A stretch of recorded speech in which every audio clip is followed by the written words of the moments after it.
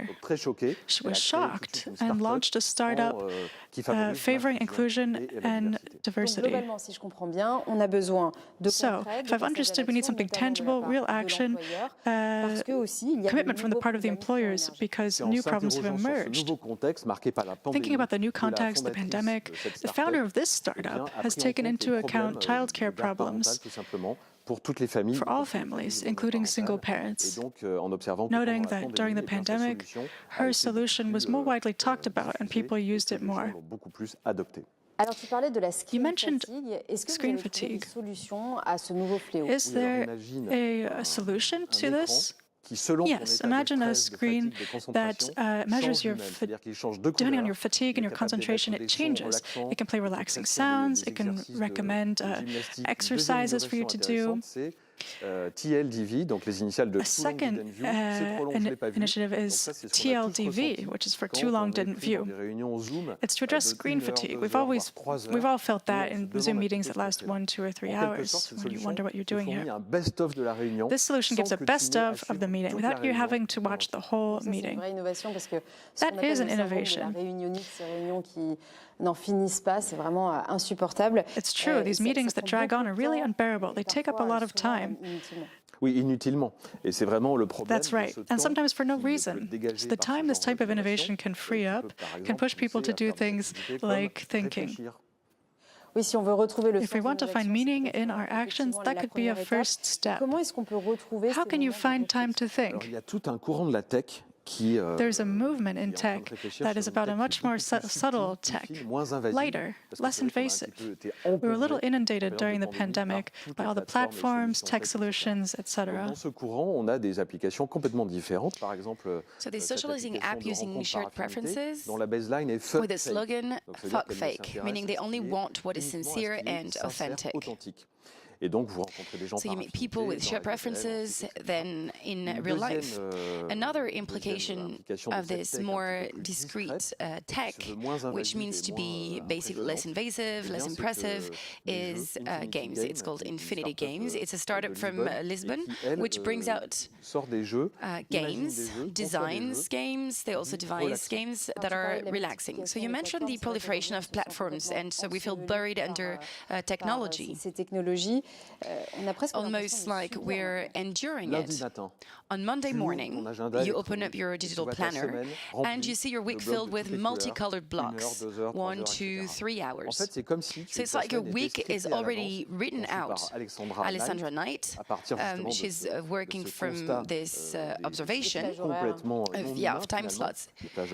Yes, time slots are completely inhuman, that are strict. And so she set up this application called Catch.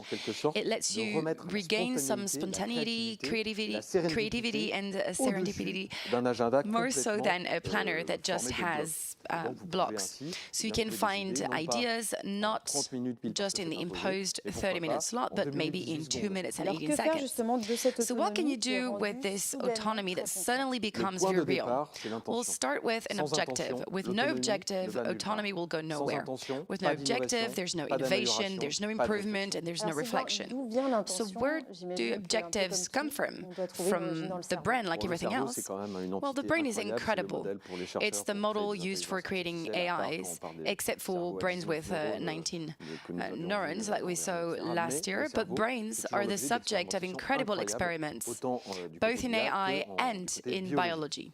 For example, human neurons have been cultivated in a container in the laboratory, and they can play Pong. I don't know if you know that game. It's the first video game. So it's 2 rackets that slide and hit a ball. It's ping pong, basically. Table tennis. Yeah, it's like the Matrix. But you don't know that you're in the Matrix. So the neuron in the container doesn't know it's a neuron in a container. It thinks it's the racket. So the researchers behind this say, we don't know what we're doing because nothing like it has ever existed. Should we be worried by this admission or think of it as the essence of innovation, not knowing where it will lead us, not knowing where we're going might be typical of research? What do you think? What's fascinating about objectives is that a researcher's objective can be very vague, meaning it's pure research, or it already has a specific goal.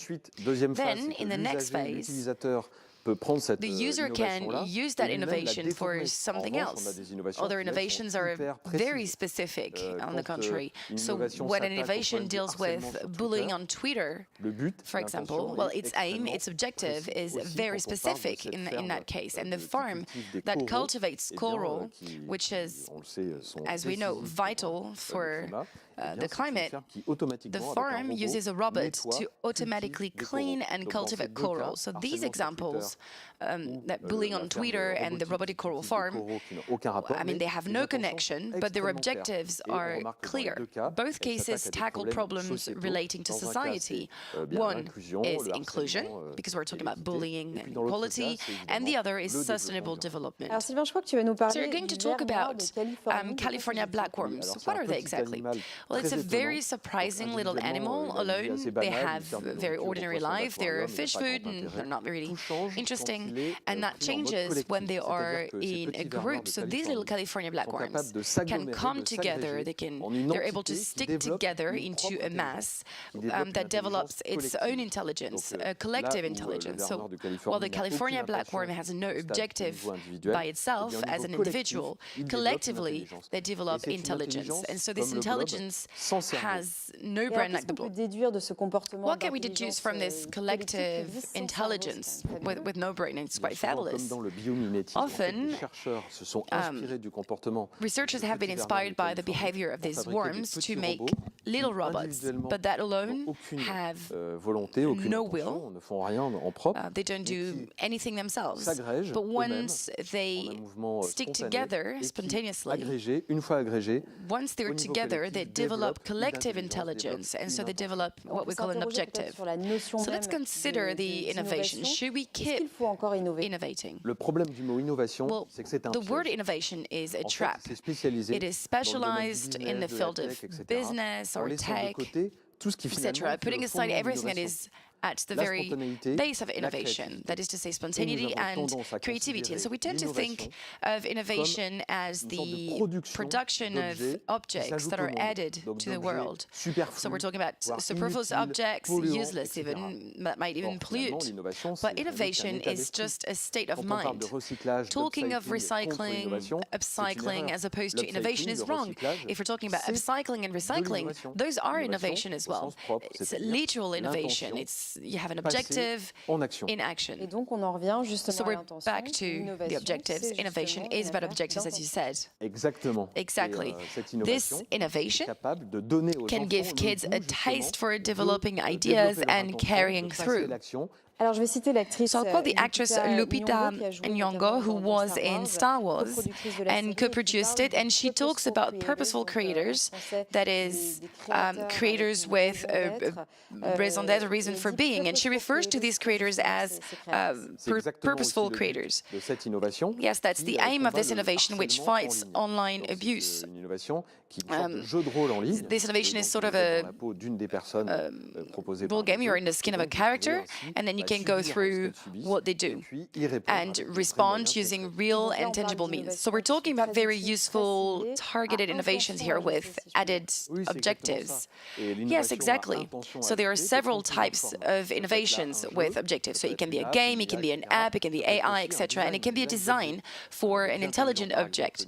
A young researcher, for example, has designed a phone cover for people with autism.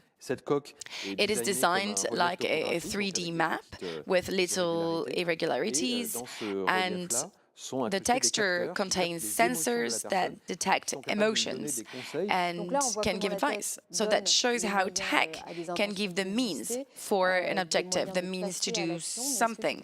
So do you think that the relationship between objectives and tech is always constructive? Well, another relationship between tech and objectives is quite specific.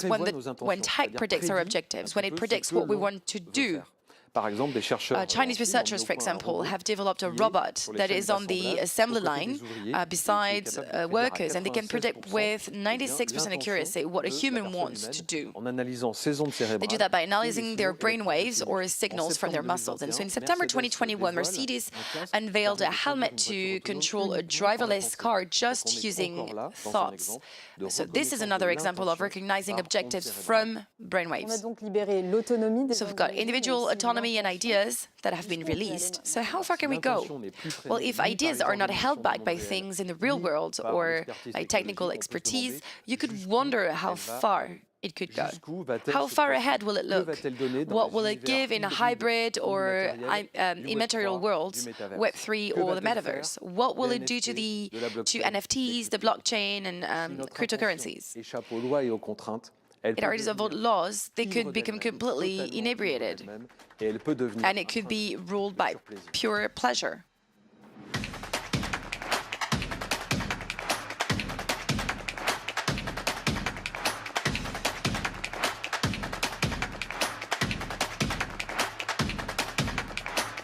Dans le magazine américain The Verge, So in the American magazine The Verge, in an article from January 23rd, 2022, the actor Keanu Reeves said about the metaverse, and I quote, "Can we just not, meaning can we not go in that way? Why do you think the cyberpunk icon of the Matrix is dubious about the metaverse?"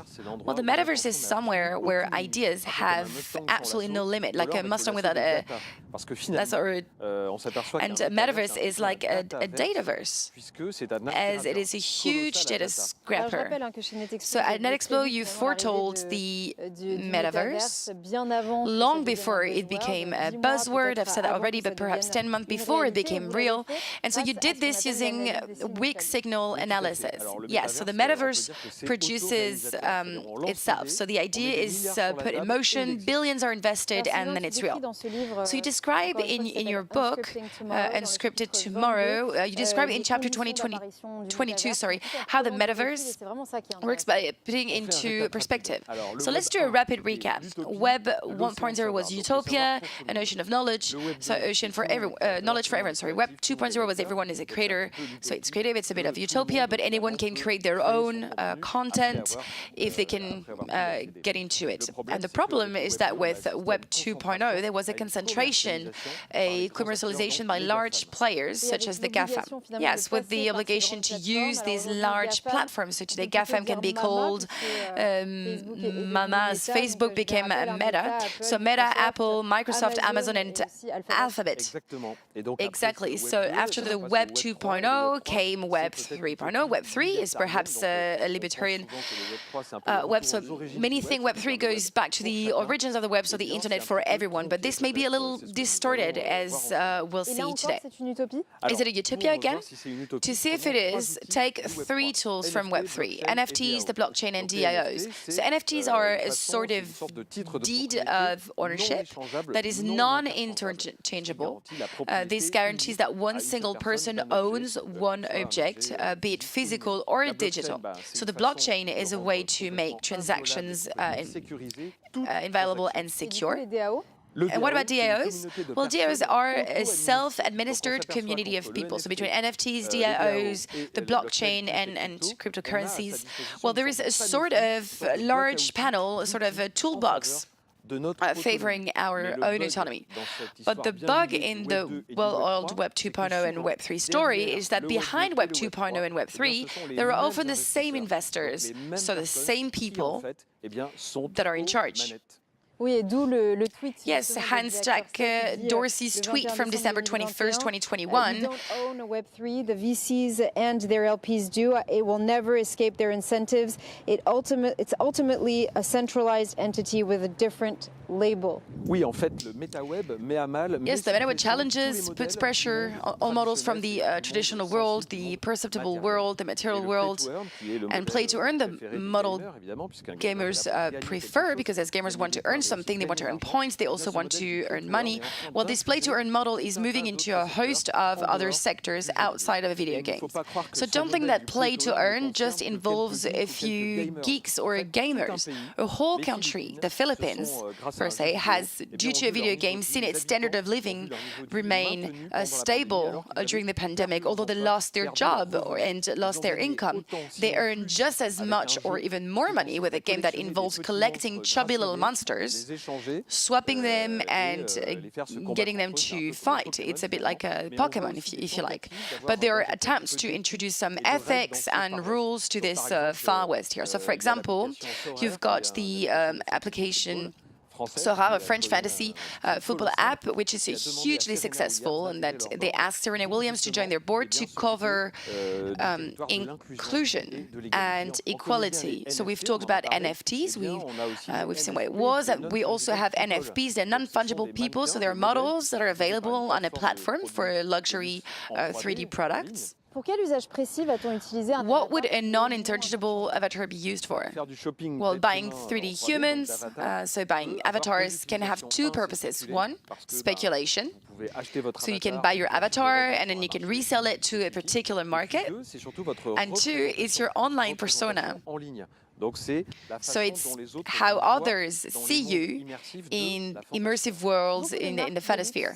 Many luxury brands have taken an interest, which is logical as they share the imaginary immaterial aspect. Exactly. Famous designers like the fashion designer Virgil Abloh, who combined classic codes with streetwear and hip-hop codes. We can also think of Clara Daguin, who embroiders with silk and digital threads that can light up her work. So Clara Daguin's pieces capture our emotions or the environment, which enables them to be lit up. So you mentioned Clara Daguin, who Netexplo got to do a show here in 2019 in UNESCO's superb theater. Clara also created a piece in Dress X, a virtual wardrobe that was designed by two Ukrainian women, which comes from the idea that to avoid overconsumption and the disadvantages of fast fashion, well, we should wear 3D digital clothes. So there are no problems. Indeed, you could buy a Python skin T-shirt. No animals would die. It could change color. It could become sparkly, change shape, etc. And so in Phantosphere worlds, what clothes are made from, pixels, is the same as your skin. So they merge your one single material.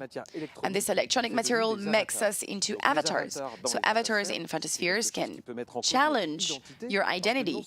Not only can you take on any form you want, you can change gender, size, you can become an animal if you like, you can become an object, whatever you want. So you can change that and also multiply, which means that your identity can be multiplied in several worlds or even be scattered about. That could happen. You'd have to be a mastermind to control several identities at once. Especially since the metaverse is persistent. So when you turn off your headset, once you've turned off your computer, etc., your avatar can keep going. Its life goes on for them. And if you have several of them, well, they can all keep going. So we can multiply.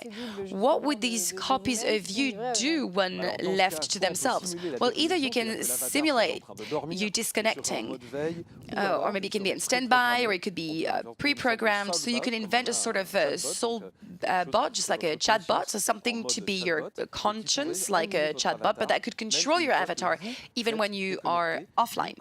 So it would keep on living its own life, basically, which creates issues relating to responsibility. So this avatar could act depending on what freedom you give it. And in terms of objectives, well, you'd have a sort of double agenda. So if you have several avatars, you'd have several different objectives. So who'd be responsible for that? And so if we have monetary value as someone on our screen and any activity can be made into a lucrative game, is there a temptation to monetize yourself? Yes. Instead of investing in shares or in bonds, you can invest in a TikToker nowadays. And so the system lets you invest your money in a TikToker's talent. So the more successful they are, the more money you earn. So it's the first stage of monetizing people's lives. And so the value lies in that person's talent. Well, you can also monetize your personal life, for example, with this application, which lets you earn money by giving choices about your life, by sharing your choices with your communities. For example, you've got tea or coffee, your community decides whether you should have tea or coffee, and then you earn money out of that. Sylvain, let's turn to the immersive aspect. So the problem with immersion is that you need specific equipment, such as a headset. Well, not if you use a hybrid metaverse that doesn't use virtual reality, but that uses augmented reality by overlaying content in the real world around us. That's what the French startup called Wonderland does. It lets you overlay content so you can make a virtual art gallery over the Seine that people can see on their phones. So one tool that could be an element of that hybrid metaverse that is fixed reality is holograms. Holograms which can provoke sneering with their cloud-like texture.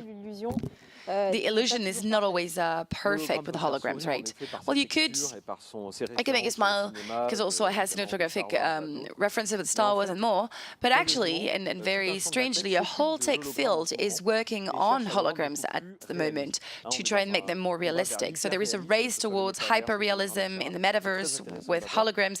It's interesting that on one side, we can see we're moving towards hyper-realism, and on the other side, we are moving towards symbolism. So we've got two aesthetic path here, but I'll go back to holograms now. So this is an innovation that can remove anything like a hologram from hologram. So seeing an orange on the table, you think it is really there, that it's solid. So there is a hologram printer that does exist. You can print a hologram at home, a hologram of your pet, for example, or something else. And so there is research into holograms relating to touch. The problem with hologram is that you can see them, but you cannot touch them, so the illusion isn't complete. And there is a procedure that was inspired by a 19th century English magic trick that let you touch ghosts and spirits at fairs that actually used pumped air. By using this method, but in a more advanced way, pumping air really precisely on fingertips, skin, well, you feel like you're grasping an object. So there are haptic gloves that imitate an object's resistance, but for this, there are no gloves at all. The object itself, thanks to the air pumped in a very technical way, recreates substance. So the orange that we've just mentioned, so the laboratory behind this innovation used a basketball. Well, you can hold the ball, you can bounce it on the ground, you can throw it, you can catch it, changing the intensity of the throw. And so in this 3D world, you can make fantasies happen. You can ski without being on the slopes, you can fly like a bird, swim like a shark. Exactly. In the metaverse, laws and constraints disappear. So ideas are left to themselves, freewheeling. All the laws of the physical world are gone. Forget about gravity, forget about muscular strength. You just keep feelings. Pure sensations are reproduced in particular with that T-shirt that you put on that reproduces within an immersive universe, or the sensations that you feel as an avatar. For example, you're free-falling, you can feel the wind on your body. Thanks to that T-shirt. So these sensations here are completely new and unknown. Yes, especially since the brain's ability to adapt to a prosthesis, for example, are still largely unknown and always astonishing. For example, you've got the third thumb. So this is a prosthesis that you can fix on your hand. So you've got a third thumb. What can we use it for? Well, you can't really prepare for an innovation before it is made. You cannot predict whether it will be a good or a bad innovation. But there comes a point when you do have to take a side and decide whether it's good or not. Well, what do you think about the artificial womb, for example, that takes care of embryos, analyzing biological data, and injecting the right nutrient at the right time? The laboratory took into consideration a societal problem, China's decreasing birth rate, and came up with this innovation. So it resolves the problem, but its objective stops there. Objectives can, though, also go further. So the innovator could wonder what were the consequences for children who are not born from a human being, but born from a state. Yes, and artificial intelligence no longer has that strange, mysterious, almost worrying aspect it had at the start, right? We're used to its achievements, even maybe we're a bit fed up with it. That's true. We're not even astonished that the AI can write the 10th Symphony of Beethoven from a few notebooks, even if we don't know whether it would have been this symphony. Yes, some say it's a best of the first 9 symphonies, but we're not surprised by this progress anymore. So you can even find pleasure in the company of a powerful AI like GPT-3, for example, the world's most intelligent AI, which used to attract a lot of suspicion at the time. But here, as a writing aid, it gives ideas for authors, for example, who have no more ideas. So it applies narrative filters to your writing. So you write a text and you choose a filter, like on Instagram, for example, a sepia filter, etc. But here you apply a filter and your text becomes more dynamic, more descriptive, more erotic. And so on this topic, let's discuss the no-code, which has been around for years now, and it's now progressing really fast. Yes, no-code is very impressive. So you are freed from having to know how to code, expertise-wise as well. So why does it correspond to the original aim of Web3? Why be happy living in a world designed for you by others? Why not create your own metaverse? Why don't you, Julia, create your metaverse using your house, your flat, somewhere you like? For the first time, we've got a camera that is available to the public, the 4D CAN that lets you create a 3D model of several hundred square meters in a few minutes. So you can model anywhere without being able to code. Even more impressively, you can invent an imaginary world and make a 3D reproduction of it using that camera. It's using only your voice. So it's a sort of alliance of concrete and creativity, so that we have as a human, and a tool that lets us create immersive worlds while it makes them, which changes our relationship with these worlds, because you no longer endure a world that were created by others.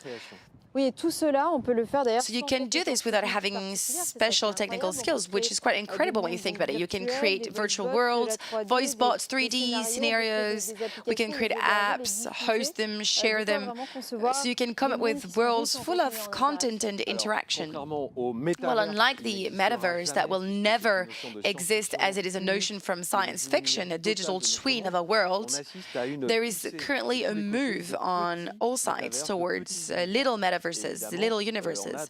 And of course, there are many ways to do this. For example, with this virtual reality headset, not only can you teleport into a world, but you can teleport the world around you with you and invite someone into that world, in an immersive world.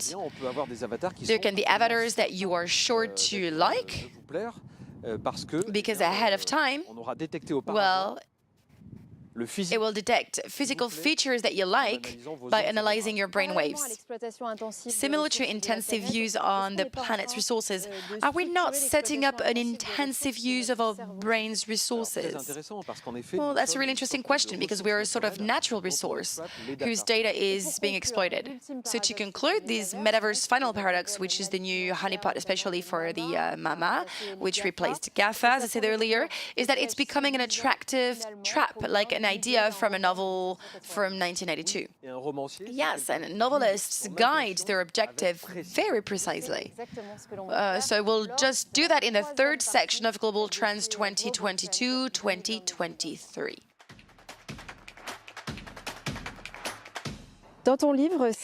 In your book, Sylvain, and Scripting Tomorrow, there is a chapter called Repurpose. That is the topic that we'll cover first in this section. So it's the third section of this global trend. So what do you mean by repurpose exactly? What does this word cover? Repurpose means taking something for yourself and changing its use. So you can change the use of tech from pointless to useful. So we know that Netexplo Observatory monitors new technology year-round and throughout the world. Have you noticed any concrete initiatives this year in relation to this topic, that is to say, repurposing? Well, the decentralized aspect of Web3 gives ideas to impactful startups, like this taxi company, Drive, for example, that lets drivers have an income without taking any commission at all. So nothing is taken off it, no platform takes a cut on their income. So when NFTs are mentioned, people think about digital pieces that are worth millions. Is there use for them that is maybe more constructive rather than speculative? Well, this platform lets you finance medical research with NFTs, IP NFT. Of course, you can still give money to a cause to support research, but with this, you co-own the patent. So with NFTs, in search of lost time, could be post-updated work using this technology town Noah, which looks into memory. Memory makes us collectively and individually. So you keep your memories with you. Like Andy Warhol used to do, you can make time capsules. So it's a memory capsule that are sent like a spacecraft to whoever you want, whenever you want.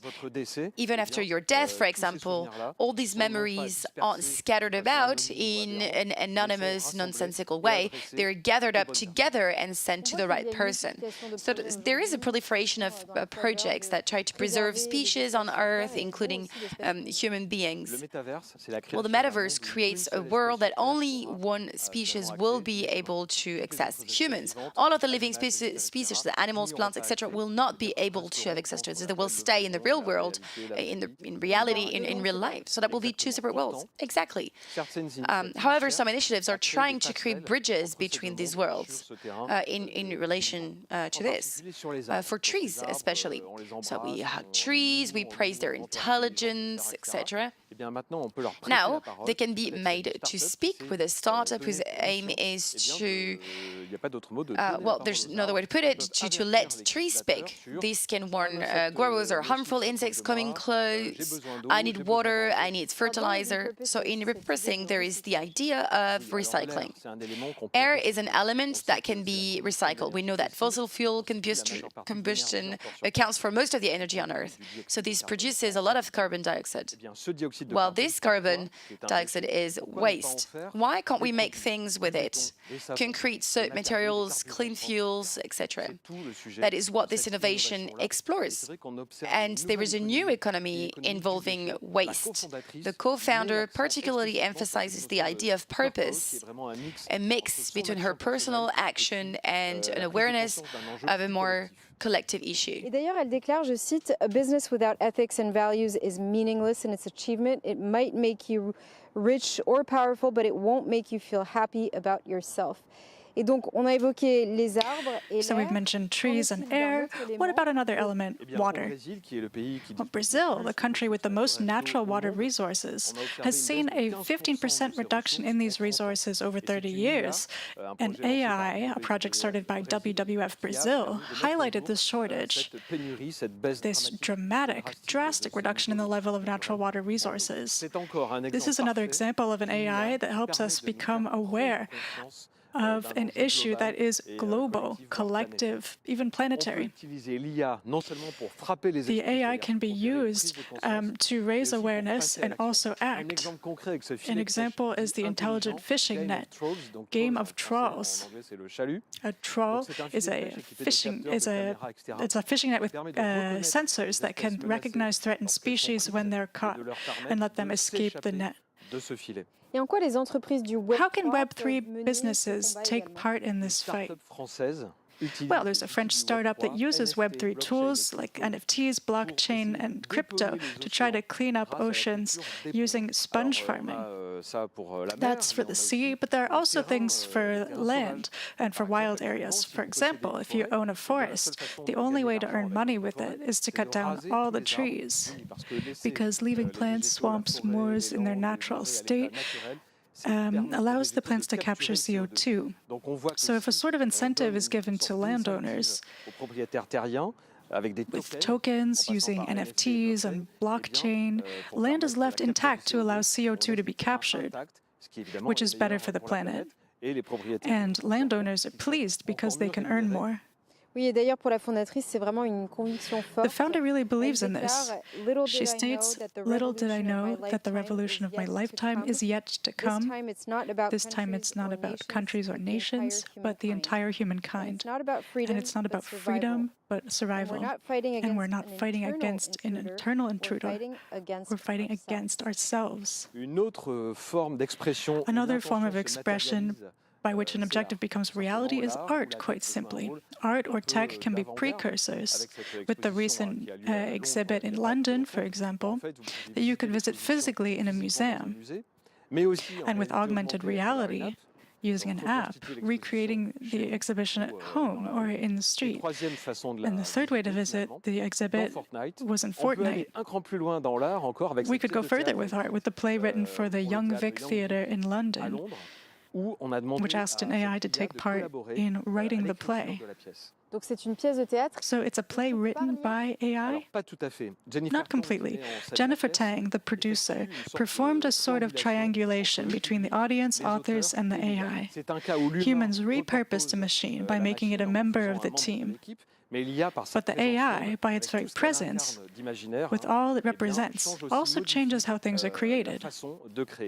In this book you wrote, Unscripting Tomorrow. In chapter 47, you detail ideas suggested by an AI, which are rather fascinating and very shrewdly examine human-machine relationships. Art has free range when it comes to ideas. Innovation takes on real meaning when used for a given reason, with real reflection. One art project hopes to open up the NFT space, which is mainly white and male, to become more inclusive. It's a collection of 10,000 NFT artworks made using 453 handmade elements, all portraits of women. Women who are astronauts, artists, really showing every side of them. The creator made her objective clear when she said, "Our mission is to build a community of like-minded people through this project, to give back to the community and to invite more women into this space, also to contribute to the representation of women in tech, in blockchain, and also in the NFT space. So current and future girls and women in this space can see themselves represented here."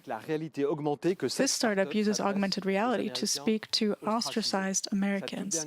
Its latest initiative, Kinfolk, is for school students. It offers interactive models of Black figures with their biographies and their contribution to American history. So the goal is for African American students to see a representative view of their country? Exactly. According to the creator of this video game, using video games, videos, augmented reality, usually a means of procrastination for students, is used here for constructive purposes. The aesthetics and features of video games are an endless source of inspiration. One startup has made a video game to help those who have had a stroke recover their brain function. The brain is an experimental, innovative area throughout the world. Yes, so much so that a team has made mini brains just to study eye function. Imagine a mini brain with just 2 eyes. So, first of all, you can study how the eye works in a more precise way, and also you can study eye diseases. You can remove the retinas to transplant them into a human body. With brains, you think about data security in the brain, and also that Black Mirror episode in which, to replace a dead person, a personality is recreated using elements of the dead person's brain. That is why Chile is looking into the rights of the brain. It's the first country to study this and to draft a bill guaranteeing rights for the brain, notably within immersive worlds. Those behind this draft bill in Chile say, the 20th century made progress with rights in the real world, but in the new era, we will live in the virtual world. We cannot stop rights there and impose the law of the jungle.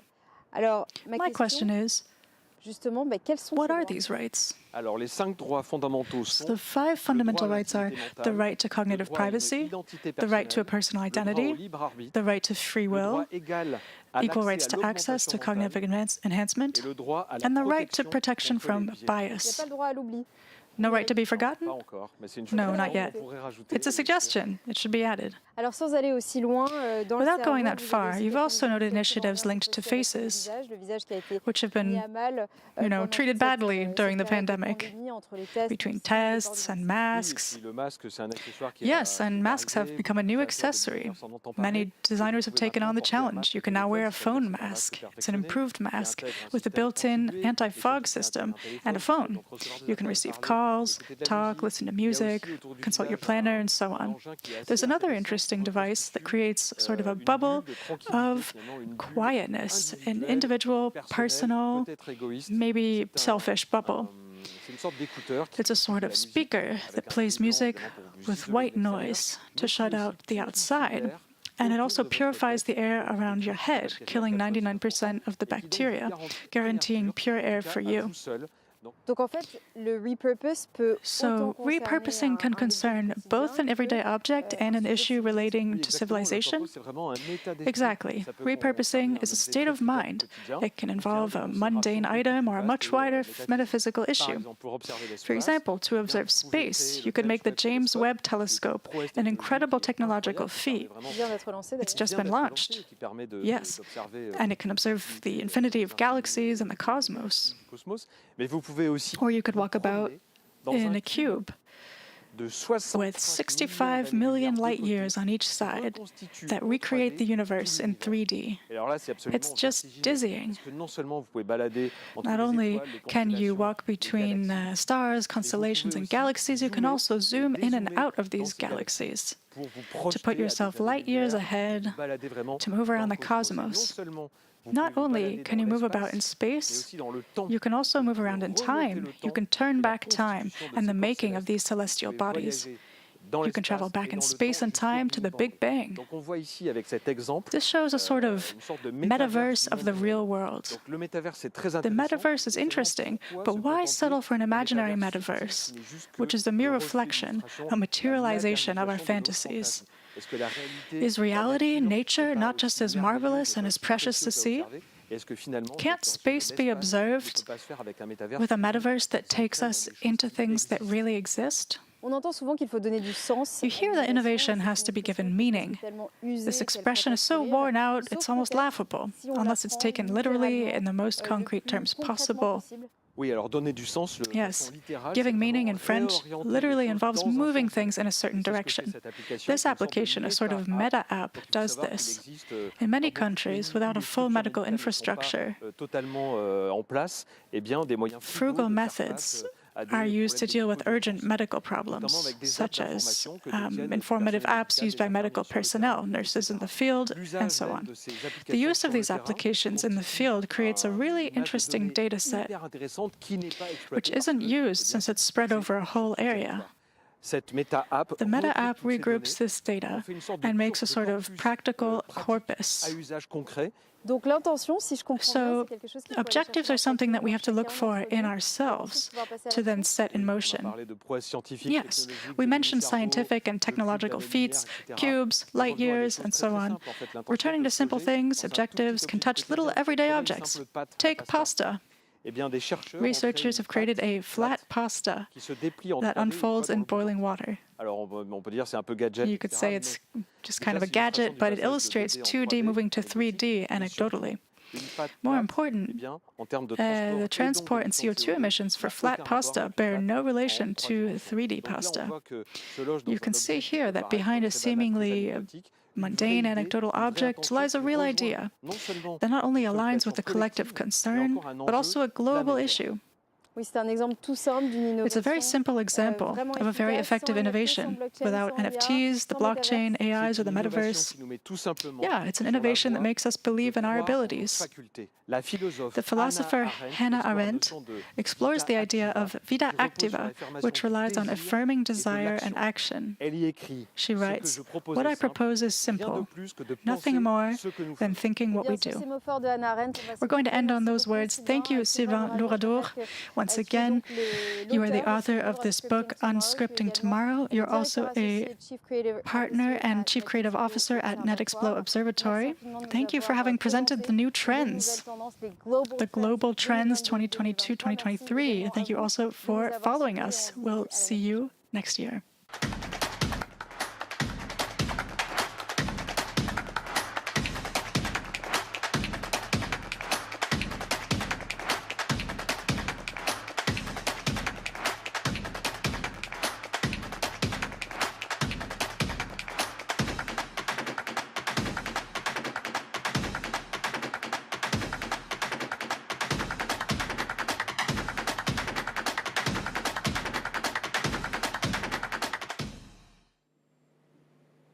Voilà, c'était les Global Trends 2022-2023 en ouverture de ce forum. All right, so that was the Global Trends 2022-2023. La guerre continue de faire rage. The Ukraine war is continuing to rage on, and the number of refugees has exceeded 4 million this week. Europe has never seen such an impressive flow of refugees since the Second World War. So how can tech help these people? Let's talk about it now.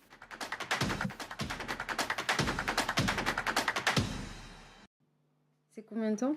My next guest leverages technology to help women refugees. Her name is Joséphine Goub, and she's the founder and CEO of SysTech, but also the former co-executive director of TechFugees. Hello and welcome, Joséphine. Hello, welcome. So more specifically, the NGO supports the economic and social emancipation of displaced women by allowing them to access a qualified and sustainable job of their own choice in the technology and digital sector. Could you first tell us why you decided to kind of take a new direction, shift the NGO towards, let's say, more emancipation of women rather than just immediate relief work?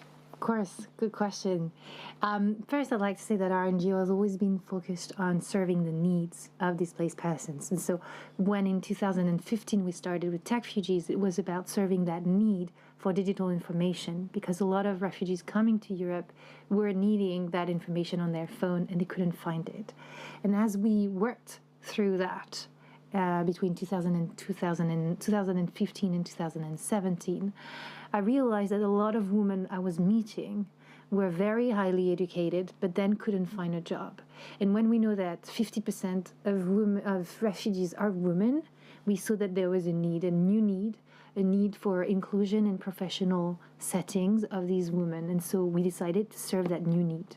And serving that need, we found like such a big need that we said we need to completely shift a part of our operations toward this and build almost a new organization. Now, since you started, things have changed, and one of the main changes regarding displaced populations is the fact that everybody now has access to a smartphone. Tell us, in what ways can technology help refugees today through smartphones, for instance? Yeah. It was somehow a shock for a lot of people, or a surprise, that the refugees would have smartphones or phones with them in 2015. I don't think it's any more longer the case, and which is good. And we see now that with the women we serve, that they expect services to be delivered by this. So we need to think that in 2022, and especially after the pandemic, we can serve those populations that often live remote from big cities, or at least sometimes in camps, that they can have Wi-Fi and connection to educational content online, that they can do remote jobs. And I think the potential of this to serve their needs and to empower them is so big that we need to think of how we deliver that service into different places. So that means that instead of halting their life, they can continue perhaps an education program through MOOCs, or they can also perhaps work remotely thanks to the Wi-Fi that they're going to have? Yeah, I think I got it from people working on the ground in the 90s and now working on the ground today, and they've been serving refugees on the ground for 30 years. And they were telling me when back in the days you were a person looking for refuge, you would just go with your family, stick to your family, walk, and you wouldn't know what happens in a kilometer to 10 kilometers and where you're going. And you wouldn't have any news from where you're coming from or from relatives, right? Nowadays, with a smartphone, you absolutely can split people up and say, we will meet in 10 days in that city, and you can stay connected. You also know what's happening at 1 kilometer. If you look on Twitter, if you look on the internet, you can have access to information. You can also have access to information way further remote back from your country. So it changes the whole field, the whole experience of seeking refuge. And I think we can't underestimate that. We need to take that into account when we deliver services to people that are displaced. So let's talk about what's happening in Ukraine today. There are many refugees indeed. How is SysTech involved perhaps in the process, and what is the best way to help today? So first, I'd like to say we as an organization believe in equality, and so we're not going to serve Ukrainian refugees differently from any other nationality. So it's important for us to stay, to give the same service to any nationality and not focus and shift completely our operations towards one nationality. Right, be impartial. Yeah, exactly. Then the second thing is, yes, we have received calls from women refugees, and because mainly they're women refugees at the moment, who want to be part of our programs, and we're onboarding them on our different programs, especially in Italy and France. Now, if you want to help, and I think we want to get to that point, I think please do reach out to organizations that have been doing this for years, like us, like other organizations on the ground that can be the Red Cross or that can be La CIMAD in France, because helping someone vulnerable is a commitment or at least a responsibility, and you can't improvise that. So you want to surround yourself with people that have done it before so you can learn, because we know that sometimes, good intentions are great, but you can do more harm helping someone not understanding the whole commitment you're making by helping. So I really, I welcome so many people wanting to help, and I really encourage anyone to just look online for organizations that are helping and how to serve and learn. So, in 2015, we had a lot of people helping. They've learned so many things of hosting refugees. So please do reach out to those people that have done this for Syrians, also to the people that have done this with the Afghan people this last summer. And you will learn a lot very quickly, so you don't reproduce the same mistakes. Right. You often say that when you take in, for instance, someone coming from another country without understanding the person's culture, you can be disappointed by the reaction of that person. Yeah. And I think it's important to It's really important. It's a human being like you, and they have their own moods and their days.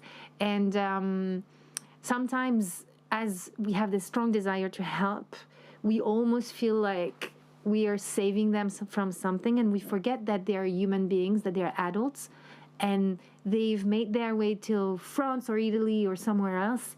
They've made it themselves, and they can sort out their lives. They are in that moment of vulnerability and of very limited options, so they obviously are looking for help, but they can stay out, and they're resilient, and they're empowered. And so don't, put them in that box for too long, because you're creating that relationship that's somehow unhealthy. Why do you focus on women specifically? So, as I told you, we have refugees across the world, and 50% of those refugees are women. And against the idea that we see in the media, or if you browse the internet for the word refugee, you'll see only men. Men, right? And there are 50% women in that box of refugee. And we see that the services that are provided for refugees are very not accessible to them. And the reason why is they are often the ones that are taking care of the family and family duties, but also childcare. And they also often, their confidence shrink. And so we wanted to help them to get out there and to be also accessing that everything that's available to them.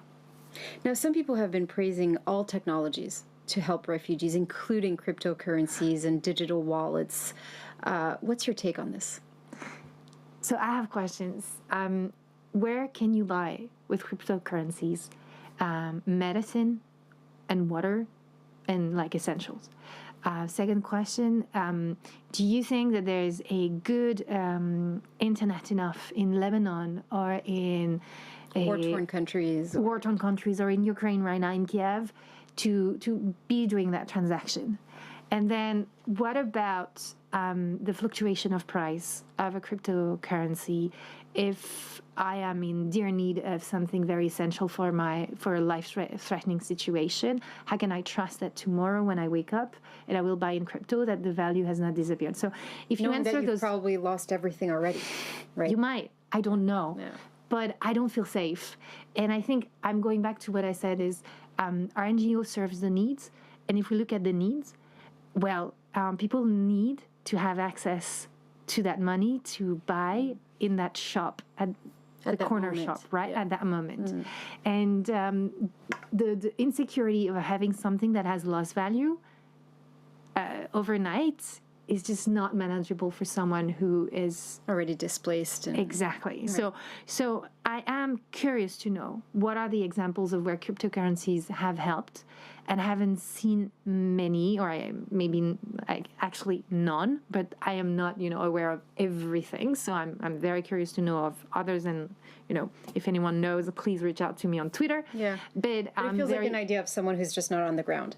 It feels like an idea of someone who doesn't look at the need on the moment, so right now, but someone who looks like, in the future, what could we do? And I believe less in cryptocurrencies and more in the blockchain technology to authentify documents, because we know the needs for people that are refugees to authentify that, yes, they've been threatened of death. Yes, they are the people that they say they are, even though they don't have their papers with them. So in that regard, I'm interested in seeing this on that level. Is the blockchain technology authentifying documents so that the veracity of the stories of refugees is recognized?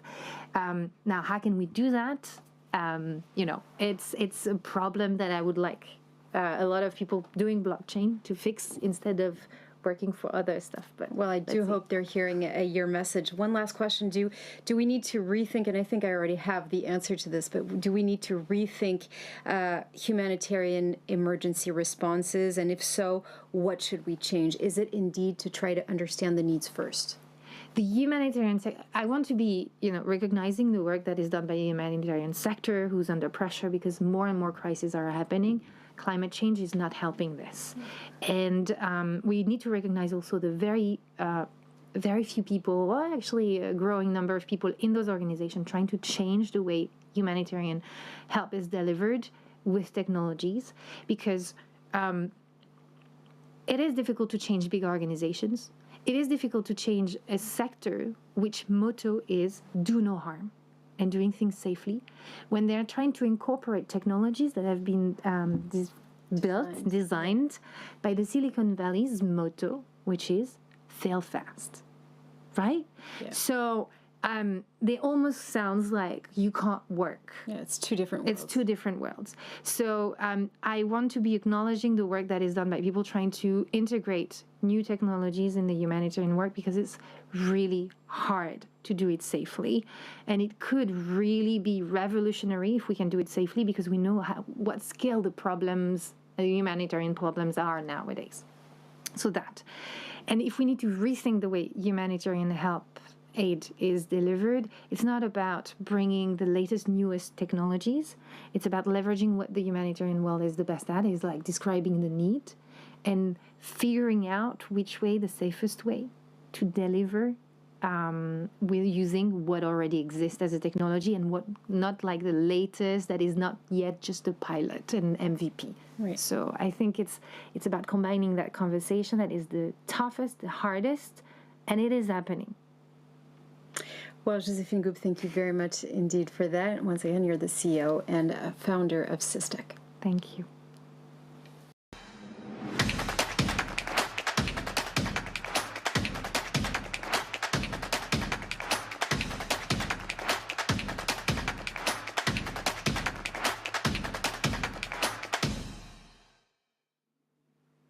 We're now going to talk about part one of the Global Trends 2022-2023, and for that I'm joined on set by Sylvain Louradour. Hello and welcome, Sylvain. You're the Chief Creative Officer and VP here at Netexplo, and as I said in the video earlier, you're also the author of Unscripting Tomorrow. This is where you find the 3 different chapters. Once again, it's called The Clear Out, this very first chapter. What is it all about? Yes, with the pandemic, we've had a digital overdose with too much tech cluttering up our lives. So it's time for a clear out. We also get rid of many old habits and became autonomous. So the question is, what are we going to do with this new autonomy? What intention is going to guide it? Now, Marcus and Tom are about to take a deep dive into these innovations for this very first chapter.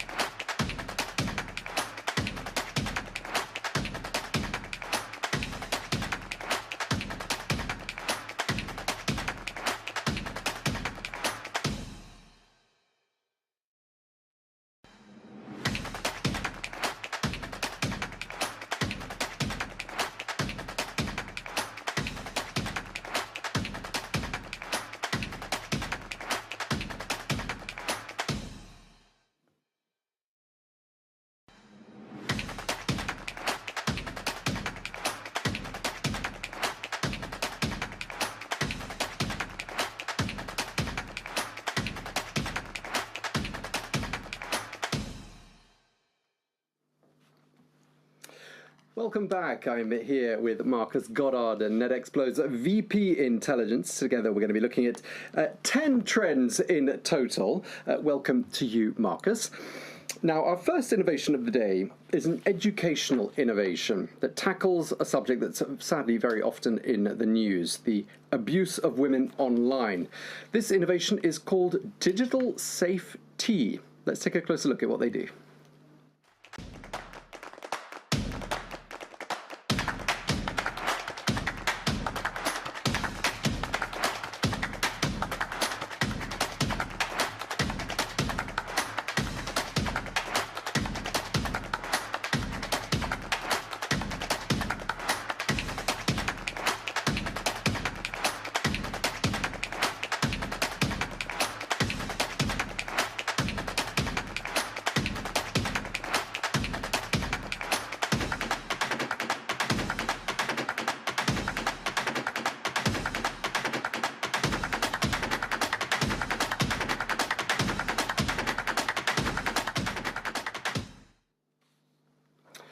Okay, so Digital Safe Tea is an interactive game with a very serious purpose, which can be played on a mobile phone or on a computer. Now, it allows players to take on the persona of one of 3 African women and then navigate various scenarios in which the women confront different types of abuse online. Well, it educates women and educates users with regards to what steps they might take should they find themselves in such a situation. Marcus, the abuse of women has been on our radar for quite some time here at Netexplo, and innovations aimed at tackling this phenomenon have been award winners, haven't they, in recent years? Yes, absolutely. Unfortunately, innovations in this area are as necessary as ever. You might remember 2019 we had an award winner called Rainbow, which was a chatbot that came from South Africa that helped women avoid or deal with toxic relationships, domestic violence and other forms of abuse. That was one of the first examples we featured where an AI-powered chatbot was being put to a very useful social purpose. And of course, last year's Grand Prix winner, Smashboard from India, that was a new kind of social network that covered many women's issues, that also used the blockchain to report cases of abuse. So we've seen innovations in this field for a long time. One of the interesting things about digital safety is that it tackles the problem more upstream by alerting women to some of the dangers of online harassment and stalking and so on. Okay, so really interesting innovation, really topical as well. Let's speak now to Nima Iya, who's the founder of Policy. That's a civic technology organization based in Kampala in Uganda, which created Digital Safe Tea, along with Garnet Achieng, a digital and data rights researcher who also helped develop this project. So very warm welcome to both of you. Nima, I'd just like to start by asking you to tell us in your own words, what is Digital Safe Tea?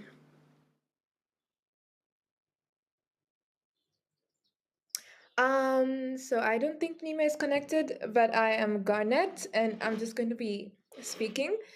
So Digital Safety is an interactive fiction game that is available on a website. So it is a mobile game that we are using to teach African women how to keep themselves safe online. So how the game is structured, we use 3 personas, and we use their storylines to take women through scenarios like how do you deal with Zoom bombing, or how do you deal with being trolled on a social media platform.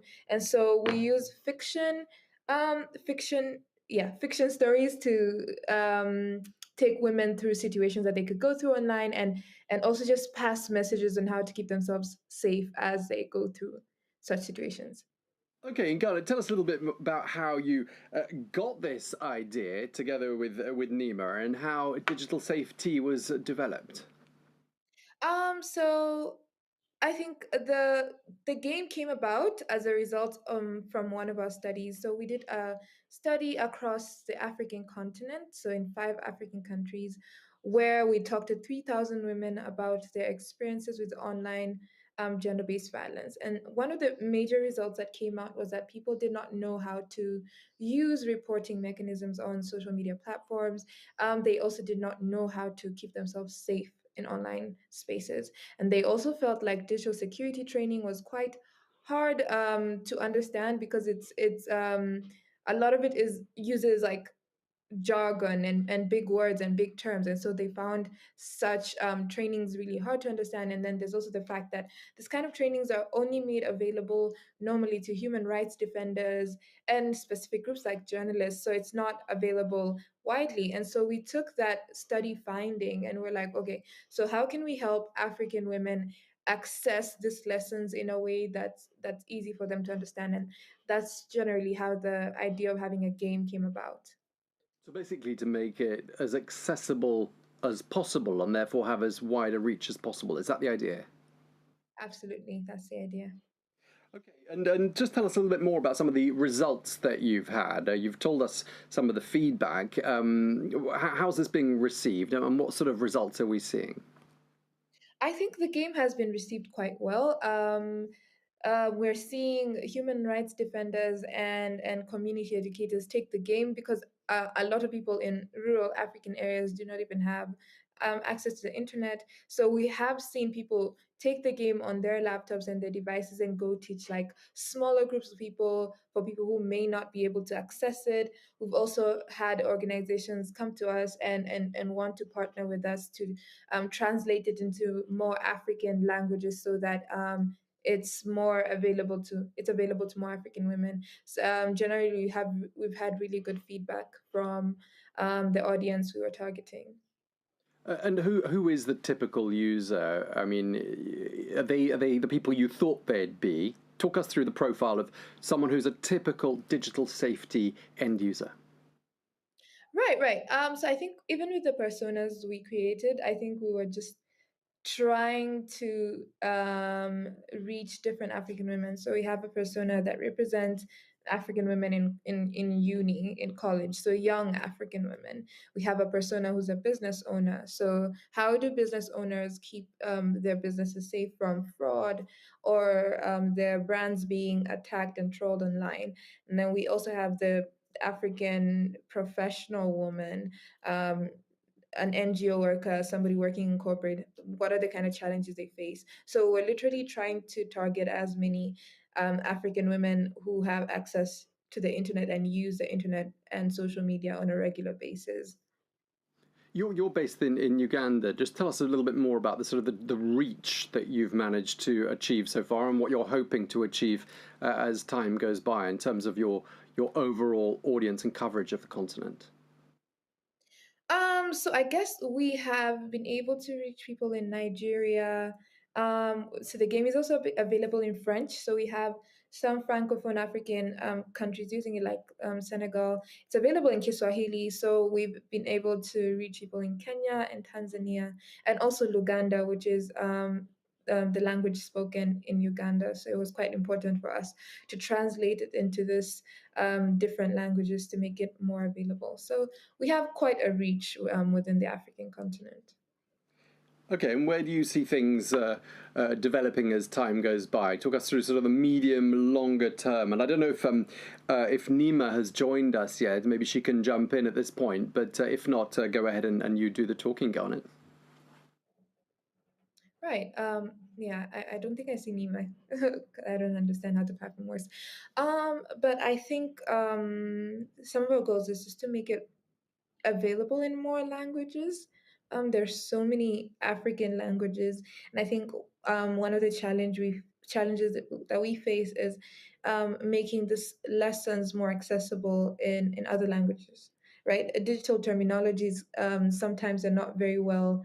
Um, they don't translate very well into other languages, and so I think one of our major tasks is translating it into ways that are just as accessible in English.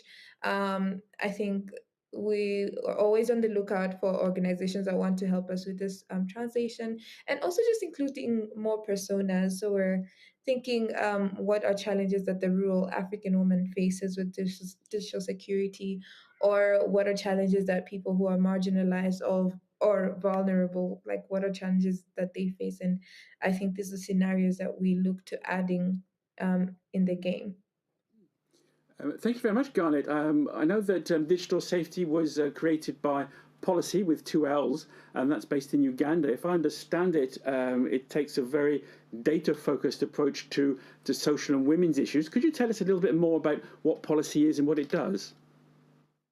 Right. So we are a civic tech organization based in Kampala, but we have people working from a few other African countries, and we basically work on projects on tech and society from a very feminist angle. So a lot of our work is on the feminist internet, just looking at issues such as misinformation, disinformation, but from a feminist perspective.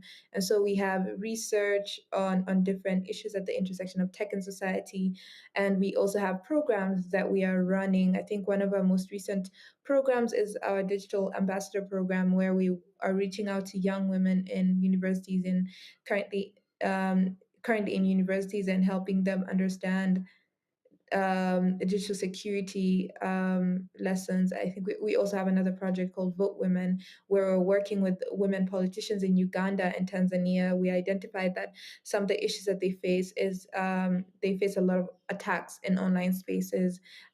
We're seeing gender disinformation, gender-based violence in online spaces. So working with legislators in Uganda and Tanzania and teaching them how to navigate these issues, and also just giving them lessons on digital literacy, because we did see a gap in how women politicians are using the internet versus how male politicians are using. There was quite a wide gap, especially in Uganda. And so we want to close that gap by upskilling them with digital literacy skills. Yeah.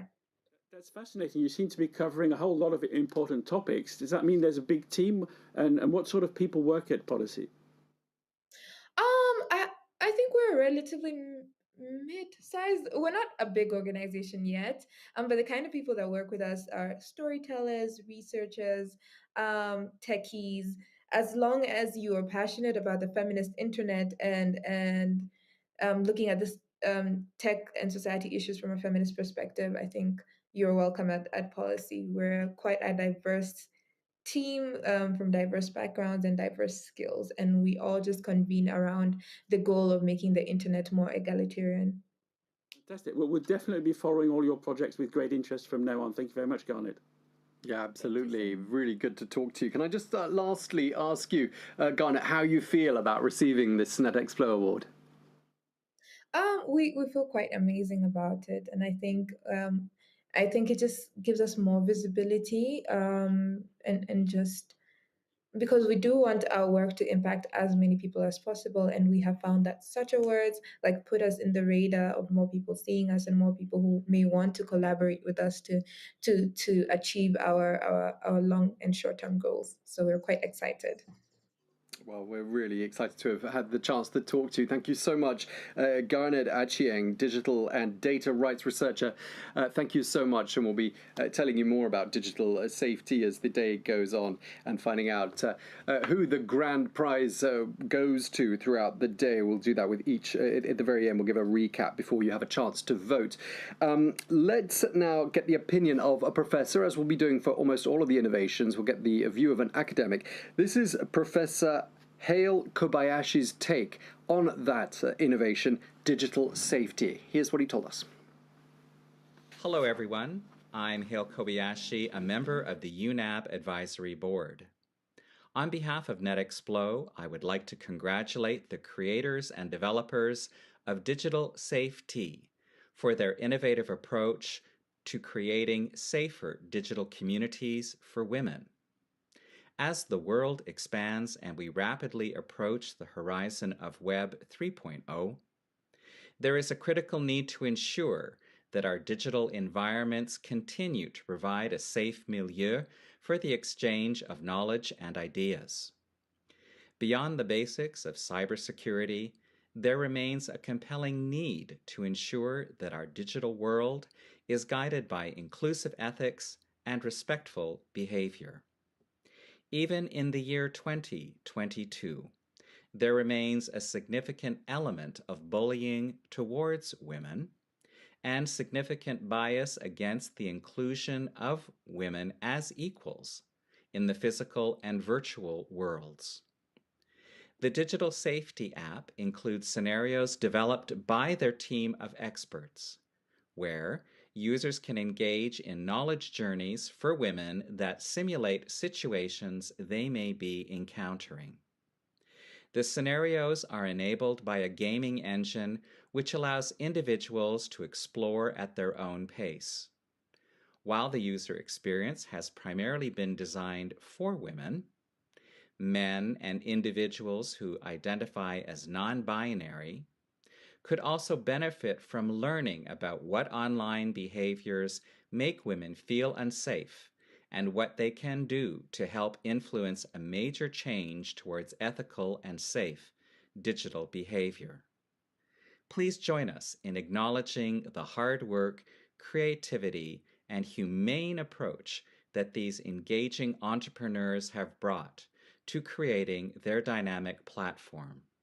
Congratulations to Team Digital Safety for your excellent and innovative approach to improving the quality of digital life for women and for improving the digital world. Okay, a really big thank you there to Professor Hale Kobayashi for his take on digital safety. Well, let's turn our eye now to our next innovation, our second innovation of the 10 that we're looking at today. Now, have you ever tried writing a story or an article but had a serious case of writer's block? I know I have, and I'm sure you're not the only one. We're not the only ones.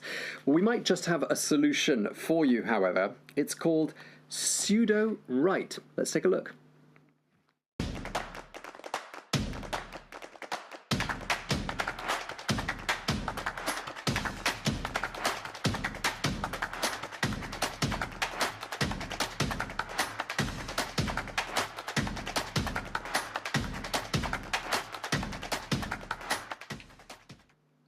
Okay, so pseudo-write is a platform created by Amit Gupta, and it uses artificial intelligence to help power creative writing. Well, fear not, this is not going to take the place of writers. Writers, authors, they're not going to be out of a job. This actually aims to help writers rather than replace them, and it helps them, amongst other things, to come up with new ideas and richer descriptions. Now, Marcus, we've had quite a lot of fun with this app, haven't we? Yes, we have. I should say that Tom and I have tested this very thoroughly. We've had a lot of fun doing so. The results can be very impressive as a creativity boosting tool, as a rewriting tool. It can also make you waste an entire day with the very strange ideas it can come up with sometimes. So let's have a look, shall we? Yeah, I think we went to sort of Alice in Wonderland territory with one of our plot lines. Why don't we start with something that's already been written? For example, here, what we've put up for you there on the screen is something that comes out of Netexplo's literature, and we might want to spice it up a little bit, Marcus. How do we do that? Well, absolutely. Yeah, we've taken a passage from the Unscripting Tomorrow book written by Sylvain, where it says unscripting tomorrow is a way of taking back control over our future and rejecting predetermined incomes. First of all, we actually asked pseudo-write, as you can see, to be a bit more succinct, a bit more concise. But in fact, it couldn't really improve on Sylvain's original text, which is already very, very concise. As you can see, it comes up with some different versions of it. Unscripting Tomorrow is a revolution against the metaverse and Web 3, which is going a bit far. But it does seem to have understood or has handled the main ideas. So then we tried to make it more descriptive, and it comes up on the right-hand side here with different possibilities of making this a bit more literary text. Some of the examples are a little bit long-winded, some of them maybe a little bit off topic, but in fact the very first one we thought was quite compelling, so I'll put it back into the text here. And the first version, this is entirely written by the AI, is: you are the author of your own life, so don't hand your destiny to someone else to interpret. Unscripting Tomorrow is a way of taking back control over our future and rejecting predetermined scenarios. So that is very much a version that that we can actually go and run with. So that's the first thing it can do then, is to rewrite in a more descriptive way the passages that we've already scripted. Okay, so it's basically taking text and making it a little bit more spicy. Sometimes it works, and sometimes perhaps it goes, as we saw there, a little bit too far. What about if we wanted to shift to a fictional scenario, Marcus? Let's try to imagine. So we've got an election here in France at the moment. Absolutely. Let's imagine that the next president is an AI-powered president. So we've got an artificial intelligence president as opposed to any of the two candidates that it's more likely to be. Could pseudo-right compose his or her or its inaugural speech for them? Well, this is what we've tried. We've come up with this scenario where, as you can see, the world's first AI president began working on its inaugural address. It was important to set the right tone and convince voters that they had made the right choice. Its language transformer went into reassuring mode, and instantly it knew just where to start. And then we press the wormhole button in pseudo-right, which is very exciting. The wormhole is an idea of where could this story take us? And it came up with several different possibilities. One assumed that it was in the USA, which is not necessarily the case. We didn't actually specify that. But it came up with several ideas that would actually launch this speech and tell us where this AI president could go. And so if we put we choose from these different permutations that it comes up with, it will actually come up with several different paragraphs. And if we choose the final, our final choice went to this passage, so I'll just add it here. And as you can see, it's a completely different way of looking at it. And the speech goes, humanity stands at a crossroads, it began, one that will determine whether we are remembered as an intelligent species or just another one that failed to make the grade. Our future is shaped by the choices we make today. We cannot continue to believe that we live in a world where the human race can survive. The political and economic systems we have created to organize and protect our society are broken. Well, that is the way that this fictional AI president, according to pseudo-right, gets off to its inaugural address. And it says, it paused, it had taken on a somber, almost saddened tone, and it continued, it is time to abandon these systems and build a completely new one, etc. So it takes a pretty pessimistic view. We tried to make the original text as neutral as possible, but it does start writing something that sounds like an inauguration speech. Is quite grandiose, talks about big issues, and seems to be a little bit neurotic as well. Yeah, it's sort of, it's hard to say, is this life imitating art or art imitating life? So I love that. I think humanity at a crossroads sounds really... We will use that. Absolutely. Something that could be borrowed, in fact. So that'll help me write speeches in the future. Now, let's try brainstorming the plot of a story. And, we talked about this a little bit. What was our protagonist going to be? And we decided that perhaps a cat would be quite a good hero or heroine. Did you know, Marcus, that cat memes are some of the most searched for images online?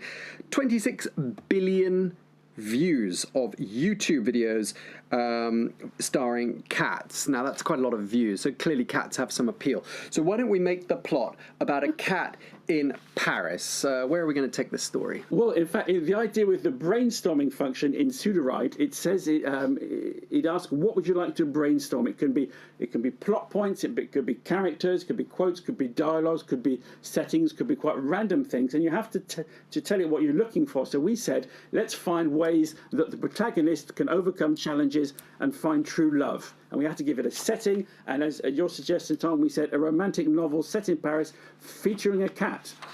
We gave it a couple of examples, and it came up with these possible plot points or twists, which involve cat falling in love with neighbor, cat helps owner ace an important test, cat falls in love with human. But then we get a couple of more interesting ones, like the cat helps a neighbor get a girlfriend who like animals. So we've already decided here that the cat isn't the hero, and it's starting to make up new stories.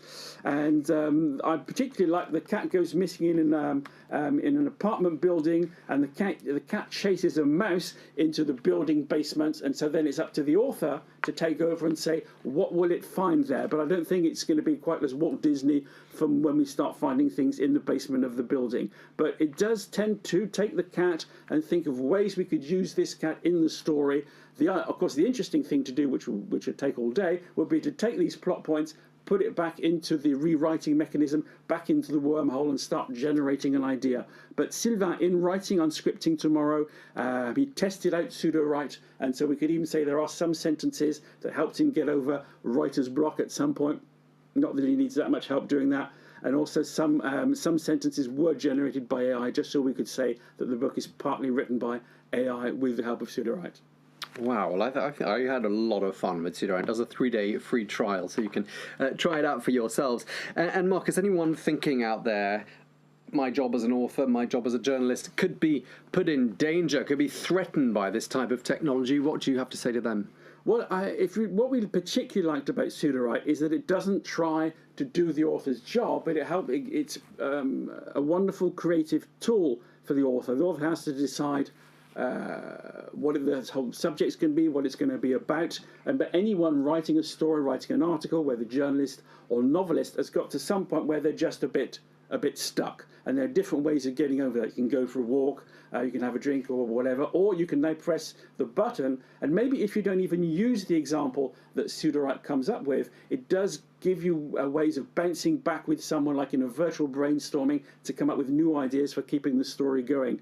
And interestingly, Amit Gupta, that developed pseudo-write, was a web developer who became ill, couldn't work quite as much on websites, and while he was convalescing, he started writing science fiction novels, and he put the two together and say, well, I'm a bit stuck here, maybe there's some way that my IT background can help me get over those obstacles. So it was never with the idea of replacing the author, and this idea of AI and humans collaborating together to be either more productive or more creative. That's what we found most compelling about it.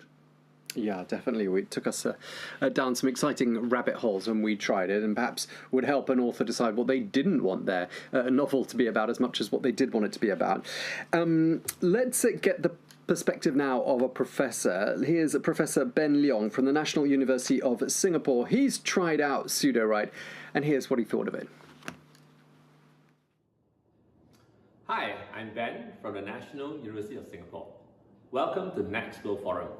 Today, I will briefly talk about one of the innovations that we identified this year. Jiuzhang is a new quantum computer that was invented at the University of Science and Technology of China and unveiled in December last year. Jiuzhang can take an equation that would ordinarily take current computers about 2 billion years to solve, and solve it in about 200 seconds. Now, this is a significant achievement, not only because it is fast. Jiuzhang is also the first demonstration that quantum computing can be achieved using photons. Previous quantum computers use superconductors that need to operate at very, very low temperatures. Given that Moore's law is slowing down and that computers are getting faster but at a much slower rate, quantum computing is likely the breakthrough that we need. While it will take years for quantum computers to truly become practical, Jiuzhang definitely brings us closer to that future. On this note, allow me to congratulate Profs Pan and Liu on Jiuzhang becoming one of the finalists for Netexplo this year.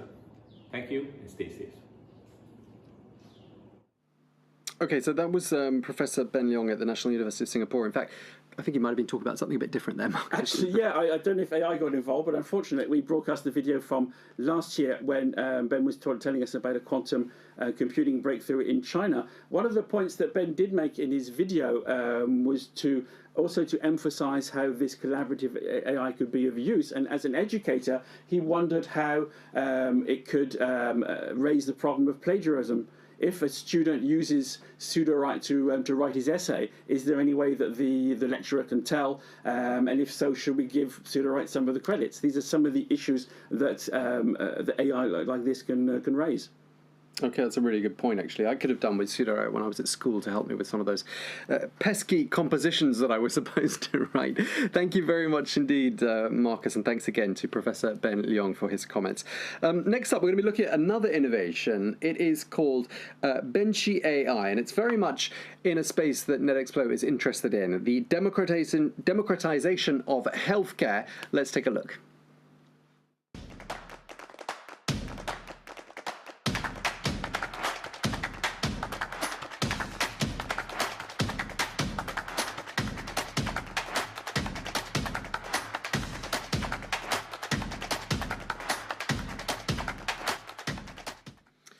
Okay, well, as we saw there, this next innovation, our third of the day, is called Benchy AI. It's developed with an NGO in Barcelona, and it seeks to improve existing healthcare applications in developing countries by using machine learning and behavioral prediction.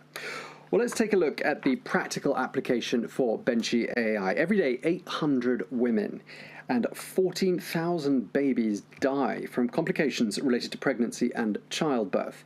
Now, Benchy AI aims to equip midwives, amongst other medical professionals, with knowledge and resources to help them and therefore reduce maternal mortality. So a really important innovation here. And Marcus, Benchy AI is an example of the democratization, I seem to struggle with that one, of healthcare, thanks to the humble mobile phone. And this is something we've looked at quite a bit at Netexplo over the years, phones helping to democratize a given sector. Lots of evidence over these last 15 years. Definitely. In fact, if we go right back to the very early years of Netexplo, one of our award winners was a mobile banking service called Wizit from South Africa. And in fact, more or less at the same time Netexplo came out, there was an innovation from Kenya, which was a game changer for the entire world, called M-Pesa. And the idea was that why can't you leapfrog several stages in technological development using a mobile phone? And in this case, use a very simple mobile phone as a banking account. So millions of people that were unbanked, that didn't have access to finance, could use their mobile phones to receive and send money. It was much safer, much more efficient. And that was one example where developing countries led the world to some extent, because we didn't have text message money transfer in the West, in Western countries for several years after that. And we've often featured frugal, smart mobile apps that help healthcare, very often for midwives, very often to register births, to encourage and to put out communication and campaigns on different infectious diseases. And as so many people in Africa, for example, have a mobile phone, it's a fantastic channel of communication and of changing behavior, and very useful for bringing healthcare to remote areas or areas where they don't have necessarily specialists or doctors. So, and then the idea with Benchy, what if you take all that data, all those services, all those tools, and apply AI to it? What could you learn? Well, that was really what we found most interesting about this innovation. Yeah, so accessibility, once again, being a buzzword here, the democratization of a sector. Well, we spoke to the founder of Benchy AI. She's called Africa Perianes, and she started by telling us a little bit more about just what Benchy AI does. Benchy AI is a tech organization that focuses on bringing AI technologies to low and middle-income countries to improve healthcare outcomes. We work together with the Bill and Melinda Gates Foundation and our partners to integrate with mobile health apps because they serve as a unique communication with patient and frontline health workers, and also a unique source of information in terms of behavioral data. So we can understand behaviors that they were never analyzed before. And we can also use this information to provide adaptive interventions for frontline health workers and also patient side. And tell us, where did the idea come from, and what does the name mean? So Benchy is a profession that exists in the previous century in Japan. So in silent films, there were subtitles, and benches were those people that were explaining to the audience what was happening in the film. And this is how we see ourselves, as those people that is explaining to our partners what is happening with their data. And also, myself and part of the executive team, we were working before in Japan. We were also working in machine learning in the video game industry at that time. So this is also kind of a link of our past working together.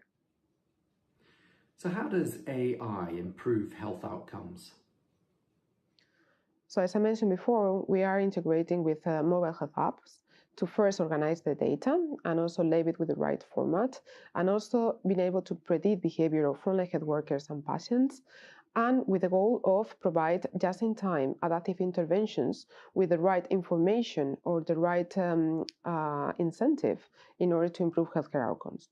We focus on epidemiological diseases as malaria, tuberculosis, HIV, or even COVID, and also in working with pharmacists, because they are the primary point of care of the healthcare system for most of the people in the world, and also with maternal care. So, for instance, in the case of malaria, so we try to fill the gap of sometimes broken healthcare system. So we try to provide the right incentive or the right information at the right time to pharmacists in order that first, I mean, they have always available malaria test in the pharmacy. Second, before providing or prescribing directly the drug of malaria, patients need to provide to perform a test, and only in the case it's positive, they will receive the drug. And also on the patient side, also provide the right information and the right incentive in order that rather than take the malaria pill or ask for it directly, so they wait 15 minutes and they perform the test before being taking the drug directly, because this provokes resistance to the medicament, and it can have very serious consequences. And can you give us an example of how it makes a difference? So our mission is to bring those technologies that are currently impacting our daily life to an area of the world that never had access to them. So, so an example is, for instance, we focus on behavior. Okay, so we are analyzing data sets that were never analyzed before and can bring us a lot of information about behavior of healthcare workers, behavior of pharmacists, behavior of patients. So first, understanding this is already fundamental. Second, with this information and this channel of communication, we can send adaptive interventions. So behavior can play a crucial role on addressing or improving some of the worst diseases in the world. So for instance, HIV, okay, HIV is most of it behavioral. So be able to provide information of prevention guidelines or adherence to treatments can have a tremendous system for public health in many countries. Another example is the case of malaria. So performing a test before or not taking the drug can also change completely, how this, the diagnosis of this disease, and also the usage of mosquito net at night can also have a tremendous impact on control it. And where is Benchy AI being rolled out? Currently, our area of focus is Africa, is also India and Southern Asia. So we are having collaborations with the public health institution in Ethiopia, and also, for instance, in the case of diabetes, we are working with the World Diabetes Foundation, and maternal care with Maternity Foundation, also covering Africa and India. And just lastly, what are your plans for the future? So, well, we have many plans. Indeed, we are growing a lot, and our mission is to democratize AI-based interventions. So we want to expand to all the diseases I mentioned before, but also have physically presence in most of the areas that we are working with our partnerships to work together to solve this challenge. So we are also immediately opening offices in Nairobi right now, and also in Lagos very soon, and Kigali, and the next ones are going to be Cape Town and also offices in India.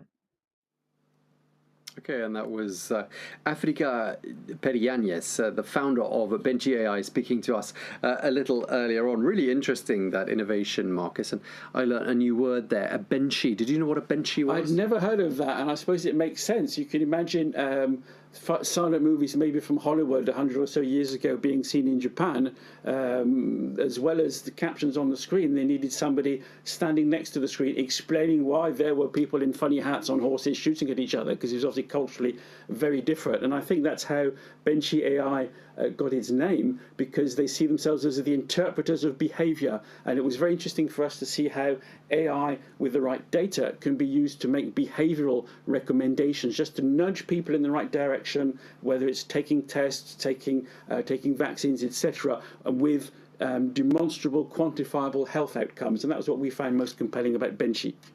Yeah, it's easy to imagine some of the immediate practical uses it can be put to as well.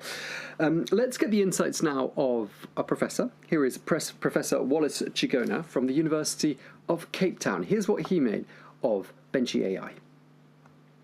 One of the technologies from the list of this year's nomination, which I find fascinating, is Bench AI. So Bench AI is an adaptive artificial intelligence system, meaning it improves as it gets used. And Bench AI is used in developing contexts. One of the application areas for Bench AI has been in healthcare, especially in maternal health care. So as you know, the maternal mortality rate in developing countries is way higher compared to that in developed countries.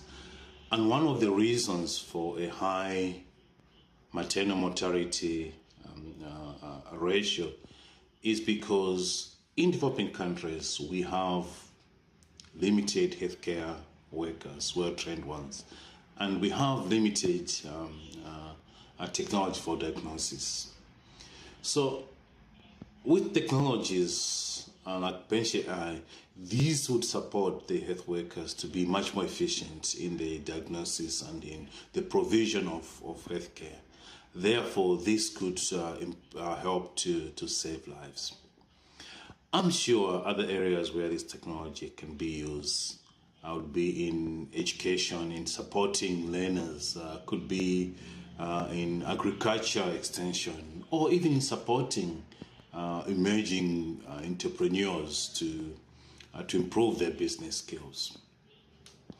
Another fascinating thing for the technology is in the way in which the data is used. So with the growing use of AI, we've seen that the big commercials would come get data from people in different contexts and use this data to improve their systems, and then don't feed back to the people they got the data from, or even try to sell that thing back to them. What we're seeing with Bench AI is an example of how ethical data can be used in artificial intelligence. They obtain data from the people, use the data to improve the system and to support the very people they got the data from in a better way. So that to me is ethics and artificial intelligence. So I would wish other people in the AI space would emulate this example. And having said that, I wish Bench AI all the best in their future as they're doing even more and more things to support people.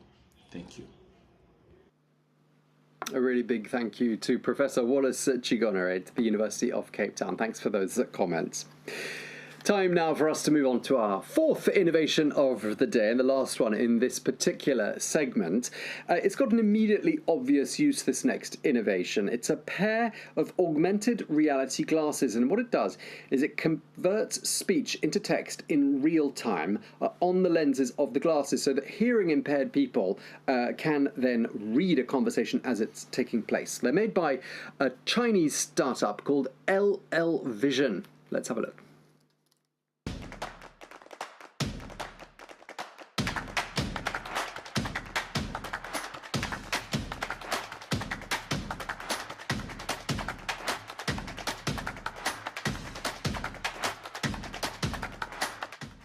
So we're going to take an in-depth look now at what LL Vision does. And Marcus, those augmented reality glasses would help people to follow conversations. So it displays the conversation in the form of a text on the lens simultaneously. And it's not hard to imagine, is it, how that could be an absolute lifeline for people who can't hear. This is an area of tech that Netexplo has been really interested in for quite a long time as well, hasn't it? Absolutely. In fact, it brings together two areas that we've spent a lot of time looking at in the past. You might remember all the way back in 2010, our Grand Prix for that year was Leia, which was an augmented reality application for smartphones. which I think was ahead of its time. We didn't have the connections, we didn't have the phones that were powerful enough to use augmented reality on a geolocated basis. As a reminder, augmented reality means adding a digital layer in real time to the physical world. In other words, you see digital content right on top of the of what is around you. So at the same time as Google Glasses came out, and they never really took off. They never became a mainstream product. Google Glasses were showing digital information inside the screen of the wearer. And I think augmented reality has been looking for its killer application for a long time, and maybe this is one of them, because it's LL Vision's innovation also focuses on an area we've always looked at, which is inclusive tech for people with disabilities. You may remember, I think it was 2012, our Grand Prix went to an award winner from Singapore called Blind Spot, which made a smart cane for visually handicapped people. It enabled them to know where their friends were, and it guided them to them all the time using a smartphone and the geolocation capacities that we have in our smartphones that we now take for granted. So LL Vision, first of all, when I saw augmented reality glasses for the deaf, I thought I'd read it wrong, because you think glasses, they were for people with vision problems, but no. So it's pretty smart, pretty exciting approach to enable people that are hard of hearing to take part in a conversation using augmented reality. Maybe this is the killer application augmented reality has been waiting for. Yeah, it sounds amazing. And that concept, as you say, of listening with your eyes, something you wouldn't expect, but it does make perfect sense, doesn't it? We've spoken to the founder of LL Vision. His name is Wu Fei, and we wanted to find out a bit more about these incredible augmented reality glasses. Dear Director General, Deputy Directors General of UNISECO, dear Mr. Tasik Jealousy, Assistant Director General of Communication and Information of UNISECO, dear Mr. Thierry Happy, Chairman of Netexplo Innovation Forum organizing committees, and all the special guests attending this event. Hello, I'm Wu Fei, the founder and CEO of LL Vision Technology in China. First of all, it is a great honor for me to thank the UNISECO and the Netexplo on behalf of the whole team of LL Vision and our global partners who have helped the hearing impaired people. I feel extremely honored and humbled. I greatly appreciate your recognition of our efforts in innovation and awarding us the top 10 Global Science and Technology Innovation Awards. LL Vision is a leading augmented reality company founded 8 years ago. Our mission is to create AR plus AI innovation technology to empower people and enterprise. We have provided solutions to various industries such as aviation, manufacturing, construction, mining, and energy. Over these years, we have been authorized over 100 patents globally and serve more than 100 countries. Meanwhile, we form a very professional and technical team in the AR industry. You may not know, according to WHO 2021, almost 5% of the world population are facing hearing loss issue. It is almost equal to the whole population of China. Among them, 430 million are severely losing their hearing, and the amount are equal to the whole population of European Union. For those people, they have many obstacles in daily lives. For example, finding a good job, go to a party, seeing a doctor, attending a conference, almost handling daily trivial things. These things may be easy for some of us, but it's very difficult for all of them. How technology can help the hearing impaired is regarded as a global challenge. Last year, we started exploring if our product could be considered as one innovation hearing aid, allowing them to see the sound by air glass, and notice that how air glass could affect the hearing impaired has never been explored.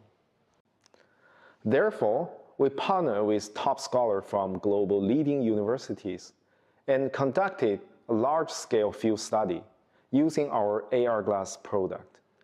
Over 2,000 surveys have been collected, and 60 candidates joined the constructive test with several weeks free trial to use our product intensively.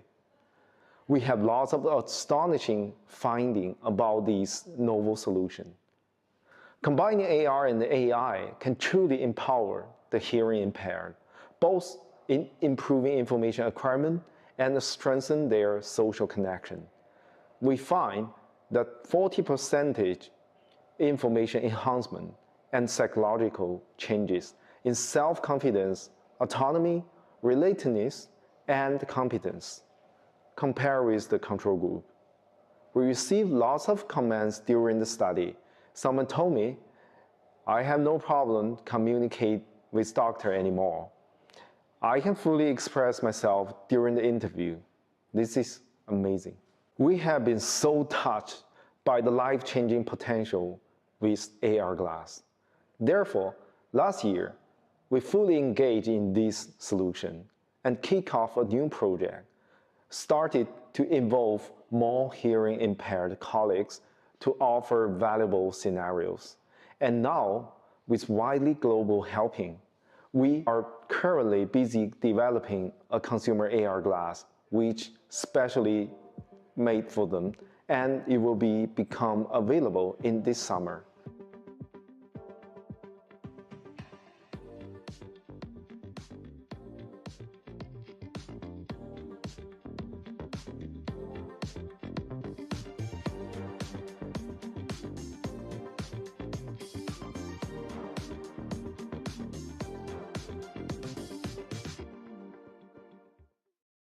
This Innovation Award gave us great confidence to continue working on this direction. And we call for more partners and institutions to do it together. We appreciate all the support in helping us empower hearing impaired who are really in need, brighten their silent world together, making a world a better place. Thank you. Well, thanks to you, Wu Fei, the founder of LL Vision. Really interesting, those glasses, Marcus. And as we saw in that demonstration, they are starting to look a bit more like the sorts of things you'd actually want to wear, aren't they? Might do, yeah. They're starting to look like quite cool sunglasses, and you can imagine people using them instead of mobile phones. We've all seen people in Paris walking along with their mobile phone, nearly stepping in something or bumping into each other. It would probably be much better for pedestrian safety if the main interface was in our glasses. Although you wouldn't want to use it perhaps when you're driving. But maybe this is the application that augmented reality glasses have been waiting for. And I believe that LL Vision also use it for training, particularly in highly technical fields like aerospace, where you get instructions on what to do inside your glasses. I know in several industries that's already the case, but maybe this is the time where heads-up displays, as you could call them, are going to take off. Yeah, I mean, I can think of the uses immediately. I'm guilty of looking at my map when I'm walking around on my phone, and this would enable me presumably to see some directions on the lenses of the glasses that I was wearing, so that's pretty handy. Yeah, but you can get instructions in your headphones with navigation apps though, so that does help. I know, I get easily confused. Not much sense of direction. Thank you very much indeed, Marcus Goddard. Thank you so much for speaking to us, and we will have some more innovations for you throughout the course of the day. 2 more chapters to go through. But up next, Julia is going to be back, and she's going to be speaking to Émilie Ebongue to discuss the best innovations in femtech. That's up next.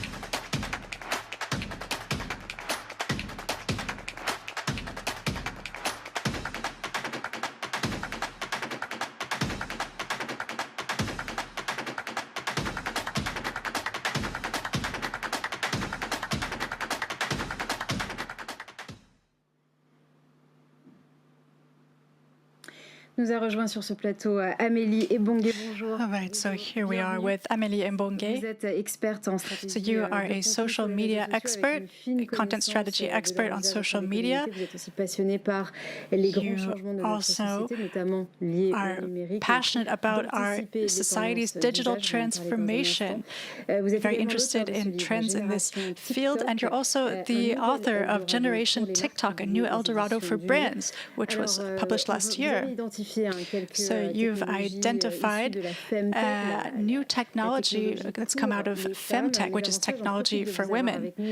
We're so happy to have you here with us to talk about this initiative, We Are the Future in Tech.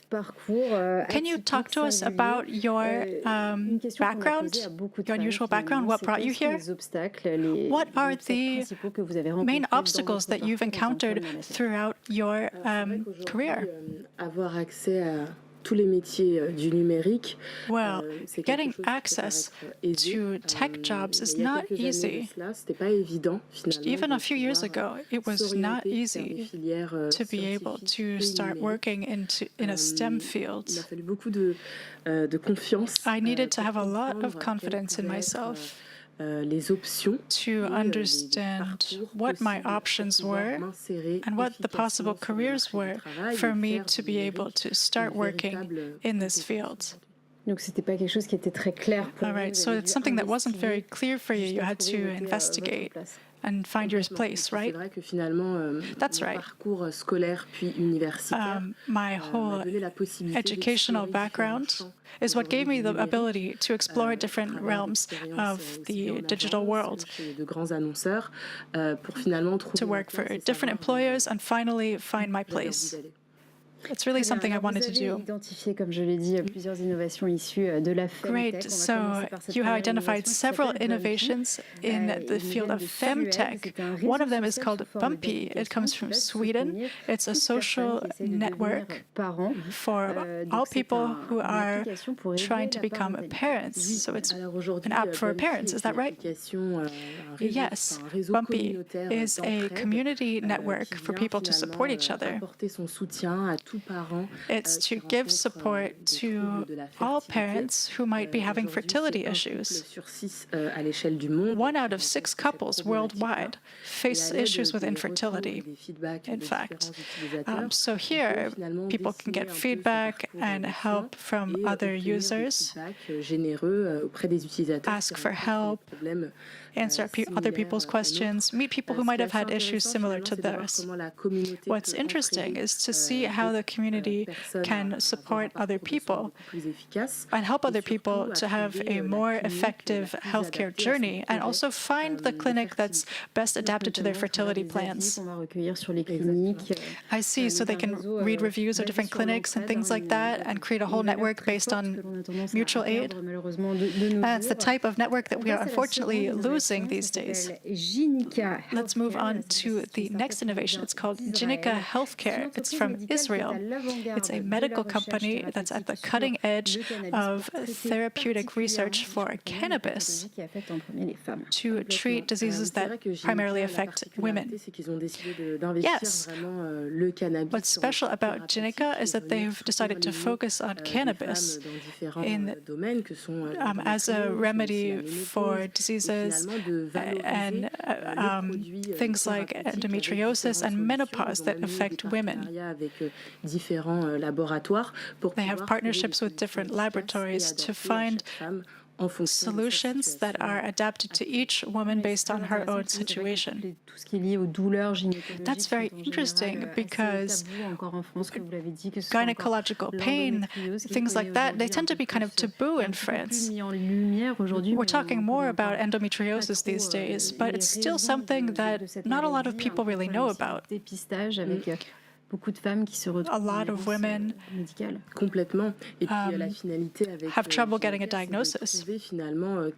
Right, and Ginica tries to find what is the best way to address the pain that women may be having. For endometriosis, for example, there's no cure. There's no way to attack the root cause of this affliction.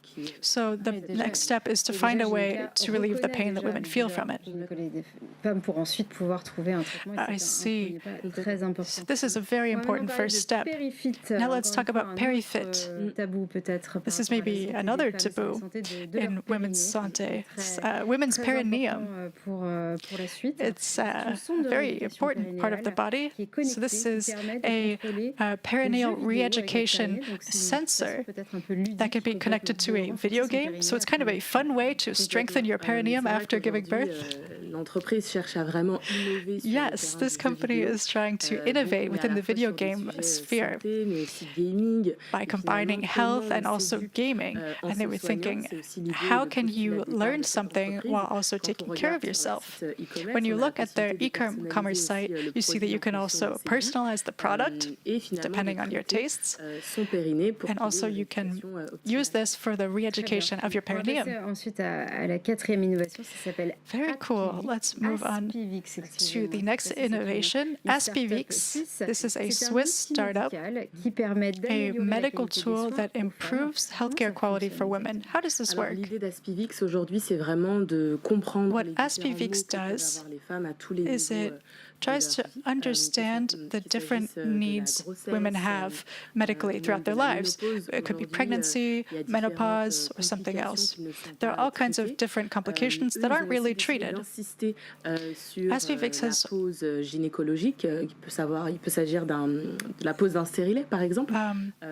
really focuses on things like reducing pain during the insertion of an IUD, for example. Yes, what's interesting about these 4 innovations is that women's health is not always taken into account. It's not always well understood. I'm thinking about when women have heart attacks, for example. They're not well diagnosed in women. So there's still a lot of work to be done in women's health. And improving women's healthcare. What does that make you think about? Seeing women who use this technology to find solutions. Well, femtech is a very ambitious sector today. There are a lot of different subjects that could be improved with technology. Pregnancy, fertility, menopause. There are a lot of different applications in this field. There are a lot of startups that are trying to meet women's needs at every step of their lives. And it's very ambitious. It's helping women understand that there can be improvements, there can be something better. I think that this is really positive and really optimistic. Yes, this sector must involve a lot of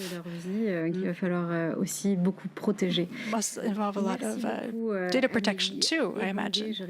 So thank you very much, Amélie Eponguet, social media expert. And you're also the author of this book, Generation TikTok, A New El Dorado for Brands, which was published by Juno. It was a pleasure to have you. Thank you so much. So I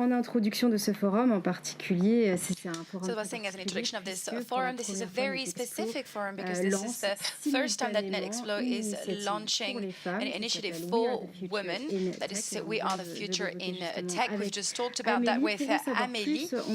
And to know more about that, we are going to welcome Fleur Segalen, the COO of Netexplo.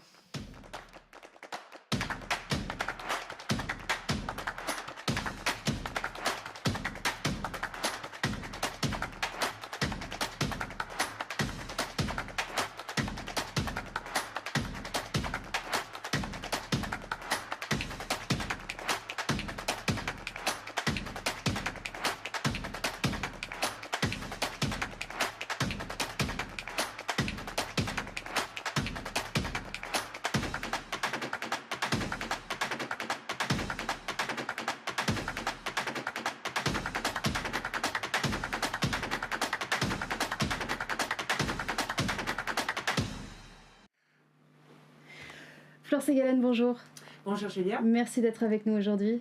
Je suis ravie d'être là. On a lancé hier soir. I am delighted to be here. We launched last night this initiative, We Are the Future in Tech. There was a real great atmosphere. We felt like all women were gathering around this project. Can you tell us more about this initiative? Of course, Julia. As you know, since its creation 15 years ago, the observatory UNESCO Netexplo, the observatory from Netexplo played a major role by trying to pay tribute to women that use digital tools to transform society, to make society more inclusive, but also more performant. And more equal. So the digital became the lever for became a lever for radical transformation, whether it's for society or for fighting against global warming, for example. So we saw that in the past quite a few times already. But women nowadays are not enough in this sector. In Europe, we only have 18% of women working in the tech sector. Those professions, the professions in the tech industry, are the ones who are going to transform society and transform the world in the upcoming years. So I would say that this is all about social justice here. But also, we would have an issue in terms of economic justice as well. So the tech sector needs to hire more women. All right, so this is for the We Are the Future. base of À l'occasion de ce forum, this initiative. Can you tell us more? Well, for this forum today, as you said last night, a lot of women gathered, and so they are creating this network that is called We Are the Future in Tech. So this is a network that was created by Netexplo. We are hoping to expand that network in the future. And so all of these women are working in the digital sector, and they want to commit towards the new generation to make sure that they can train younger women and they can encourage younger women to actually get in the tech sector. So this network is something that we've created at the international level. We have women in France, but we also have women participating that are from all over the world. We have all different nationalities. We do have women that received awards from Netexplo, because you know that Netexplo awarded numerous women. And actually, before announcing the big winner, we will have the former winner of the award come and say a few words. She's a woman as well. Exactly, and we also have women that intervened as experts or so they come in as speakers here at the Netexplo Forum, and we're also trying to find personalities that are at the head of a big company or maybe a big institution or research institutes or startups, and so we're hoping to gather those women, and they were able actually to join us last night, so we've been able to work all together and launch this initiative all together. So the mission of this network, its mandate, is to try and encourage the new generation to try and develop this tech passion, and for young women to be aware that the tech world is also a field in which they can find self-fulfillment, and it's also a sector in which they can participate, so that they can participate in the transformation of society. So we need to encourage them to get in that sector. This is a very vast sector. We're not saying that they have to become developers or to be a no-code developer, UX designer or anything. There are so many different trades and so many different professions in that sector, and they shouldn't be afraid of getting in that sector. They can be successful. This is not a sector exclusive to men.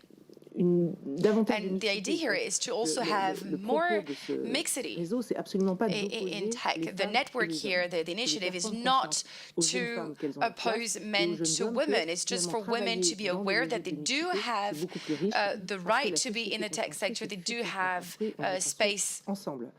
There is room for them, and they need to take up that room.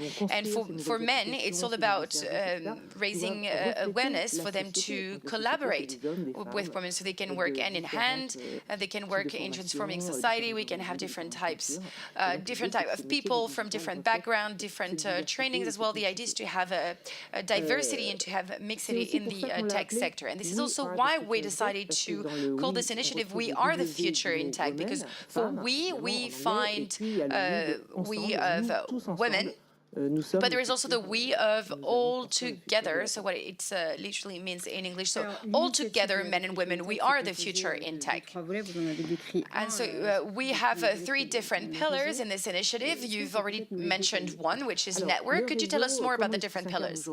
Well, what is the network about? It's basically people that said yes, that they wanted to participate in that group, they wanted to participate in this network. And so we've asked women to produce videos which are portrait. We're calling this role model portraits.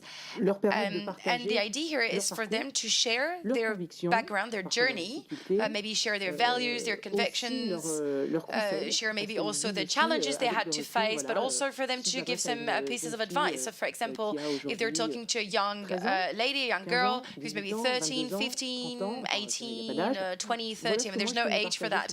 But here are the pieces of advice I can give to those girls and women. So we've shot those videos already. We can find them on our website, which is called wearethefutureintech.org. And so you have all of the videos available on that website. You can find all the videos on the social networks as well. So this is the first pillar of that initiative. And the second pillar of that initiative is that many of these women went back to their universities. Some even went back to their junior high school or to their high school. They really wanted to meet very young people that are building their professional career, their professional future, so that and so they went there to share whatever they had to say about their job, about their career, and they're basically telling those young people that they're there to help them out to get into the tech sector. And the idea here is to show them that if they want to participate in tomorrow's world and they want to be bold, well, they can just get in the tech sector and they will be helped. And so the last pillar, it's all thanks to Sandrine Cadla. We were thinking about how could we make this we a reality within companies. And so yes, this was a studies that was conducted with 30 top managers. A third of them were men, so that we could respect that mixity. So we've asked a question to them regarding mixity, regarding gender equality, but also regarding the benefits companies could get from having a more diverse personnel. And so those top managers are from the listed French companies. De centres de formation et tout domaine confondu. Alors pour la synthèse de cette They're also from different training centers. So I would like now to welcome Sandrine Cadla. She's the Associate Director and Research Director at Netexplo. And she will be accompanied by Anne Biulak, the Capgemini Invent Vice President at Frogpart, and Najwa Benjema, who's the Director of the Passenger Marketing Program at the SNCF Voyageurs. Thank you so much, Sandrine, and welcome. What about the results of that study? Well, thank you so much for inviting me, and thank you for letting me share the results of that studies. Najwa and Anne participated in that study as well. So I suggest that we spend the next 10 minutes on the results of that study, and then I will let Najwa and Anne maybe react to that study. So that study was conducted to know more about the reality of the mixity of gender equality within companies, but also more about diversity. And we really focused on mixity between men and women. So this is something that we discuss, right, in our society, in our institutions, but this is something that we're still building on. And so we've conducted a survey with 30 top managers from French companies. Of course, there's a majority of women, but we did invite men to participate in that study, so we could have some mixity here as well. And so what we found out is that this is a project that still needs some building, so we're working on it, but there's still a lot of work to do and we need to keep moving forward. So obviously the 20th century, la condition de la femme dans la this is an era in which women got more space in their professional life, in their personal life. They emancipated. They were able to earn their own money. They were able to study and to study whatever they wanted. They were able to manage their own property, to wear whatever they wanted to wear. And so the fact that they emancipated like this really helped us having more mixity in our organization. However, we do still have stereotypes, we still have some biases that are driving the culture that we have, and we cannot ignore those. So women are more empathetic, men are more of have more leadership, etc., etc. And the idea here is to try and debunk those stereotypes, and this is also why I'm here today, because those stereotypes were mentioned during all of the interviews that we've done. So the first stereotype is that boys do math and girls do French. Capacité académique, résultat académique équivalent. Vous prenez un garçon et une fille, vous n'obtiendrez pas la même chose au bout du compte. Even though they have the same capacities, you will see that if you take a girl, if you take a boy, you won't have the same results. So everything is really gendered. So every time we do have some more scientific training, we have more boys, and when we have more literary training, it's usually a majority of girls. And I think we can even go further than that, because when we do have a young woman that became an engineer, for example, she's usually more drawn to a company that is a bit more feminine, such as the health sector, luxury sector, or maybe the beauty or fashion sector, and she's not as much drawn to the automotive industry or the construction or even aeronautics and so on and so on. And so, of course, there is an issue here, because those companies in this sector here, they're really trying to increase mixity within their company, but they are having trouble to hire. And so if we get towards data science, digital, cybersecurity, we can see here again that the feminine pool is extremely narrow, extremely low. And so the study here showed us that even though we have a team around the digital project and we have a mixed team for digital project, we see that women are drawn towards UX design, communication, marketing of those digital projects, and they're not as present in data sciences or in development, for example. And that's an issue here again, because who's writing code? Well, it's usually more men than women. The second stereotype that we can debunk together is that all of the women that are welcome in these companies, are they ever reaching top management positions? And here again, we can see that even though there is a real willpower of the schools, institutional companies that we interviewed, there is this glass ceiling, and it's still there. It's very much alive.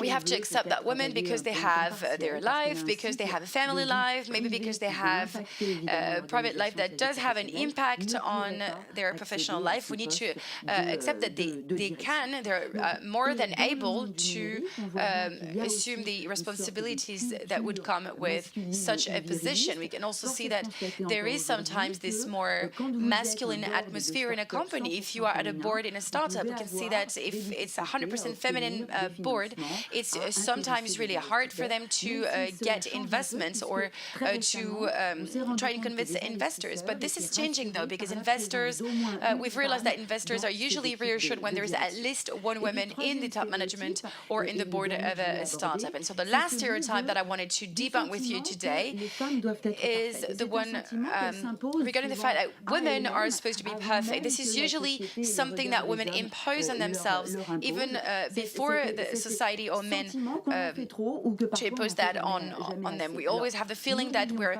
never doing enough. So let's not forget that when a woman try and text the floor in a company, try to say something maybe to denounce behavior that is not appropriate, we usually tend to say that that woman is hysterical, and it's really hard for women to then to report on those inappropriate behaviors. And we also have this feeling of not being legitimate, of this famous imposter syndrome. Am I good enough? Can I ask for a raise? Can I ever get to that position? Can I ever evolve within the company? And so here again, we have to help women be more confident in their abilities, first of all by welcoming them better in the company, but also by trying to raise awareness on these issues within the company. And so here again, we have for them to work on their feeling of not being legitimate. Women usually have that feeling that they have to work twice as much to get what men have. And this is not what companies are asking of them. This is not what society is asking of them either. So this is something that we need to debunk. And then women also have this feeling sometimes that they should be less feminine and be a bit more masculine.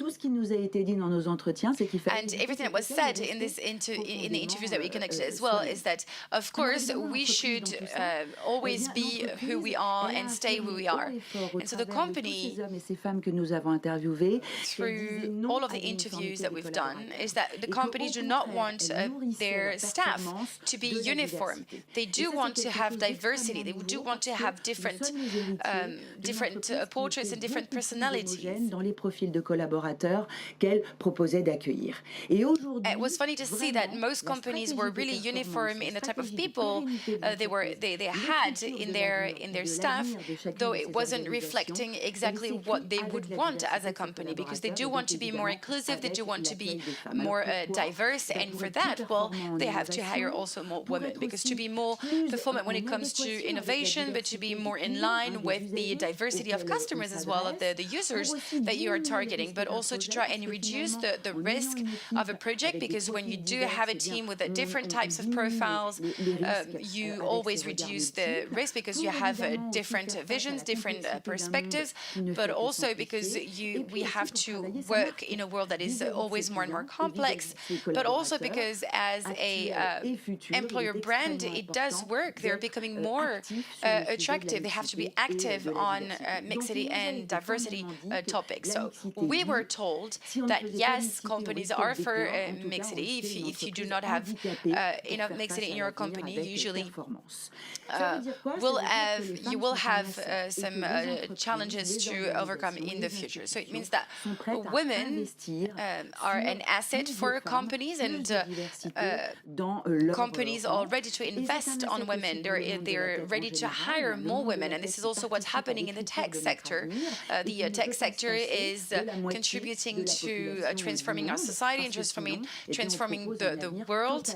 And of course, we need to have women in that sector, otherwise we will only have a men perspective, and so we will be building a biased society and a biased world. So what do we have to do? Well, we have to hire more women within our organization, because the more women you'll have, the more you'll be able to transform the DNA of your company and so accelerate this transition. And we also need to work on the evolution of these women within the organization. They need to be able to go up the social ladder within the company. And so when we're talking about top management, when we're talking about executives, when we're talking about women that do have degrees, well, companies are not the only way to find professional fulfillment. And so these women can decide to leave these conventional organizations because they're not, they do not have enough mixity. And so women can decide to just get out of those organizations. And here we would have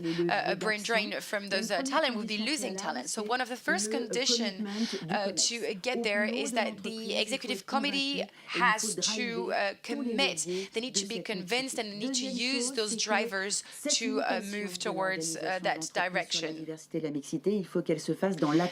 Then we need this transition towards mixity needs to be done very peacefully. We do not want to oppose men and women. We don't want a war of the sexes here. It is counterproductive. So we want something to be very peaceful, even though it will probably take more time to do things peacefully. But this is probably more of the way to go. So we do have a lot of levers that we can use. You've all said that the company should act internally, that it should raise awareness business, probably do some coaching, some training, but they should also act outside of its own walls and maybe go to schools, high school, junior high. Maybe they need to meet youngsters as well at university to try and be more attractive, to attract those type of talents within the company. And then we talked about how we could take the floor on these issues, and here we talk about role models and maybe having more women taking the floor, sharing their journey, sharing their career, to show them that this is possible for women to be at top position. But we need to also see that women are everywhere within companies. We can't always just identify with those rare number of women that are within the top management. We also need to communicate differently. Nowadays, companies usually communicate on the technologies in a very rational way, very with more of an expert vocabulary, and women maybe are expecting something different. They're expecting to have a specific mission, a bit more emotion. This is something that we need to work on. So we need to change our communication, and then we need to give tangible proofs. We're not only here with a speech. We need to talk about maternal leave. We need to talk about salary. We need to talk about skills, and so we need to give proof to attract those talents as well. So the second lever that we can use is recruitment. We need to boost recruitment. We need to try and get women where they are, especially in the tech sector. You know that we don't have young ladies entering the tech sector, so we need to go and recruit them. We need to go further. We need to try and target other profiles, maybe profiles that are not as young. Maybe we could implement quotas. So maybe quotas is an issue. I mean, it's an issue maybe for men, because they would think that we would choose women over them, though they have the same skills. But it's also an issue for women that feel like they're not legitimate because they were chosen because of their sex rather than their skills. So quotas could be an issue here. So this is something that we could use, but very moderately. And so we need also to push companies to innovate in terms of management. There are some professional careers that can be longer than others. We do have a pool that can be different from what we're used to. And the last lever I wanted to mention is the one that really boosts women. We need to boost their confidence. We need to accompany them. We need to train them. I know that Najwa mentioned that as well, but women need to take their own space. We need to try and get rid of all of these stereotypes, and we need to talk about parenthood. We know that this is something that companies are taking more and more into consideration, and we need to reinvent a career as well. Our career is not over when we turn 35. It can go up to when you're 50, 60, maybe even 70 if you like.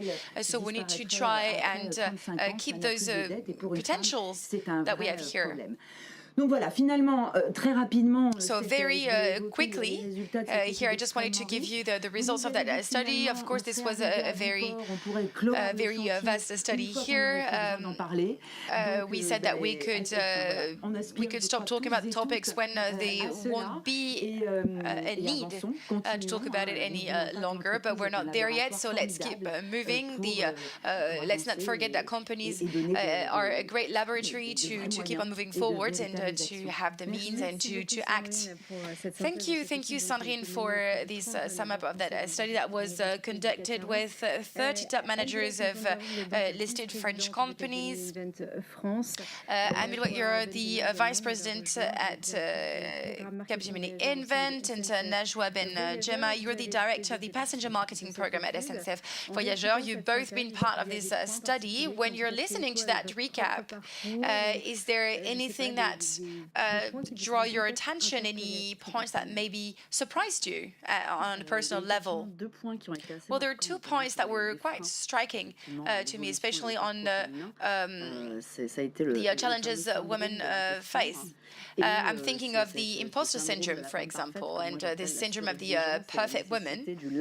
And I usually talk about the fact that women need to let it go. Every time I took a new position, I've always had this moment of doubt. I always had this feeling of not being legitimate. I've always felt like I was the imposter, for sure. And I was trying to overcompensate and try to be over-perfect to prove my worth and to prove that I was there for a reason. And so, of course, I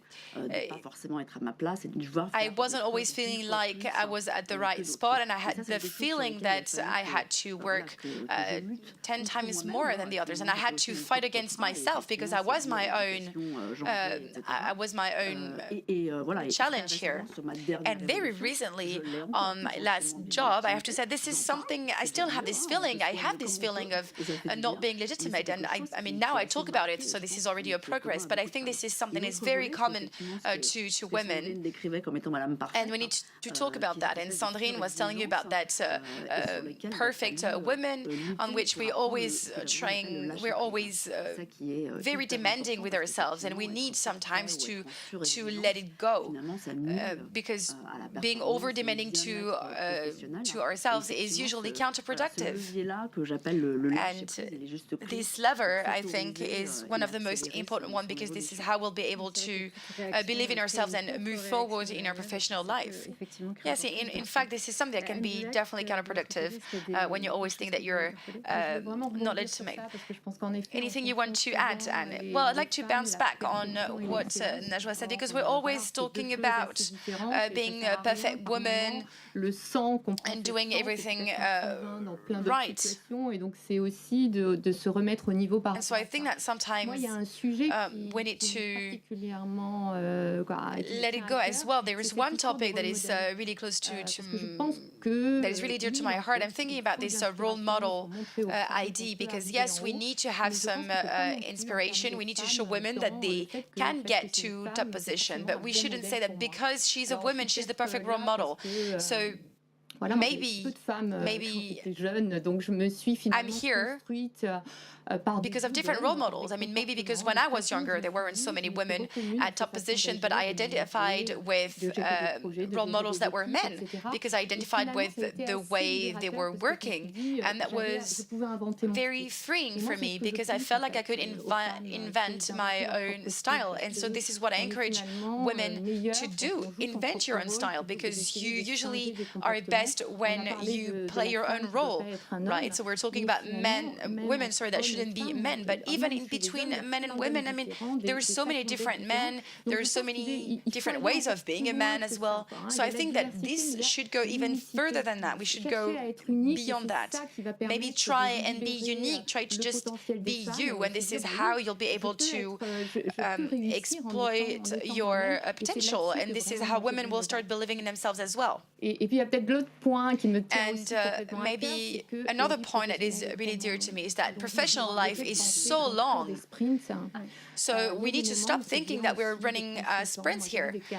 We need to take our time. I mean, there are some careers that I've seen in my past that evolved extremely quickly, some other careers that were slower, and it can be very frustrating when you see that your career evolves very slowly. But this is also what helped me sometimes to just take the time to think and prepare for the future, and then it was accelerating again. I mean, we might work up until 65 or even 70 years old, who knows? And so we need to, we need to understand that we're running a marathon.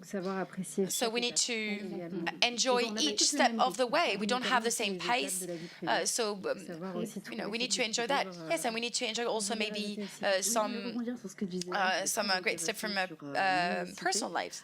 Yes, I wanted to bounce back on what Anne was saying, because I had the chance to benefit from a coaching that was really freeing, and I've learned one thing with that coaching session is the Exactement. same promise from McDonald's, so come as you are, basically. You know, sometimes we're trying to fit in, we're trying to make sure that we're as close as possible to one stereotype so that people can see us as being excellent, as being great. But the idea here is to try and find in your own personalities the strength that you have and the strength that you can use and capitalize on yourself. I mean, if you're being a very emotional person and you're managing like this, well, that's great. And if you're more authoritarian and you're managing this way, well, this is great as well. So you need to capitalize on your own strength and do exactly as McDonald's says, to just be you and to come as you are. And I think that this is what feminine management should be about. On peut interroger aussi la notion de rôle modèle. Yeah, and this is why we can also challenge that notion of role model. I mean, there is a role and there is a model in that aspect here, but role models should not only be very stereotyped women who succeeded, because we do not need to be like those very successful women to succeed ourselves, right? I mean, role models can just be like life on Instagram, basically. It's not always the truth as well, and I think this is the main objective of the network. The idea here is to show a huge diversity in backgrounds, in career development as well. I mean, we do have managers that are very shy, others that are very outgoing, and both of them are great managers. So I think that we have this great diversity within that network. This is what we are looking for as well, and you can build your career however you are. And having this great diversity of personalities and of background is always an asset for a company.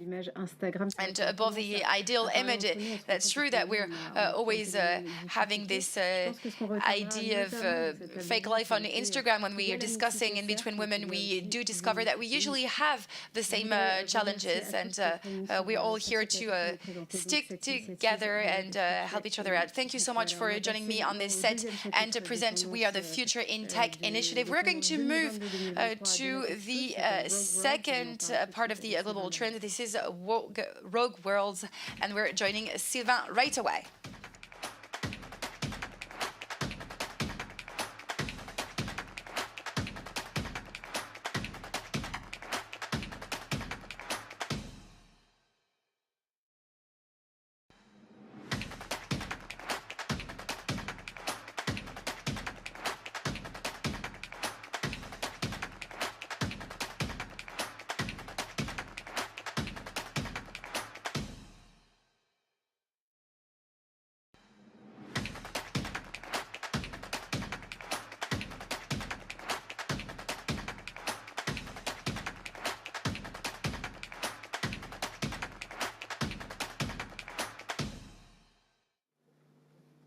Sylvain is back on stage with us to talk more about the second chapter of his book. Once again, it's called Unscripting Tomorrow, and we'll be able to find it on the Netexplo website. Yes. Maybe not as of now, in a couple of days. Yeah. When? In a couple of days.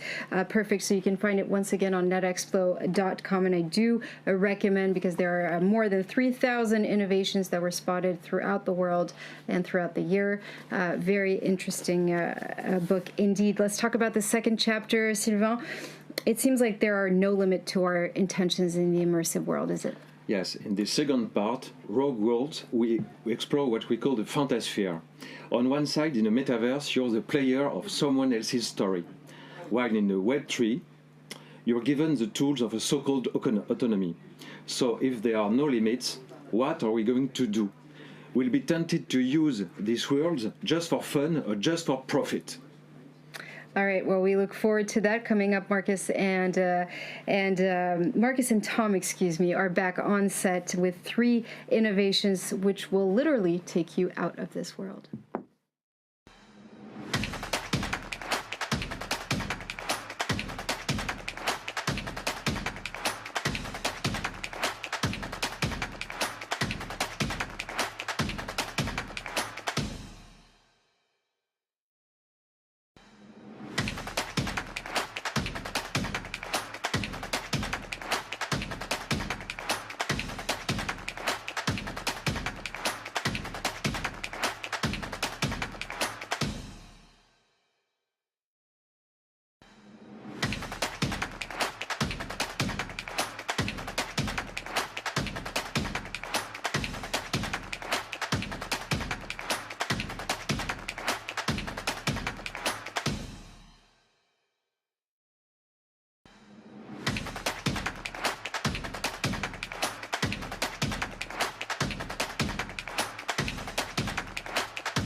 Welcome back. It is time now for the first of our innovations in the Rogue Worlds chapter of this Innovation Forum. We're joined here in the studio by Marcus, who we all saw just an hour or so ago. We're also joined by Professor Steve Moyle from Oxford University. Really nice to have you with us. We've seen you lots over the years, but I don't think I've seen you in person for quite a long time. Well, I think the pandemic has kept us well apart. It has. Well, it's really nice that you could come in and see us. Now, we're going to start by looking at an innovation called Uchu. It comes from Japan, and it's a simulation of the universe and a time machine all rolled into one.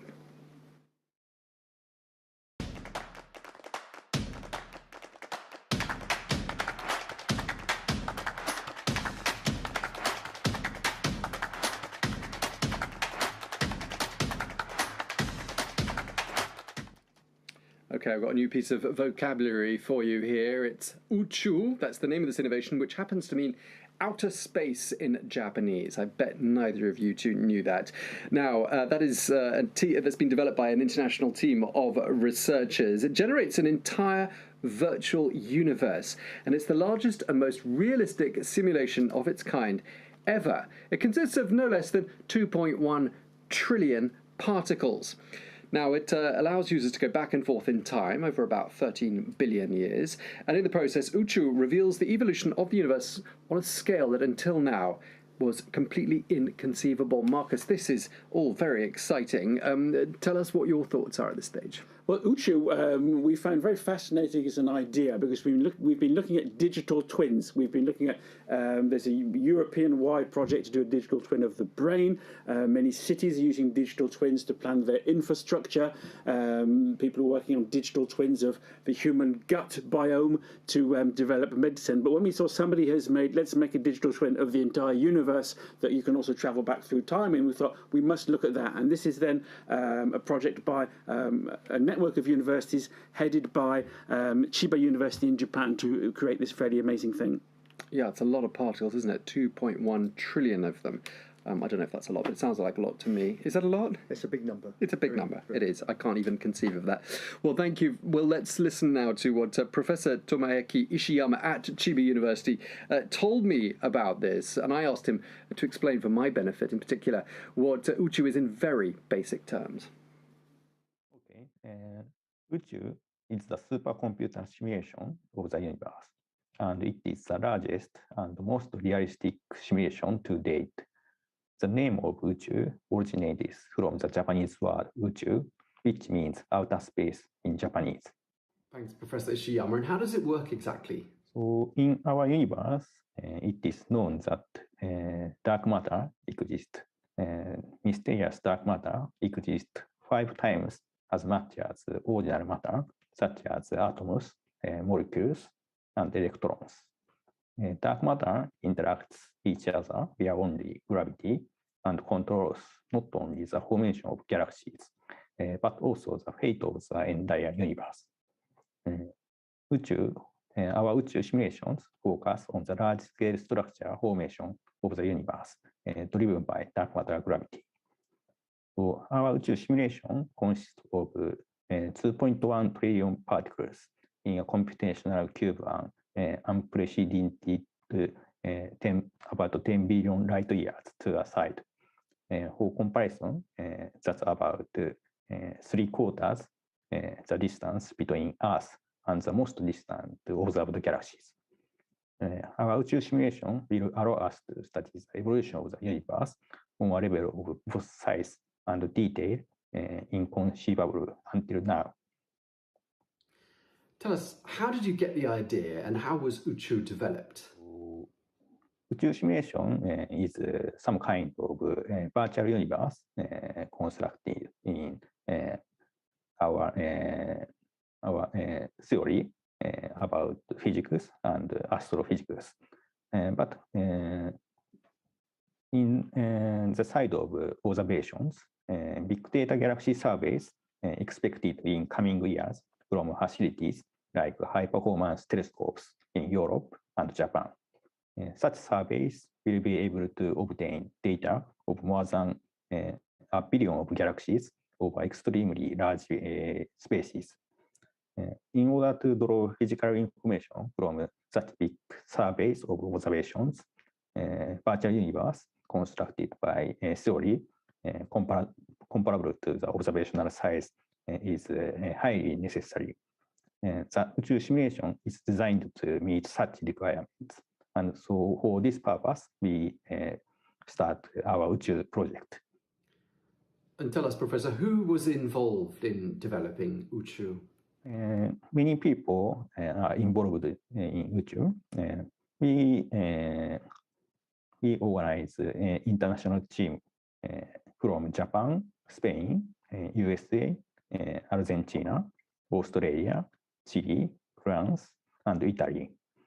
And we used Atelier supercomputer in Japan, which is the world's most powerful supercomputer dedicated to astronomy. Our team exists. Team member exists in about 8 countries, and team members show wide ranges of nationality, race, and religions.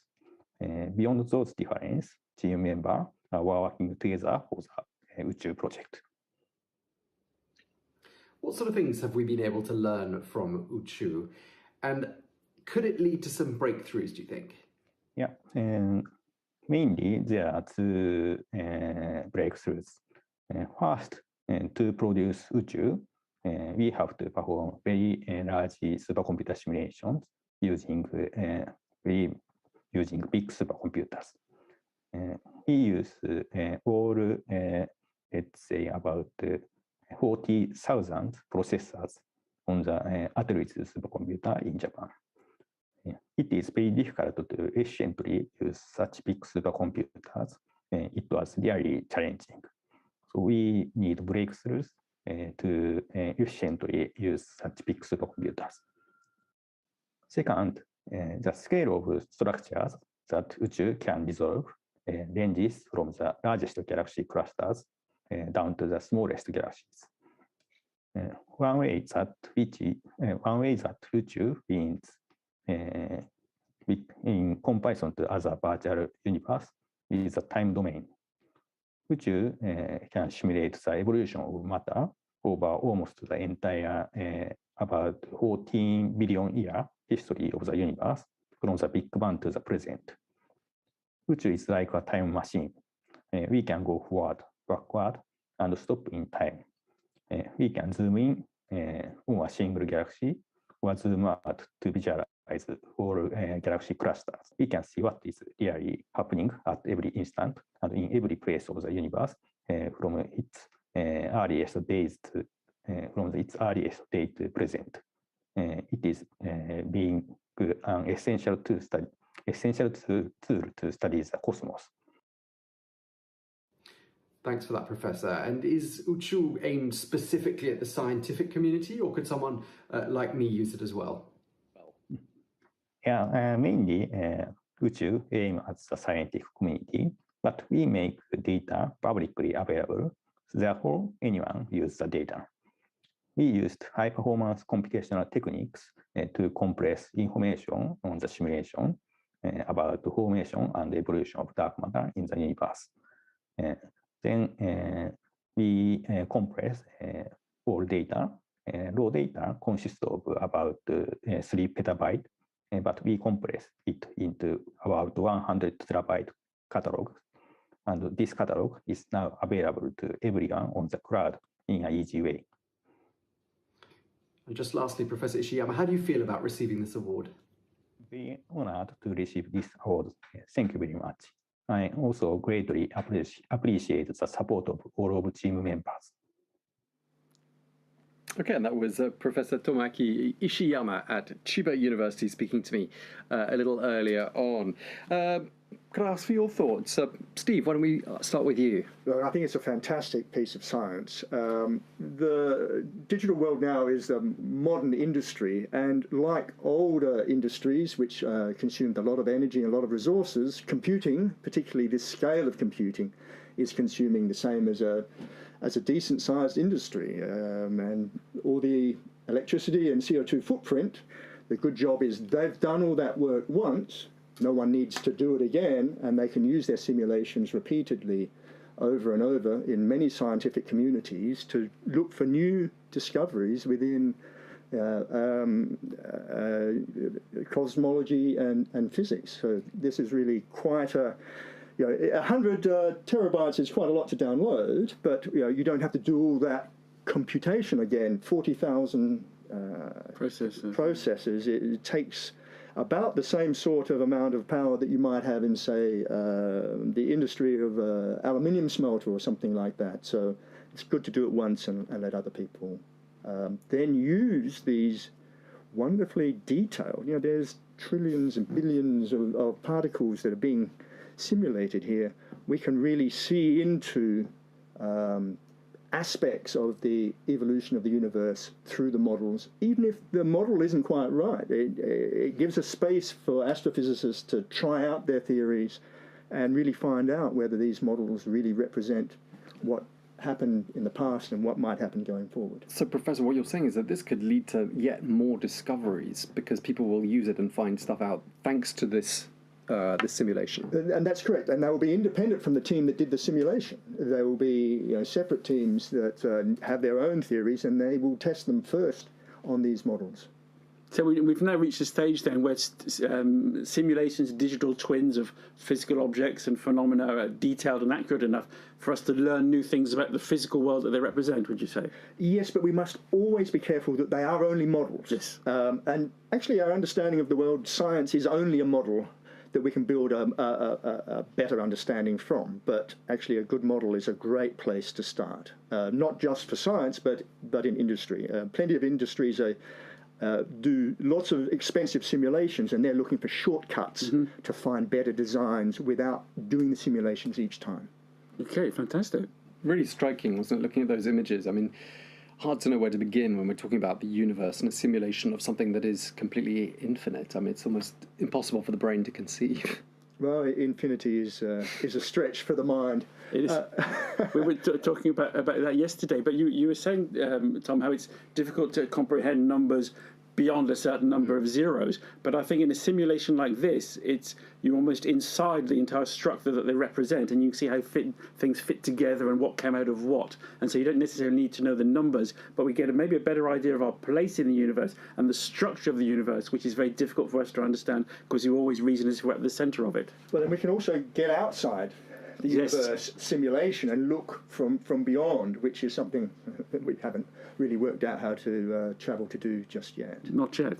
Okay, well, I'm really glad to have you both here with us because this was this is an area that I find quite difficult to understand, so it's really nice to have you here to help us make sense of that. So that was Uchu, which means outer space, as we told you, and it does exactly what it says on the label.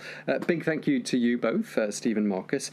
Now let's move on to our next innovation, because as companies are increasingly required to do their bit to help the planet and in a sustainable way, our next innovation offers them solutions to improve. It is called EcoFi.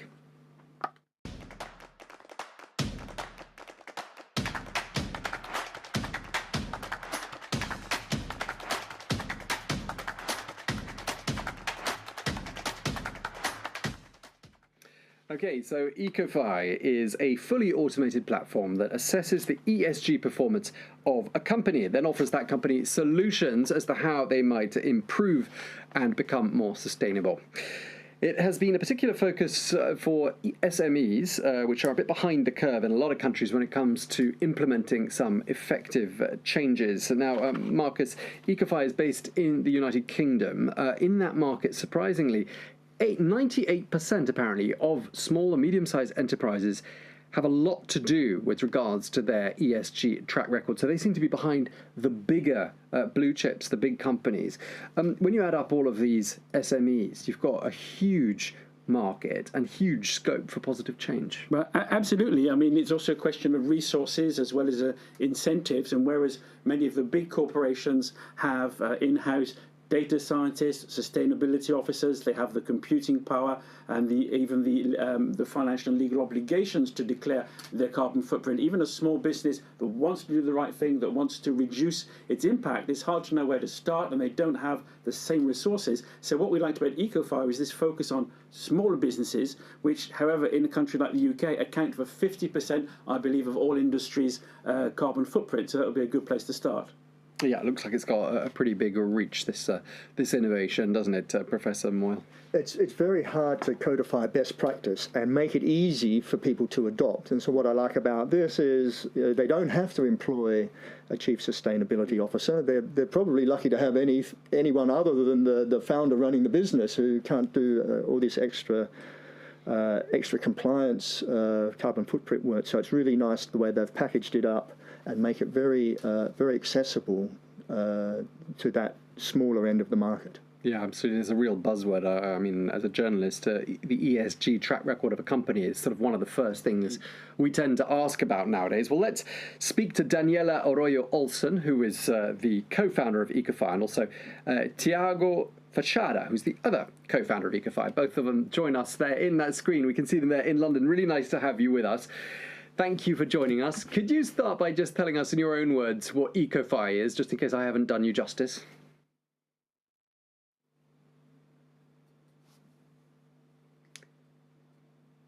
Sound? Your microphones might be switched off. Any chance we could hear what you've got to say? Should we do a little sound check? Can you hear us now? All good? Hello, I don't know if you can hear us there in London. Daniela and Tiago. You haven't muted us, have you? Well, while they're sorting that out, why don't we just talk amongst ourselves? And, you know, I don't know if you had a chance to find out, Marcus, but I mean, it seems like SMEs have a lot of work to do when it comes to sort of upping their game, doesn't it? Yeah, well, I mean, first of all, the financial incentives apply to maybe listed companies. There are many investment firms that are insisting on a carbon footprint plan before they buy shares in a company. There are, of course, many investment firms that only put money into companies with a good track record, and of course, so those that don't, well, their value is gonna go down. So there's pressure from individual and institutional investors all over the world to say we would prefer to put our money into companies that have a more sustainable approach. And of course, that makes sense for everybody in the long term. There'll be nobody to buy stuff otherwise within a few generations. But it's much more difficult for smaller companies. They don't have the resources and they're not monitored. And usually, when legislation comes in a country to force companies to declare and improve their carbon footprint or to offset it, it applies to the biggest companies first, like with social regulations as well, and then trickles down over the years to every company. And of course, it's easier to keep track on one big company than 100 smaller ones. Absolutely. Well, let's try and go back to the UK and speak to Daniela and Tiago and see, can you hear us this time? Yes. Is it working this time? Got you. That's a result. I don't know if you've been hearing us talking. I hope we're saying the right things about EcoFire and we're doing you justice in our description and our assessment of what you do. Sorry about that. We were trying from different computers, but hey, you know what they say, good things, you have to wait for the good things. So we're here now. Tell us in your words, what is EcoFire? So EcoFire is a startup that, of course, is based in London, as you were mentioned. And yeah, we provide solutions, automated solutions for SMEs. And we're focused heavily in the supply chain and of course, to promote circular economy. And what makes you different from other companies that might be helping to sort of help companies improve their ESG performance?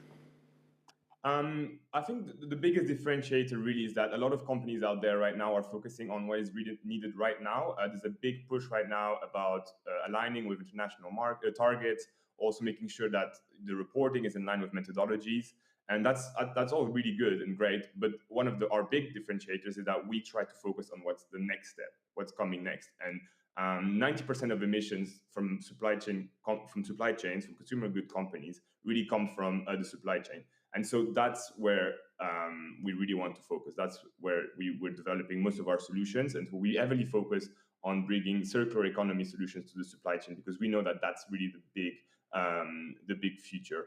And it's a very complex challenge, but it's one that has a lot of tremendous opportunities. And so it's it's a very exciting space to be in. So you're not just helping them, these SMEs, to sort of meet compliance and regulations regarding ESG, you're helping them anticipate what's around the corner. Yes, exactly. So because we know that right now a lot of it is about saying, okay, we have to align with the 2050 targets of the UK government or the targets set by the IPCC. But we know that to do that, to actually meet those targets and to hit those targets, you actually need to reduce your emissions by a lot. They will need to reduce their emissions on average by 50%. And so there's a big challenge, especially in supply chains. Modern supply chains are very complex. And so it's the area that we really want to focus on. Before we cross to you, we were talking here about how, if you went to a large blue chip company, I mean, I'm not going to name one, but, any large company would have officers who are charged with looking after the company's ESG performance overall. Is that the reason why SMEs, these small, medium-sized enterprises, are so late to the game, do you think? Yeah, so what's happening right now with the SMEs is they have two options. They can either hire a consultant, which is what we were saying, or they can, which can be expensive and slow, or they can go and use the online tools, which can be a little bit too generic and also a little bit overwhelming of the way that sustainability is also really structured. So this is why we believe the big consultants, the big companies have the budget for them to hire a sustainability, C-suite executive. And the small ones, they're going slow in the game because as a small company, you're short in time and you're short in budget, right? So you don't have time for you to learn all these different complexities, and you don't have the budget for you to hire a consultant. So this is why we wanted to develop this platform. So really SMEs have the opportunity for them to also implement impactful solutions and be able to track them and promote them within within the companies. Okay, and you just started to touch on it there, how you sort of came up with this idea. Is there a story that goes with it, how you came up with the idea for Ecofy? So we both did the climate change and finance masters at Imperial College London in 2018, and we started working together actually after that masters in 2019 at a strategy consulting firm, and that's where we realized that there was a lot of pressure from companies and also a lot of they really wanted to become sustainable, but there was a lot of also uncertainty. They didn't know what to do. They were also a bit scared of being labeled as greenwashers, to basically say that they do green practices but did not actually do it. And so we saw that we had a lot of knowledge from this, from our masters and from also our previous experiences, and we decided to launch Ecofy. We knew that a lot of these smaller companies, they usually have a lot of tools. For example, when we launched Ecofy, we had access to a tool that helped with legal services, because of course most founders don't have legal expertise. And the same could apply also for sustainability. A lot of founders don't have sustainability expertise. And so for SMEs, it's just, as Daniela was saying, it's just very complex. And so we wanted to create this tool that really helped companies and solved all of their sustainability needs in one place, really. We currently have 3 features. The first feature is the 360 assessment, which Daniela mentioned, and it really tries to analyze the entire value chain of a company. So again, big focus on the supply chain. And then based on that, that's really the first step. And based on that, we then can provide tailored sustainability solutions, because we've really tried to understand autonomously the entire value chain of a company. And so they will get tailored solutions that they wouldn't get from general online tools. And then also the third feature is that they can also calculate their carbon footprint really easily. They just need to input whatever their operations have been. So for example, how many tons of a certain material they've used, and that will then get transformed straight away into CO2 emissions, which they will be able to disclose to their stakeholders in a way that's also in line with most of the latest methodologies, which is great. Okay, and we've been saying how a lot of your clients, or most of your clients, are their SMEs. I mean, just give us the profile of a typical client. Have you got a client in mind, one that you've recently worked with? You don't have to tell us their names, of course, but just what kind of a company they are and what you've been able to do for them and how they found out about you to begin with. So most of our clients are FMCG companies, so fast-moving consumer goods. That's a sector that has a lot of very complex supply chains. So we really thought that was a great way to start delivering some big impacts. And a lot of them don't focus on their supply chain or their suppliers right now. It's mainly about the direct operations. So there's really a large opportunity to deliver a large impact. For some reason, we get a lot of coffee companies, which is great because it helps us also to make sure that we choose the best coffee, and we can choose coffee that's been made more sustainable by us. And we really love coffee, so it's good. We all do, actually. That sounds like a very good sort of a client to have. So coffee clients, there we are. Who'd have thought it? Now, what sort of scale do you envisage for Ecofy? Are you seeing this being rolled out on a much wider scale? Yeah, definitely. At the moment, sustainability and ESG is becoming more important, not only for companies, but also for consumers and for investors. So we want to incentivize companies to really have these great opportunities and take the next action. And this is why we chose to be in the space of clean tech. We're rolling out new features in order for us to automate it even more.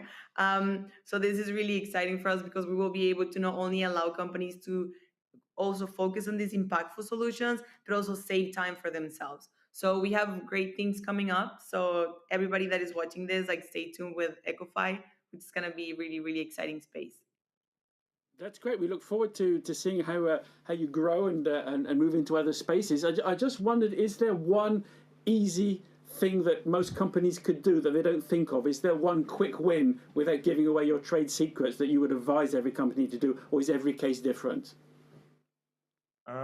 I think one of the things that we always try to help companies do is build more engagement with their suppliers, because, as I said, 90% of the emissions come from the suppliers. And so even though this might take a bit of time, if you start building, for example, criteria for suppliers for sustainability, if you start also building maybe a best practice guide for your suppliers, that can have actually a very large effect in the long term, because this will affect all of your suppliers and therefore your supply chain. And so it can have a big effect and big reductions on your emissions. So that's always something that we try to really incentivize companies to do, is really try to be collaborative with their suppliers. A lot of their suppliers are also interested in becoming more sustainable. So it's usually a win-win for both. So a quick win will be push for transparency. Okay, so it's about having that transparency and not just looking at who the cost factor, who's the lowest cost supplier of them all. Professor, I get that you wanted to jump in and say something at this point. So I think the focus on the supply chain is very important. Modern civilization has really lost knowing where their things come from and how they're made, and have no real appreciation for the environmental costs. So, for example, the environmental cost of an aluminium drinks can is enormous, but no one really understands that. So I think this is an excellent way forward. Okay, well, let's ask the team in London. How do you feel about receiving this award? I mean, we're super, super happy to be chosen. Receiving this award it's great because it means our hard work is being recognized. So we're super happy for that, and we're super happy to be invited to this platform and talk about more about what we're doing. And also, I mean, give the opportunities of anyone who has an SME watching this video to join our platform and really take their company to the next step. So we're super happy and super grateful for you guys to have chosen us. We promise to deliver a big impact. Thank you. All right. Thank you so much. Thank you, Daniela. You've had the last word. Daniela, the co-founder of Ecofy, joined by her other co-founder, Tiago Facciala. Thank you to you both. Well, let's get the opinion of another professor now. We can hear from Rajiv Shri, who is from the Indian Institute of Management in Bangalore. Here's what he had to say about Ecofy. Hello, my name is Rajiv Srinivasan. I teach innovation and design thinking at the Indian Institute of Management, Bangalore. And today it's my pleasure to introduce to you the startup, a very innovative startup called Ecofy. And the background is interesting as well. We obviously live in a world beset by climate change, and therefore the idea of ESG, that is environmental, social, and governance regulations, audits, and standards, is very much a need at the times. It becomes important for firms to fully understand the life cycle environmental impact, including renewable energy use, hazardous waste management, toxics, emissions management, etc. From a social perspective, the entire supply chain of the firm, as well as its efforts towards diversity and individual and inclusivity in human resources, are on the radar. Finally, on the governance front, it's necessary to be transparent in its practices. The process of gathering and analyzing this ESG data is complicated, and it's a nascent field. That's where an innovative firm like Ecofy, an environmental startup with offices in London, comes into the picture. Ecofy grades a company's level of sustainability while also generating tailored solutions for improvement. Ecofy uses algorithms to analyze a client's entire value chain, including emissions and social impact, specifically for small and medium enterprises. Its 360-degree assessment evaluates the firm's value chain and produces its ESG score on 3 criteria: carbon emissions, circular economy, and social impact. Using that information, Ecofy can then develop solutions aligned with the firm's business objectives that also minimize environmental impact. It can assess the carbon footprint, possible carbon credits, and produce a sustainable report and provide certifications as well. Founded by Tiago Facada and Daniela Arroyo Olsen, Ecofy claims SMEs can use its platform to lower their emissions by an average of 20%. Ecofy is obviously delivering an important service to the small, vulnerable planet of ours and its diverse people. I wish them all the luck in the world. What a big thank you to Professor Rajiv Shri at the Indian Institute of Management in Bangalore. Thank you very much for those comments. Just before we wrap up on Ecofy, Marcus, I was just thinking back. I mean, I've worked on a few of these forums now, and it's not the first time I've seen the environment very much on Netexplo's focus.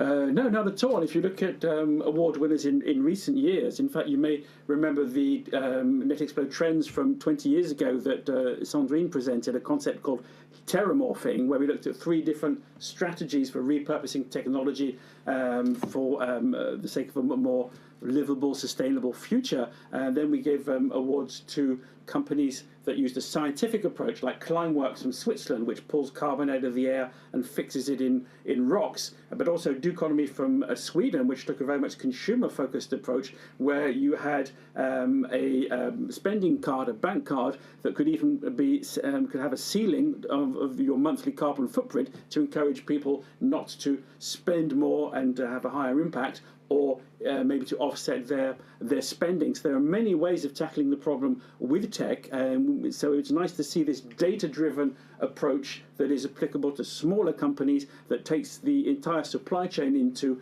account. It was interesting what Daniela and her co-founder and Tiago said, was that a lot of the biggest changes can come from the relationships with the suppliers, when I think spontaneously, if you're not an expert, you think, well, maybe we could design a lighter weight product, but there's so much involved in a complex supply chain that's another way of attacking the problem. Yeah, absolutely. With that buzzword, transparency being so much at the core of it. Well, thanks for that, Marcus. So let's move on now to our next innovation. It is called Drive. It's a disruptive taxi platform, and it aims to make the business of ride-hailing fairer for both the drivers and their customers. Let's take a look.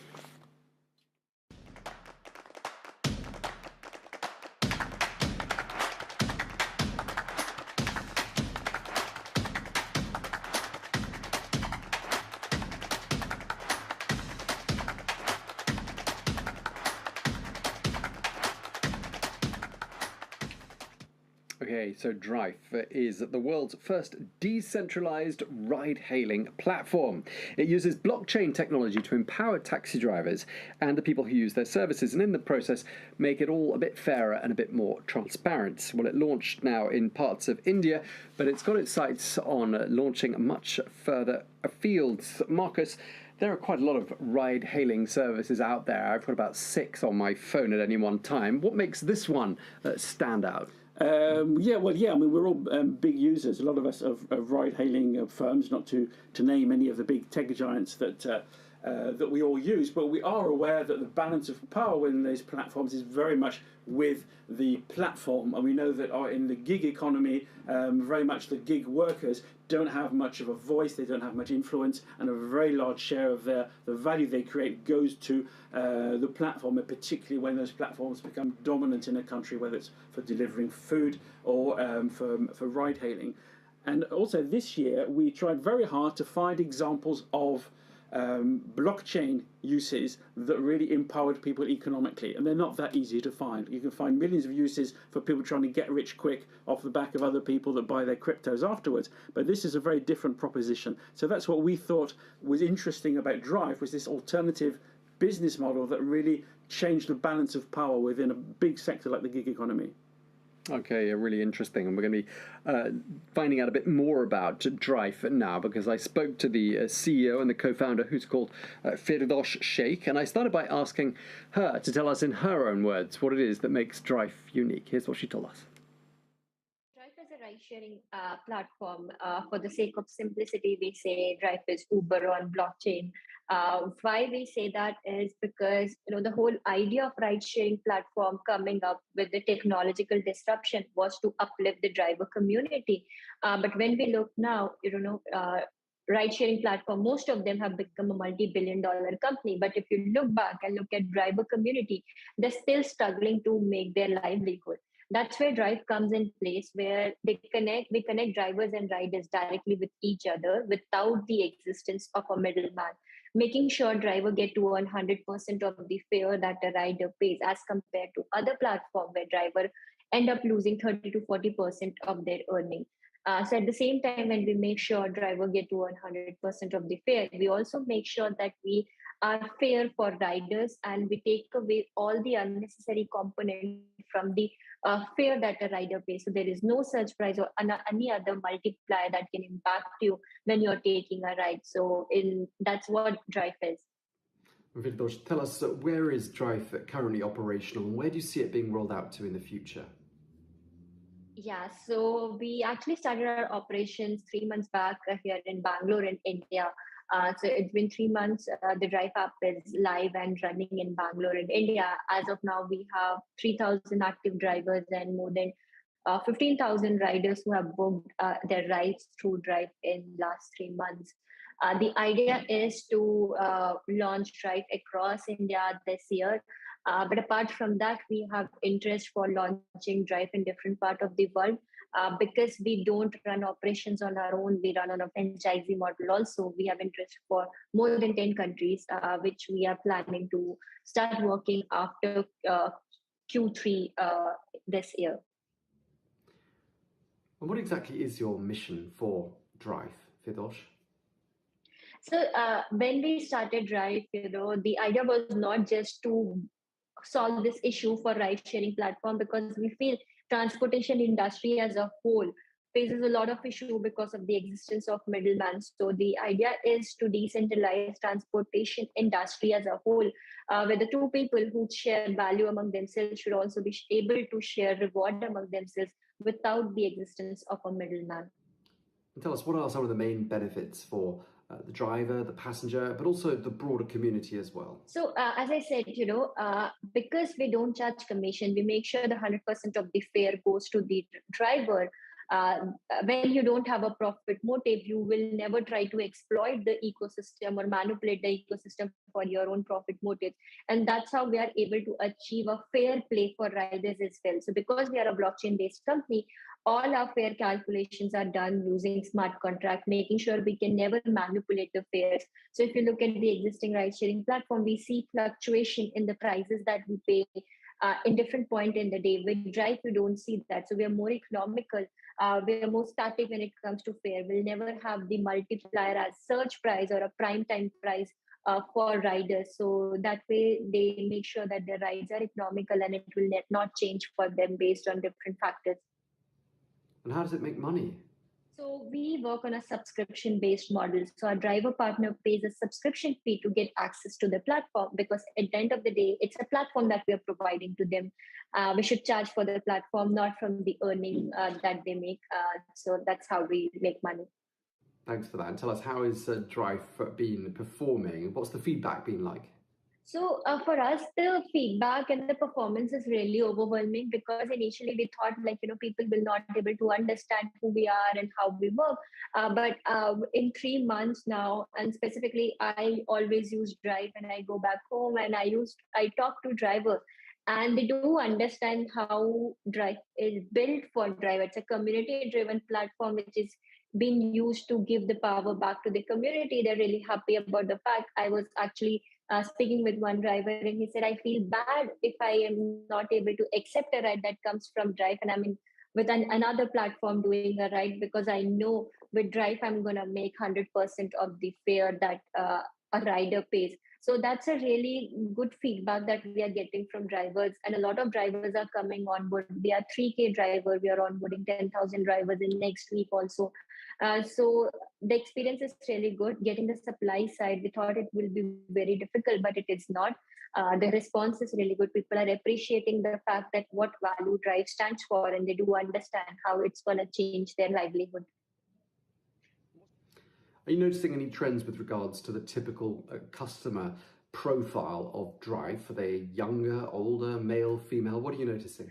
Mostly we see, people aging from 25 to 35 years of age are the people who use a ride-sharing platform, specifically in an environment like Bangalore, office-going people or people who migrated from different city for work here. They don't own their own vehicle and they use ride-sharing platforms. So mostly we see it's a combination of male and female, but mostly you see male using the ride-sharing platform, typically between 25 to 35 years of age. And just lastly, Firdosh, how do you feel about receiving this award? I'm really excited, and I'm really glad that we got selected for this award. It's a really prestigious award for us to get at this early stage of our own, journey. So I'm really excited to receive the award. Okay, and that was Firdosh Sheikh speaking to us from India, telling us about Drive.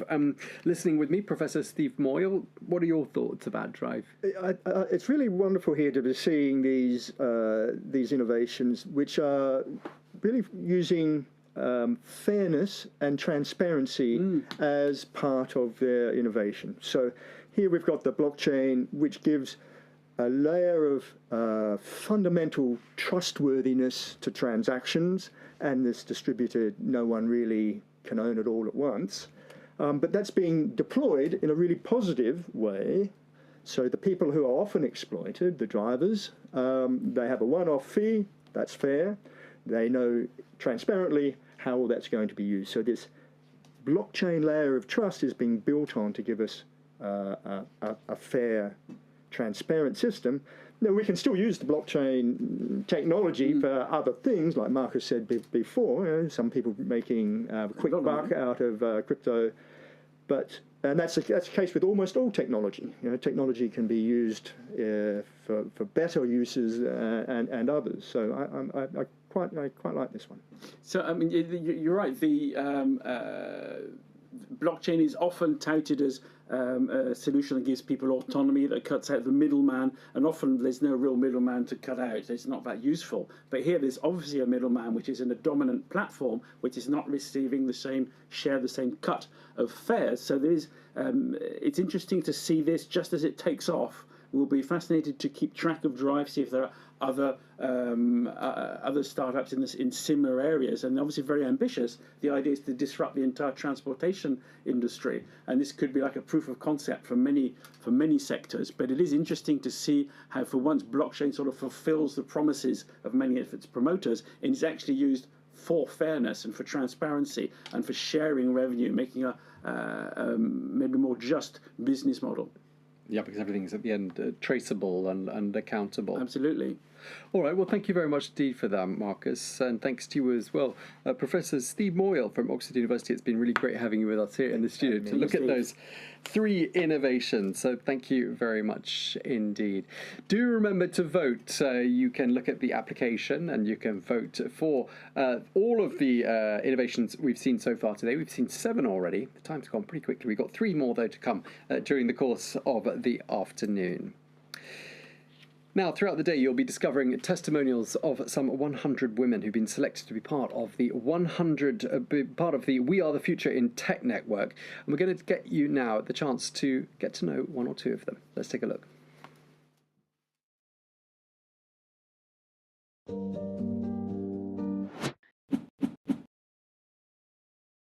J'ai pu voir à la fois quand j'étais membre du Conseil supérieur de l'audiovisuel à quel point... I've seen that when I was president of the CNIL. I could see that digital was a great way of enriching content, ou de services supplémentaires. But also it was an idea of having more TV services or other types of services. I've been able to see as well that digital was really helping us to erase geographical disparities, and it was also fostering economic development because we could access to different services. The thing that technology has done for me is connect me to opportunities, especially as a young person.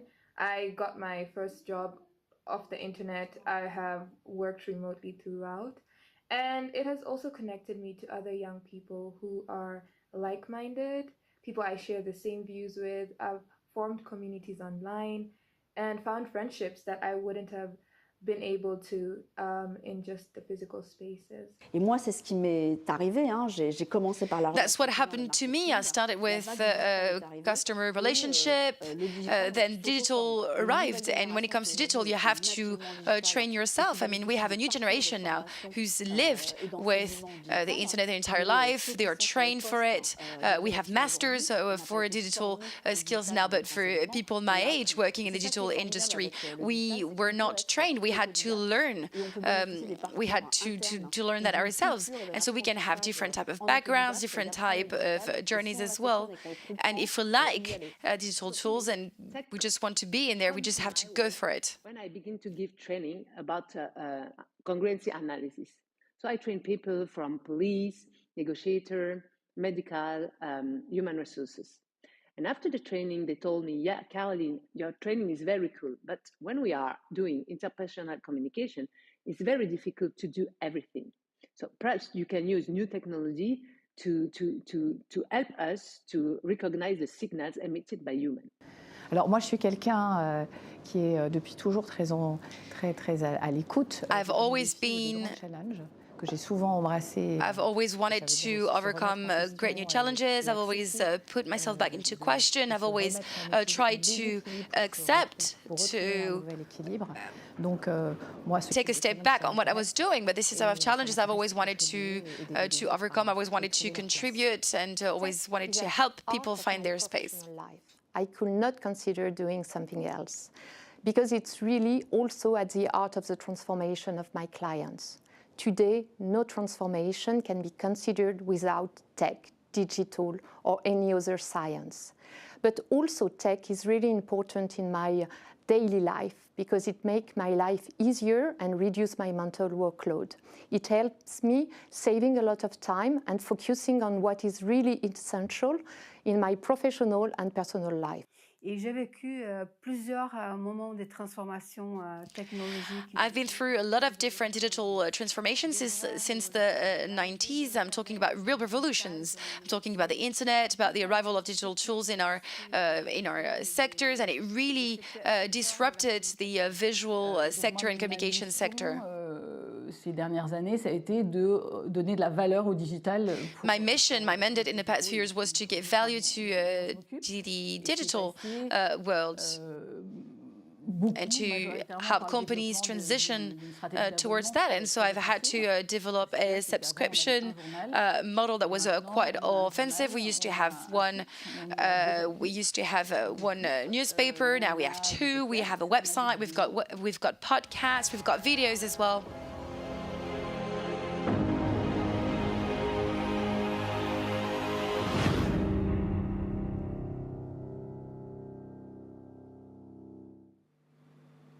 Okay, video testimonial there from some of the 100 women who are in the We Are the Future in Tech network. It's time now for our lunch break. We'll be back at 2 p.m. at Paris time. That's in just over an hour from now. We'll have an opening debate on the metaverse, asking the question, how are brands investing in this new digital space? And during our lunch break, you'll have the chance to watch our three global trends discussed with Sylvain and Julia at UNESCO. We've also got the vote coming up in the afternoon, where you'll have the chance to decide which of the 10 innovations, seven of which you've already seen, are going to be the winning ones for the 15th edition of the Netexplo Innovation Forum. So that's all coming up in this afternoon. Meanwhile, have a great lunch.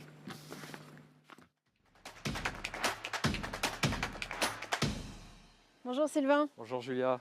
Alors pourquoi avoir choisi le siège de l'UNESCO ici à Paris pour dévoiler les tendances 2022-2023 de l'Observatoire Netexplo? C'est un lieu exceptionnel, d'abord dédié à la créativité avec des architectes incroyables et puis des artistes comme Picasso, Calder, Miro et puis Giacometti avec L'Homme qui marche. C'est un lieu dédié, c'est une organisation internationale dédiée au savoir, à la culture, à l'éducation, mais aussi à la paix dans le monde. Depuis 2011, Netexplo et l'UNESCO sont en partenariat parce que nous avons en quelque sorte une vision commune de l'innovation. C'est une approche humaniste de l'innovation. La tech pour la tech ne nous intéresse pas, c'est l'usage que l'on en fait. L'année dernière, tu conçois des tendances qui s'intitulent The New Now et qui vont explorer le rôle de l'intelligence artificielle, par exemple, pour essayer de prédire l'avenir, mais aussi quelles sont les relations et les liens qui existent entre ces nouveaux mondes à la demande. Et il faut dire qu'à l'époque, Netexplo a prévu peut-être 10 mois, même presque un an avant tout le monde, avant que ça devienne un buzzword, le metaverse. Et vous avez réussi à faire cette prédiction grâce à une technique que l'on appelle la détection de signaux faibles. Ça veut dire quoi? Oui, alors vraiment, les signaux faibles, c'est vraiment la méthode Netexplo. C'est à partir d'un réseau exclusif d'universités, d'écoles, de chercheurs, d'étudiants, de professeurs et de start-up aussi, que nous avons une captation de 3000 innovations par an sur tous les continents et dans tous les secteurs. Ça, c'est vraiment la spécificité de l'Observatoire Netexplo. C'est un réseau LUNAB animé par Brigitte Lasserie et surtout cette captation mondiale est pilotée par Marcus Godard qui est VP Intelligence chez Netexplo, qui est chargé d'analyser, de synthétiser cette matière première incroyablement riche et excitante que sont ces 3000 innovations pour aboutir à 100 innovations par an qui nous paraissent les plus remarquables en termes d'usage, à partir desquelles on établit les tendances de l'année. Et les tendances cette année s'intitulent Unscripting Tomorrow. C'est donc une invitation à désécrire demain, si je dois traduire. Qu'est-ce que ça veut dire exactement ? C'est une façon de reprendre la main en fait. C'est vrai que face au bouleversement dont nous sommes témoins, nous avons peut-être l'impression de rester passifs devant un scénario écrit à l'avance par d'autres que nous, pour nous.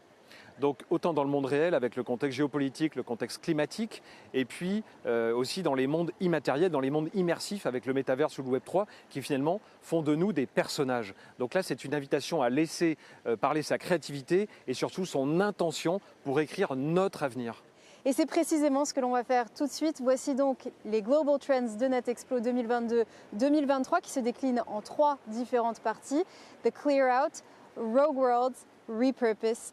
Et j'ai l'impression qu'on va parler de créativité, mais également d'intention.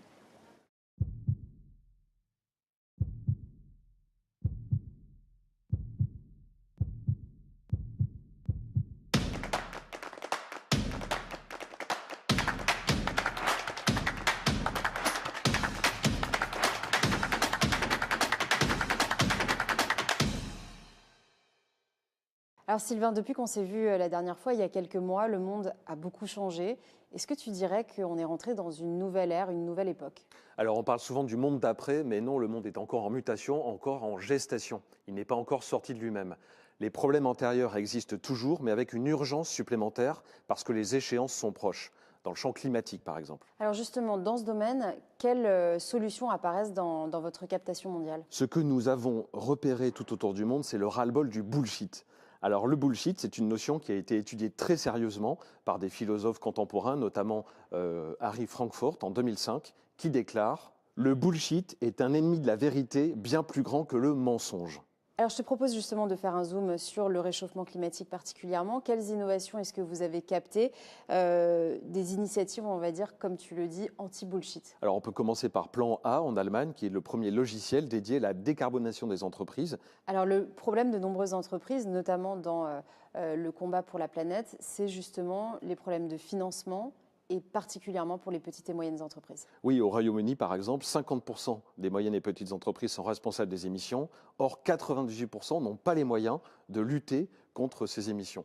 D'où la création de Ecofy, qui est une start-up qui permet de réduire de 20% leurs émissions. Alors, sa cofondatrice, qui par ailleurs adore le skate et les skateparks, définit l'avenir comme ne plus faire le business as usual. Donc ça veut dire quoi, faire le business as unusual? Si on veut vraiment passer à l'action, oui. Et c'est le bon moment. La pandémie a mis au placard des vieux modèles, des vieux process, des habitudes complètement archaïques. Donc c'est le moment de passer à l'action. Mais avant de passer à l'action, il faut aussi prendre en compte l'intention. Alors Sylvain, on va parler justement de ton livre qui s'appelle Unscripting Tomorrow, qu'on a ici. Et à l'intérieur, on y trouve un schéma, ce qu'on appelle l'arbre des intentions. Et cet arbre des intentions, en fait, c'est vraiment le degré d'intention d'une innovation, c'est quoi exactement? C'est la raison d'être, le purpose de cette innovation? Oui, exactement. Intention, raison d'être, purpose. Donc, c'est trois mots qui sont un petit peu différents selon les langues, etc., mais qui finissent finalement par se ramener à cette notion d'intention. Et quand on y pense, c'est quelque chose d'extrêmement important. C'est un mot qu'on sous-estime, une notion qu'on sous-estime. Par exemple, raison d'être en français, c'est quand même incroyablement fort comme sens. C'est ce pourquoi on existe. Et souvent, raison d'être, finalement, on l'emploie comme une formule consensuelle, un peu béate, un peu bête, qui finalement empêche de passer à l'action. C'est parfois un rideau de fumée, une raison d'être, c'est un petit peu un prétexte finalement pour ne pas avancer, parce qu'on a une formule magique. Donc on pense que cette formule résout tout, ce qui n'invite pas à passer à l'action. Et donc selon toi, une raison d'être est forcément bullshit? Pas dans tous les cas, mais souvent elle est artificielle, elle est insincère, et c'est bien tout le problème, parce qu'on n'a plus le temps de jouer à ça. S'il existe un écart trop important entre une raison d'être et les actions mises en place, l'effet peut être dévastateur. Et c'est exactement à cette question de cohérence, de sincérité que s'attaque une IA qui est capable de vérifier, au-delà du déclaratif d'une entreprise, le bilan carbone. Alors on sait aujourd'hui que les collaborateurs d'une entreprise, et particulièrement aujourd'hui, ont besoin que leurs valeurs soient alignées à ceux de leur entreprise. Oui, les exigences montent, tout le monde veut du concret. Et c'est vrai qu'on ne se satisfait pas d'une raison d'être bullshit et qu'on a besoin d'actions très tangibles. Tous ces sujets cruciaux, on les désigne par des sigles, RSE, ODD, ce qui les rend très abstraits. D'ailleurs, au Danemark, une équipe a créé une IA qui est capable de vérifier l'alignement de ses propres valeurs avec celles d'une entreprise, ce qui est très utile pour des candidats avant de postuler ou pour des employés qui veulent vraiment vérifier si la raison d'être de leur entreprise correspond bien à leurs valeurs et aux actions concrètes. Alors Sylvain, on ne va pas pouvoir rentrer dans les détails de toutes les innovations qui ont été captées pendant toute l'année et à travers le monde, mais on peut les retrouver dans ton livre qui, une fois encore, s'intitule Unscripting Tomorrow. Exactement. Et sur le sujet des salariés, il faut savoir que moins de 30% des personnes se sentent écoutées et connectées à leur entreprise. C'est exactement ce qu'a vécu la fondatrice de Camari, qui s'appelle Mandy Price, qui un jour en réunion s'est vue désignée par un des associés de son cabinet d'avocats comme l'associé diversité. Donc très choquée, elle a créé tout de suite une start-up qui favorise l'inclusion et la diversité. Donc globalement, si je comprends bien, on a besoin de concret, de passage à l'action, notamment de la part de l'employeur, parce que aussi il y a de nouveaux problèmes qui ont émergé. C'est en s'interrogeant sur ce nouveau contexte marqué par la pandémie que la fondatrice de cette start-up a pris en compte les problèmes de garde parentale, tout simplement, pour toutes les familles, y compris les familles monoparentales. Et donc, en observant que pendant la pandémie, sa solution a été beaucoup plus diffusée et que les gens l'ont beaucoup plus adoptée. Alors, tu parlais de la screen fatigue. Est-ce que vous avez trouvé des solutions à ce nouveau fléau? Oui, alors imagine un écran qui, selon ton état de stress, de fatigue, de concentration, change lui-même. C'est-à-dire qu'il change de couleur, il est capable d'émettre des sons relaxants, de te prescrire des exercices de gymnastique. Une deuxième innovation intéressante, c'est TLDV, donc les initiales de Too Long Didn't View, c'est trop long, je ne l'ai pas vu. Donc ça, c'est ce qu'on a tous ressenti quand on est pris dans des réunions Zoom de 1 heure, 2 heures, voire 3 heures, où on se demande un petit peu ce qu'on fait là. En quelque sorte, cette solution te fournit un best-of de la réunion sans que tu n'aies à suivre toute la réunion en entier. Et ça, c'est une vraie innovation parce que ce qu'on appelle le syndrome de la réunionite, ces réunions qui n'en finissent pas, c'est vraiment insupportable. Et ça prend beaucoup de temps et parfois et souvent même inutilement. Oui, inutilement. Et c'est vraiment le problème de ce temps qui peut être dégagé par ce genre d'innovation, qui peut par exemple pousser à faire des activités comme réfléchir. Oui, si on veut retrouver le sens de nos actions, c'est peut-être effectivement la première étape. Mais comment est-ce qu'on peut retrouver ces moments de réflexion? Alors, il y a tout un courant de la tech qui est en train de réfléchir sur une tech qui est beaucoup plus subtile, plus fine, moins invasive, parce que c'est vrai qu'on a un petit peu été encombré en période de pandémie par toutes les plateformes, les solutions tech, etc. Donc dans ce courant, on a des applications complètement différentes. Par exemple, cette application de rencontre par affinité, dont la baseline est fuck fake. Donc ça veut dire qu'elle ne s'intéresse uniquement à ce qui est sincère, authentique. Et donc vous rencontrez des gens par affinité, dans la vie réelle ensuite, etc.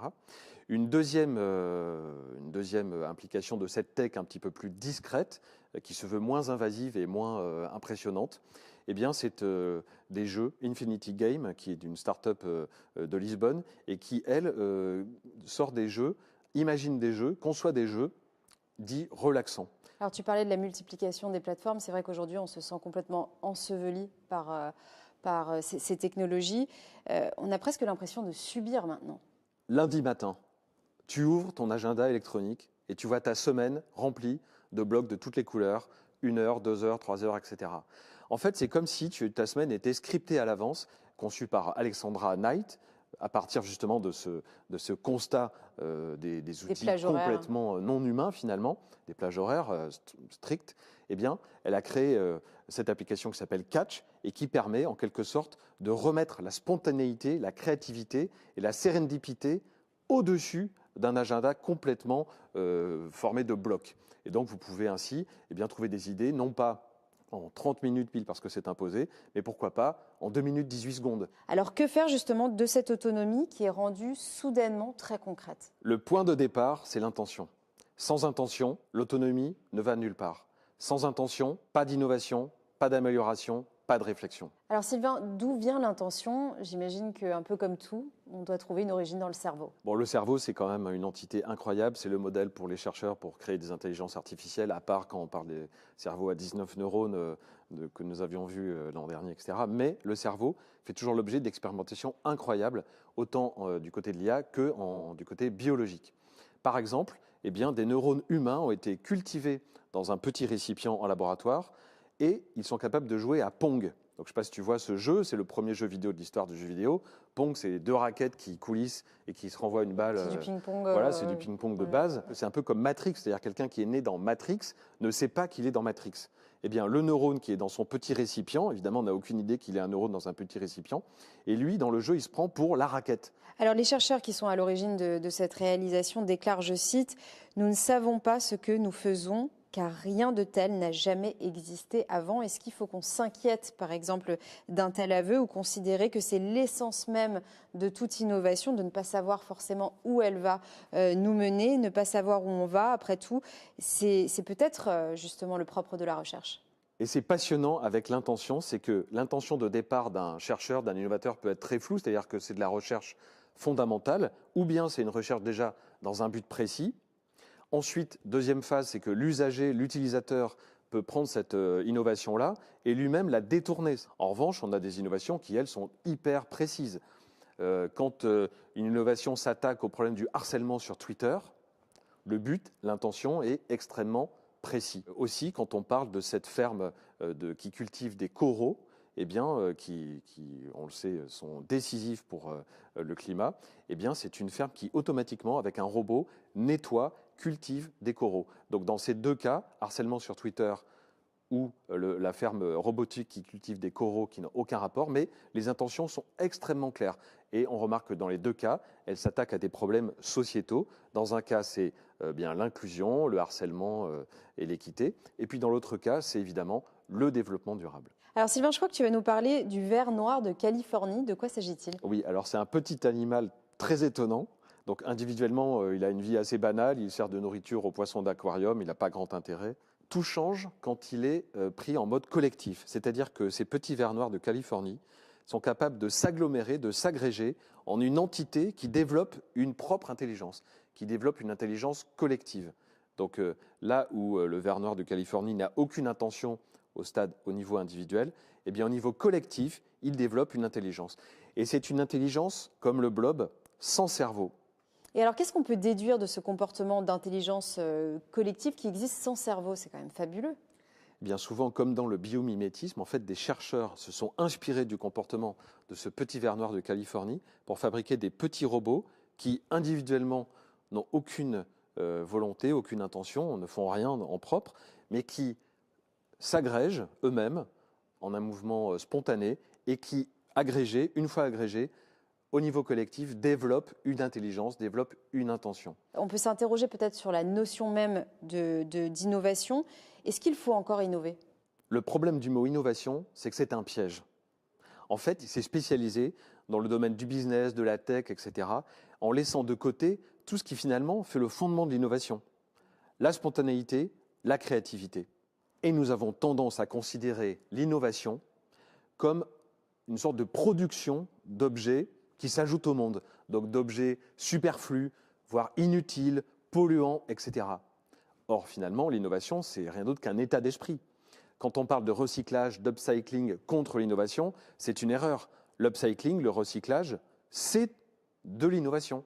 L'innovation au sens propre, c'est-à-dire l'intention passée en action.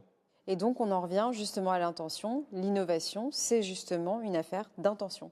Exactement. Et cette innovation est capable de donner aux enfants le goût justement de développer leur intention, de passer à l'action. Alors je vais citer l'actrice Lupita Nyong'o qui a joué notamment dans Star Wars, coproductrice de la série et qui parle de purposeful creators, donc en français des créateurs avec une raison d'être.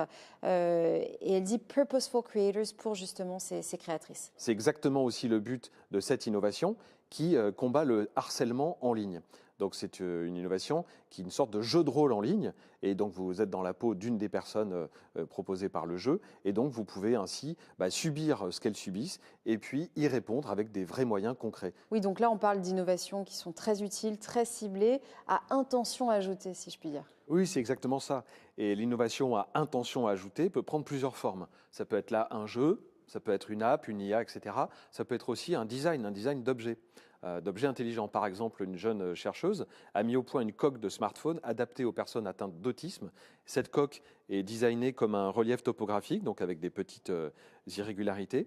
Et dans ce relief-là sont incrustés des capteurs qui captent les émotions de la personne et qui sont capables de lui donner des conseils. Donc là, on voit comment la tech donne les moyens à des intentions d'exister, des moyens de passer à l'action. Mais est-ce que tu penses que la relation justement entre l'intention et la tech sont toujours constructifs? Alors il y a une autre relation entre la tech et l'intention qui est un petit peu particulière, c'est quand la tech prévoit nos intentions, c'est-à-dire prédit un petit peu ce que l'on veut faire. Par exemple, des chercheurs en Chine ont mis au point un robot qui est sur les chaînes d'assemblage aux côtés des ouvriers et qui est capable de prédire à 96% l'intention de la personne humaine en analysant ses ondes cérébrales ou les signaux électriques de ses muscles. En septembre 2021, Mercedes dévoile un casque qui permet de conduire une voiture autonome uniquement par la pensée.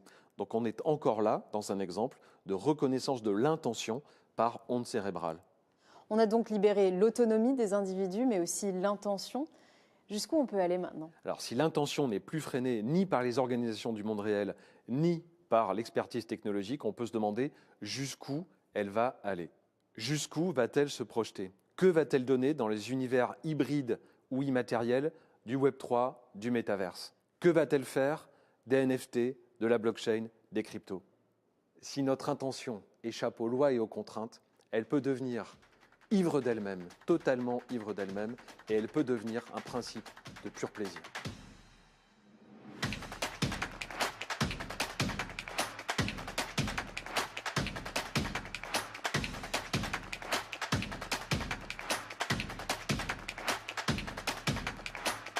Dans le magazine américain The Verge, dans un article qui date du 21 janvier 2022, l'acteur américain Keanu Reeves dit à propos du métaverse, je cite, « Can we just not ?» C'est-à-dire, est-ce qu'on peut juste ne pas aller dans cette direction?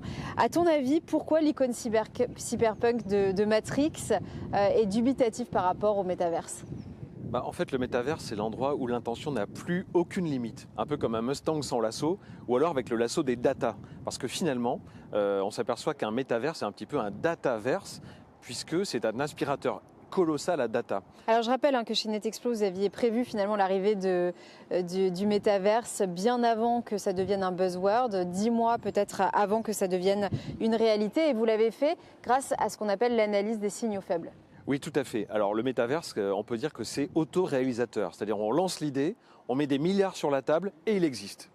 Alors Sylvain, tu décris dans ce livre, encore une fois, qui s'appelle Unscripting Tomorrow, dans le chapitre 22, les conditions d'apparition du métaverse, mais tout en prenant du recul, et c'est vraiment ça qui est intéressant. On fait un récap rapide. Alors le Web 1, c'était l'utopie de l'océan de savoir, donc le savoir pour tout le monde. Le Web 2, c'est tout le monde est créateur, tout le monde est créatif, tout le monde est maker. Donc c'est un petit peu l'utopie de tout le monde finalement peut créer son contenu après avoir pu y accéder. Le problème, c'est qu'avec le Web 2, on a assisté à une concentration, à une commercialisation par les grands acteurs, donc les GAFAM.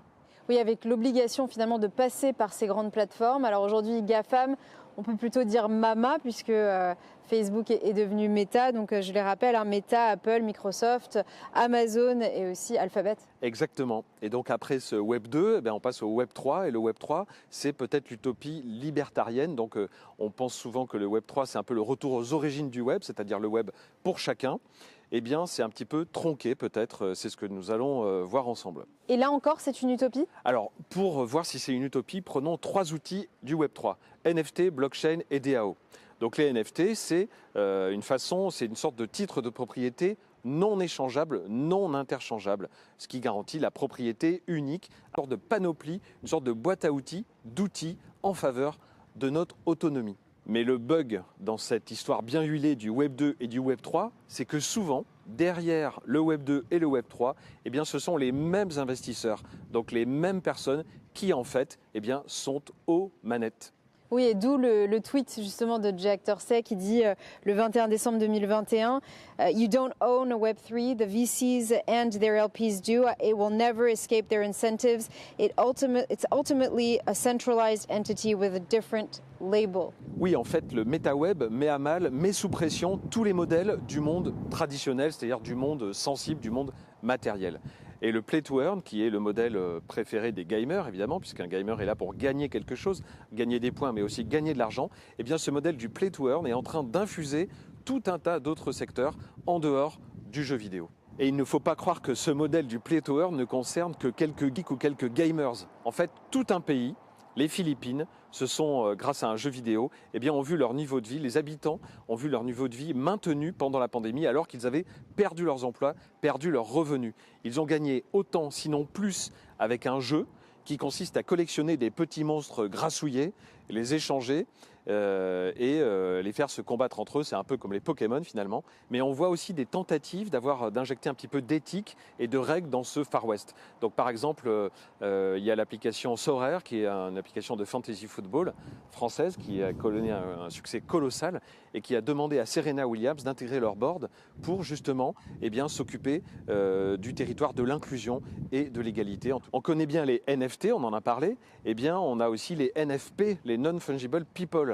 Donc ce sont des mannequins, des modèles qui sont proposés par une plateforme de produits de luxe en 3D, en ligne. Pour quel usage précis va-t-on utiliser un avatar qui est non interchangeable? Faire du shopping d'êtres humains en 3D, donc d'avatar, peut avoir deux utilisations. Un, c'est spéculer, parce que vous pouvez acheter votre avatar et puis ensuite le revendre sur un marché spécifique. Et puis deux, c'est surtout votre représentation en ligne. Donc c'est la façon dont les autres vous voient dans les mondes immersifs de la fantasphère. Beaucoup de marques de luxe s'intéressent à cette fantasphère, ce qui paraît parfaitement logique puisque le point commun c'est l'imaginaire, le côté immatériel. Exactement. Et d'ailleurs de grands créateurs comme par exemple le styliste Virgil Abloh qui mixait des références classiques à des références de streetwear, de hip-hop.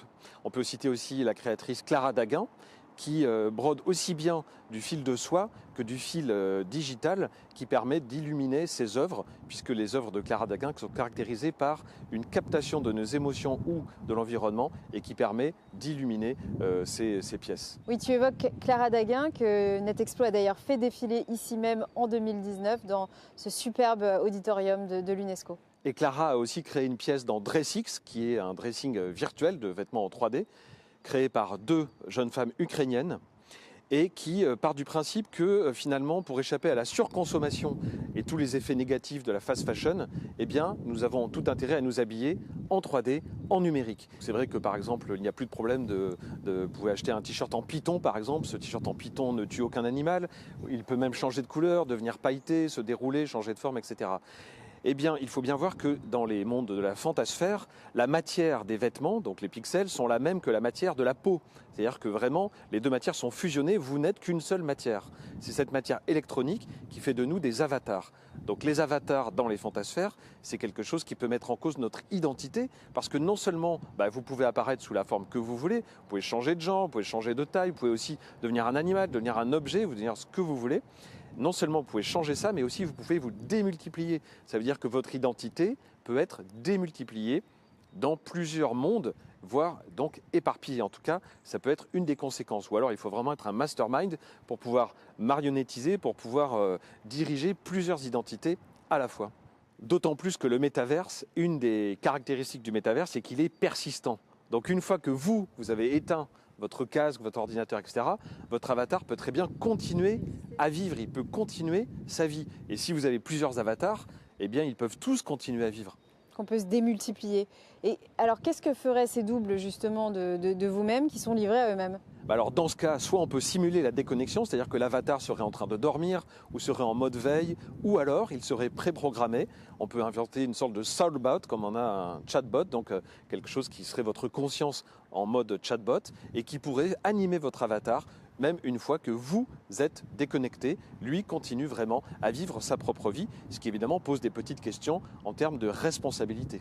Donc cet avatar, en fait, il pourrait agir selon les libertés que vous lui avez laissées. Et puis en termes d'intention, donc vous auriez une sorte de double de votre intention. Et si vous avez plusieurs avatars, vous aurez plusieurs intentions différentes.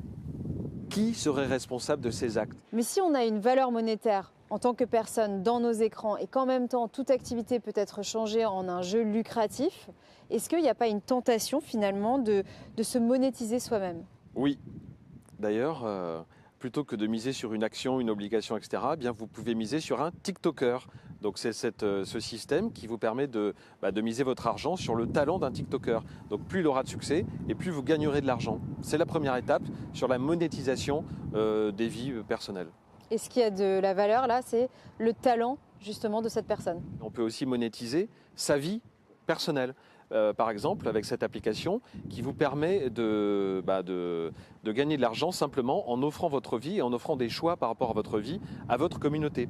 Donc par exemple, vous avez thé ou café, eh bien votre communauté décide pour vous et vous gagnez de l'argent à chaque acte de décision de votre communauté. Alors Sylvain, revenons au côté immersif si tu veux bien. Le petit souci avec justement l'immersion, c'est qu'il faut un matériel spécifique, notamment un casque. Pas forcément, parce qu'on peut passer par un métaverse hybride qui ne passe pas par la réalité virtuelle, mais qui passe par la réalité augmentée en ancrant du contenu dans le monde sensible autour de nous.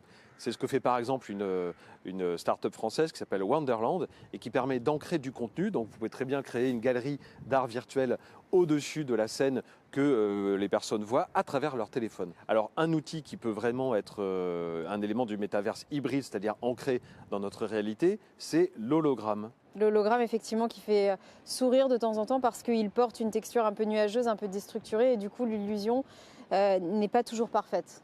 L'hologramme peut faire sourire en effet par sa texture et par ses références cinéma, évidemment de Star Wars à d'autres. Mais en fait, curieusement, tout un champ de la tech s'occupe de l'hologramme en ce moment et cherche à le rendre beaucoup plus réaliste. On est dans un combat vers l'hyper-réalisme, que ce soit le métaverse, les hologrammes, etc.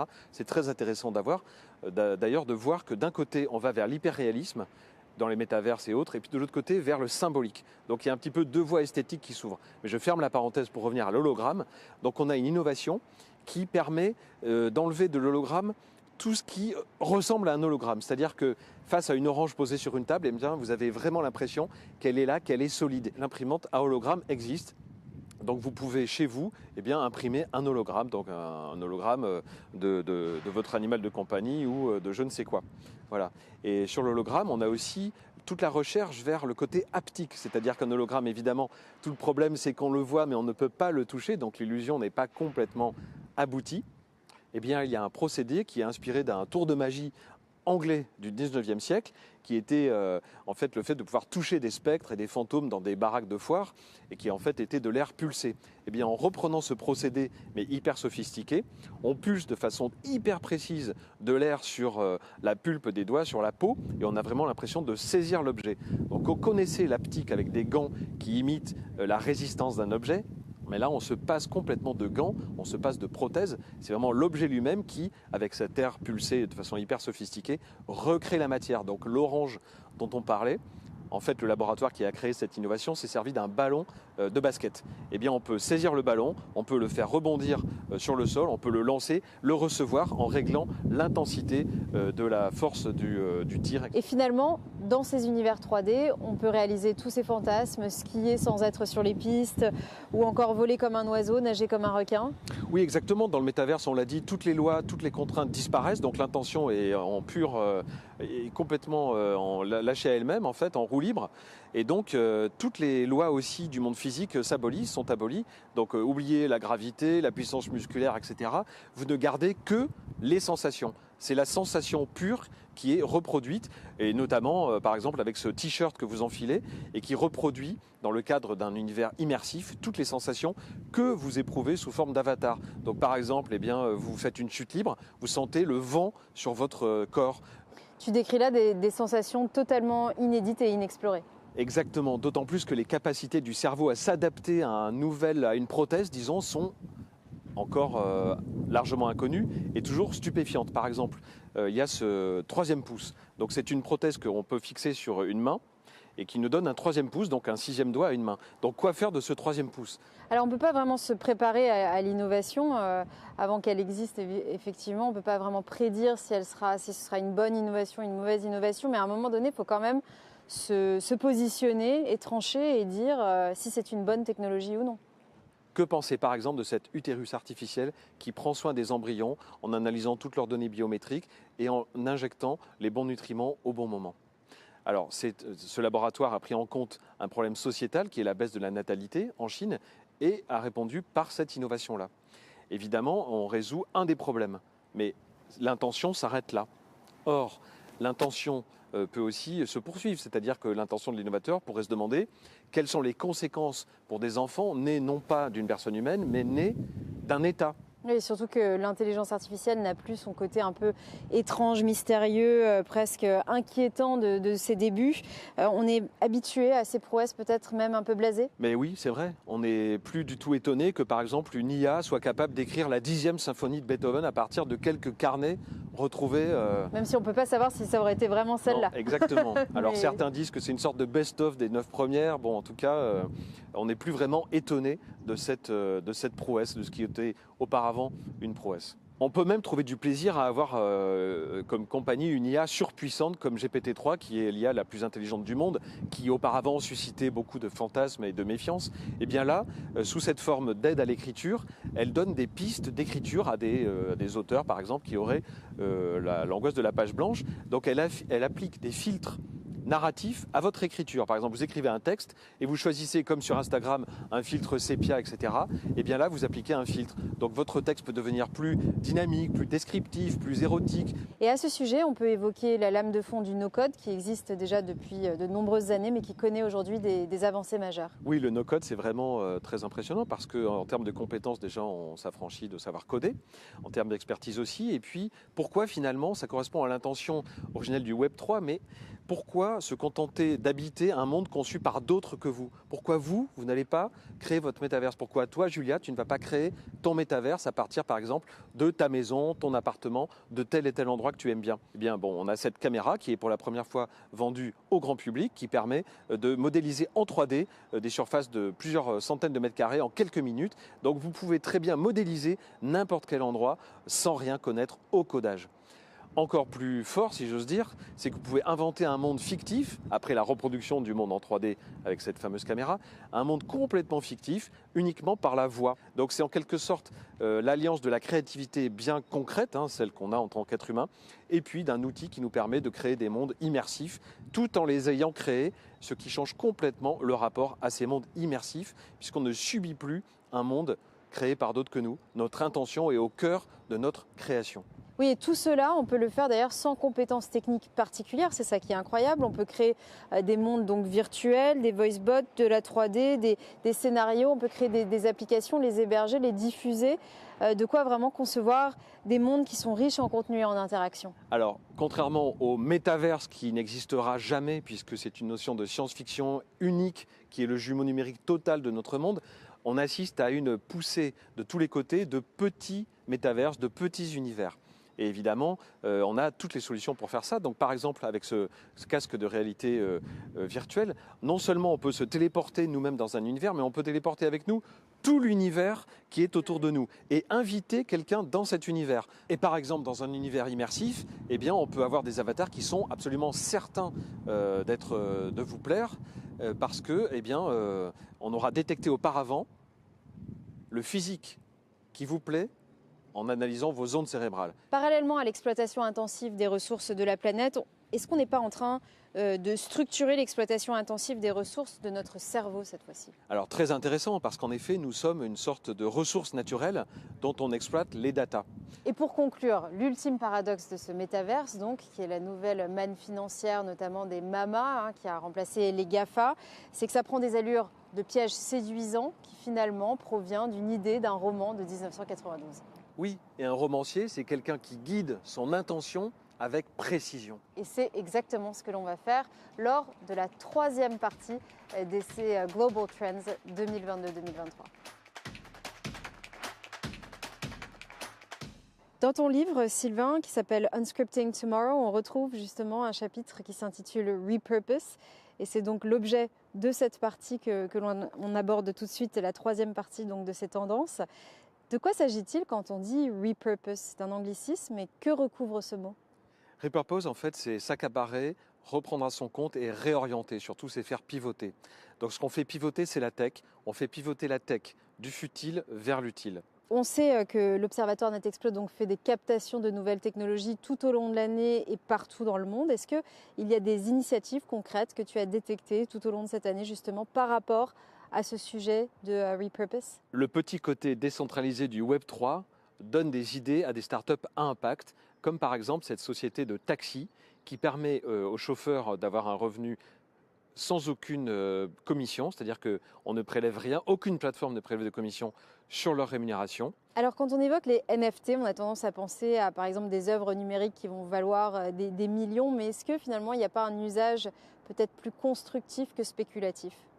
Eh bien cette plateforme, par exemple, permet de financer grâce aux NFT la recherche médicale. Alors évidemment, on peut toujours faire un don à telle ou telle cause pour aider la recherche. Mais là, en fait, eh bien, vous devenez copropriétaire finalement du brevet. À la recherche du temps perdu grâce aux NFT, ça pourrait être l'œuvre de Proust réactualisée grâce à cette technologie qui s'intéresse à la mémoire. Donc la mémoire, c'est un peu ce qui nous constitue au titre collectif mais aussi individuel. Vous gardez la main sur vos souvenirs. Comme Andy Warhol le faisait, des time capsules, c'est-à-dire des capsules de mémoire. Et ces capsules sont envoyées comme des vaisseaux spatiaux aux gens que vous voulez, aux périodes que vous voulez. Et même après votre décès, eh bien, tous ces souvenirs-là sont non pas dispersés de façon anonyme ou aberrante, mais sont rassemblés et adressés aux bonnes personnes. On voit qu'il y a une multiplication de projets aujourd'hui qui sont dans la faveur de préserver les espèces sur Terre et dont aussi l'espèce humaine. Le métaverse, c'est la création d'un monde où une seule espèce sur Terre aura finalement accès, les humains.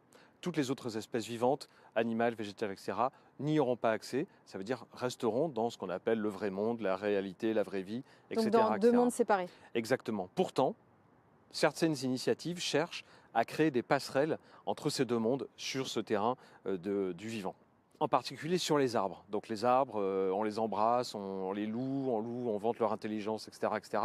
Et bien maintenant, on peut leur prêter la parole avec cette start-up qui s'est donnée pour mission, eh bien il n'y a pas d'autre mot, de donner la parole aux arbres qui peuvent avertir les cultivateurs sur un insecte nocif s'approche de moi, j'ai besoin d'eau, j'ai besoin d'engrais, etc. Alors dans le repurpose, il y a aussi cette idée de recyclage.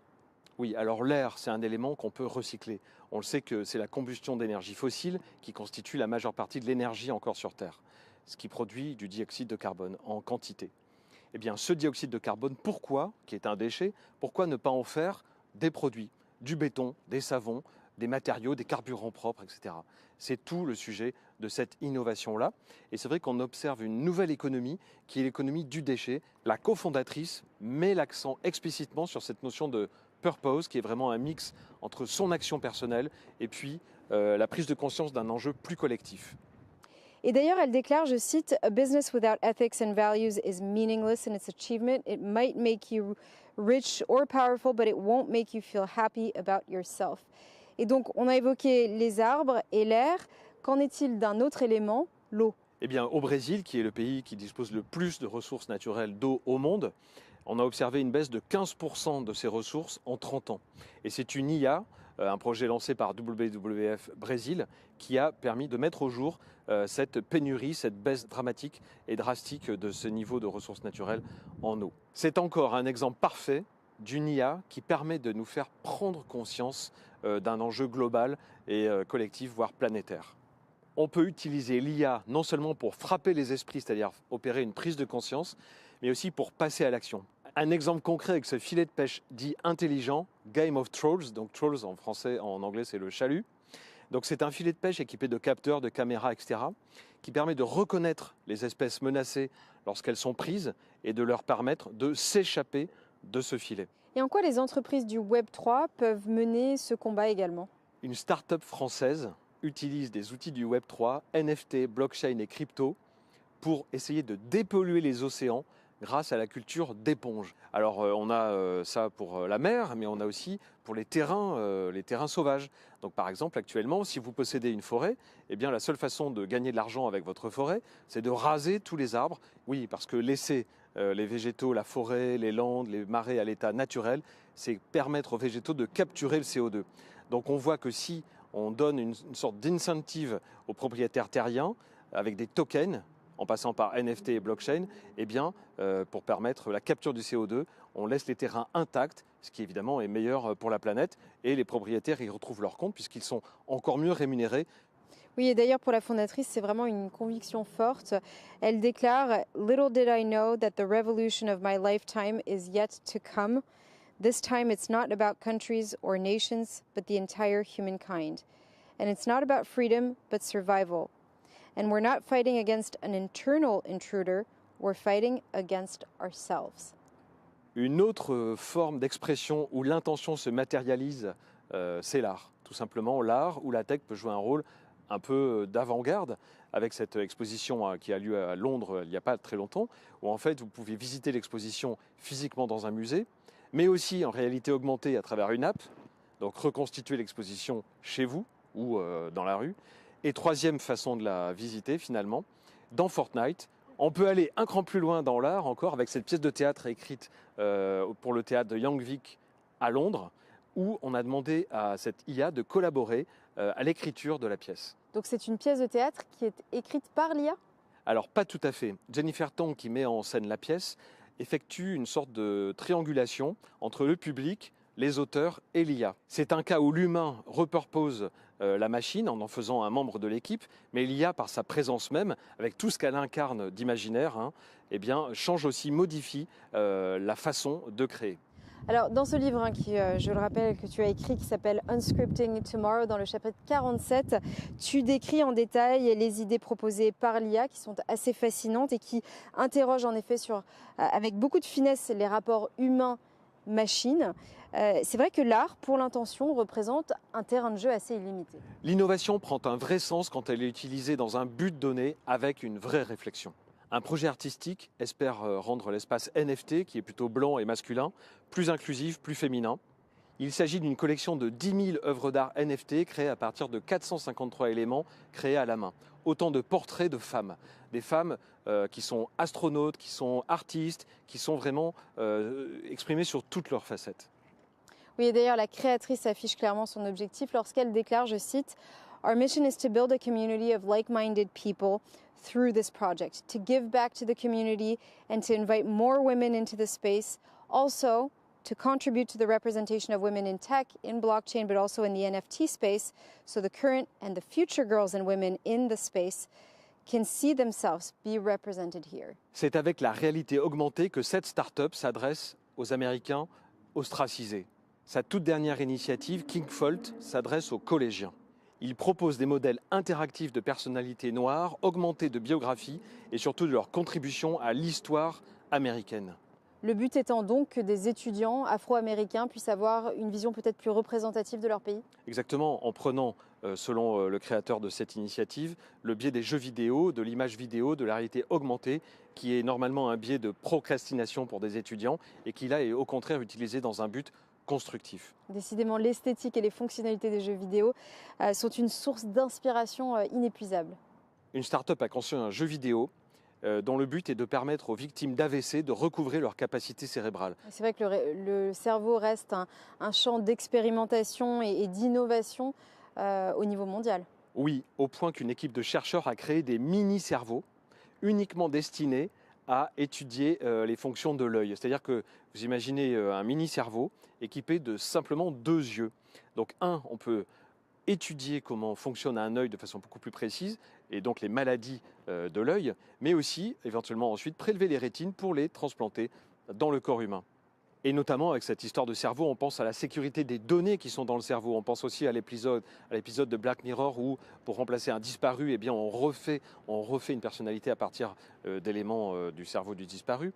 Et c'est pour ça que le Chili s'intéresse de très près aux droits du cerveau. C'est le premier pays au monde à s'intéresser et à proposer un projet de loi qui garantit des droits au cerveau, notamment dans les mondes immersifs. Alors les concepteurs de ce projet, donc au Chili, et ce projet de loi déclarent d'ailleurs « Le XXe siècle a avancé dans la civilisation des droits dans le monde réel, mais dans la nouvelle ère, nous vivrons dans le monde virtuel.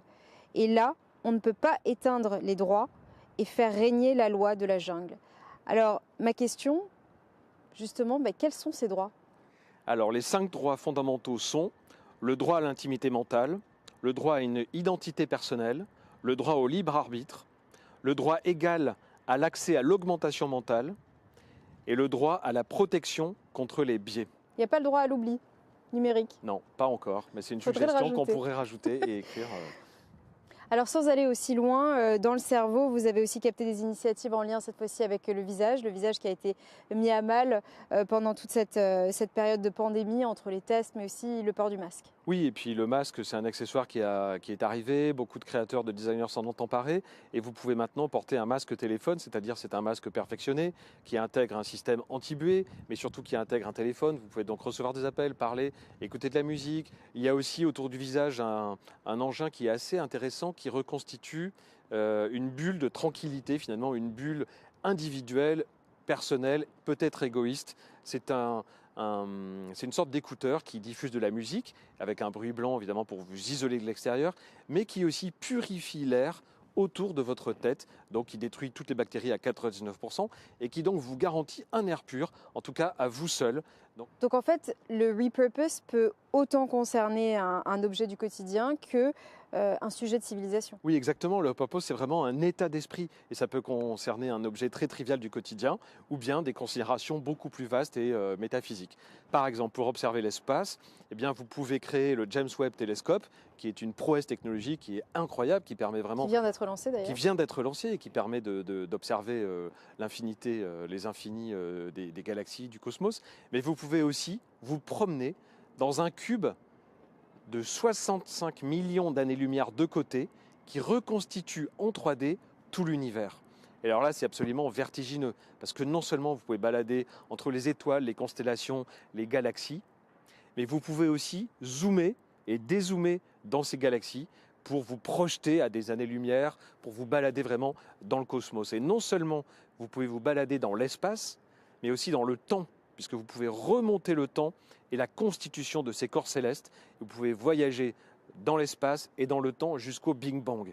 Donc on voit ici avec cet exemple une sorte de métaverse du monde réel. Donc le métaverse, c'est très intéressant, mais finalement, pourquoi se contenter d'un métaverse fictif qui n'est juste que le reflet de l'illustration, la matérialisation de nos fantasmes? Est-ce que la réalité, la nature n'est pas aussi merveilleuse, n'est pas aussi précieuse à observer? Et est-ce que finalement, l'exploration de l'espace ne peut pas se faire avec un métaverse qui nous entraîne dans des choses qui existent?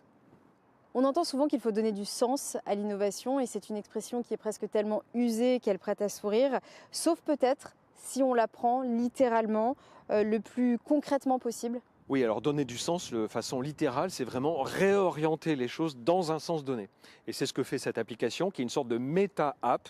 Donc il faut savoir qu'il existe dans beaucoup de pays où les structures médicales ne sont pas totalement en place, eh bien, des moyens frugaux de faire face à des problèmes médicaux d'urgence, notamment avec des apps d'information que détiennent du personnel médical, des infirmières sur le terrain, etc. L'usage même de ces applications sur le terrain constitue une masse de données hyper intéressante qui n'est pas exploitée parce que c'est dispersé sur tout le territoire. Cette méta-app regroupe toutes ces données, en fait une sorte de corpus pratique à usage concret. Donc l'intention, si je comprends bien, c'est quelque chose qu'il faut aller chercher dans chacun d'entre nous pour ensuite pouvoir passer à l'action? Oui, on a parlé de prouesses scientifiques, technologiques, de mini-cerveaux, de cubes d'années-lumière, etc.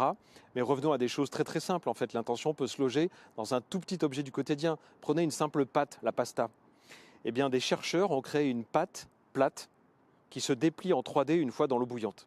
Alors, on peut dire c'est un peu gadget, etc. Mais déjà, c'est l'illustration du passage de 2D en 3D, anecdotique. Mais surtout, une pâte plate, eh bien, en termes de transport et donc d'émissions de CO2, n'a aucun rapport avec une pâte en 3 dimensions. Donc là, on voit que se loge dans un objet qui peut paraître très banal, très anecdotique, une vraie idée, une vraie intention qui rejoint non seulement une préoccupation collective, mais encore un enjeu planétaire.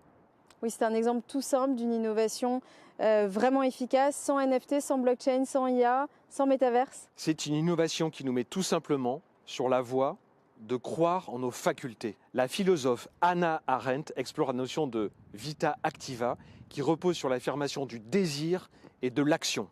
Elle y écrit « Ce que je propose est simple, rien de plus que de penser ce que nous faisons ». Et bien sûr, ces mots forts de Hannah Arendt, on va se quitter. Merci beaucoup Sylvain. Sylvain Louradour, je répète que tu es donc l'auteur de ce livre, Unscripting Tomorrow. Tu es également le directeur associé et Chief Creative Officer à Netexplo Observatoire.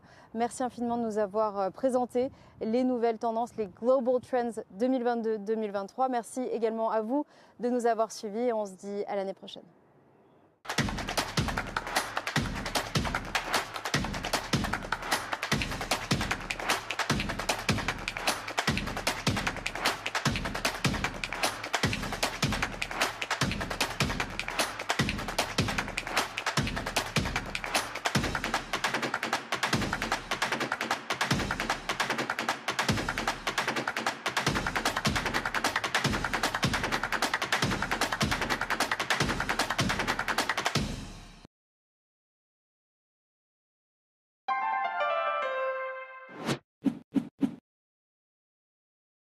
Israel. In the past 15 years, I'm teaching strategy, entrepreneurship, and sustainability using design thinking tool. I've graduated from university long time ago with a bachelor degree in business and sociology and got my first job in a small startup where I oversaw understanding customer needs and conveying them to the development team. Back then, I never heard of design thinking. But today I can tell you that design thinking, which put the user needs as a starting point, was the methodology I followed back then. Technology is the most powerful force that have been changing the world that we live in the past 30 years. Design thinking for me is the tool that connects technology to people and enable this revolution by building common language and letting people all over the world enjoy the fruits of this revolution.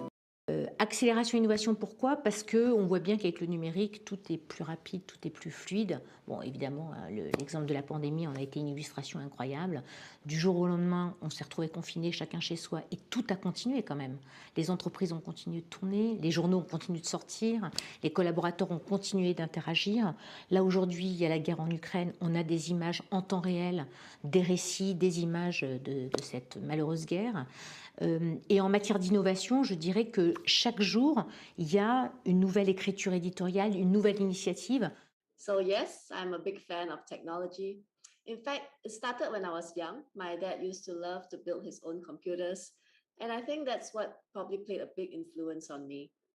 I grew up in the time of command line interfaces, and I was so excited when I wrote my first Hello World program. And there's been no looking back since. Le numérique, c'est pas juste une question de produit et de plateforme, c'est les contenus que tu mets avec. Et les contenus, il fallait réussir à les adapter au numérique tout en ne transformant pas l'ADN du journal, qui est quand même là et très importante. Et il n'était pas question de faire un autre produit numérique. I mean, right now we're operating rural solar-powered microgrids with battery storage, smart metering, remote monitoring, cloud-based analytics. And I communicate with my entire team through video conferencing and messaging apps. There's so much cool tech that makes this work possible.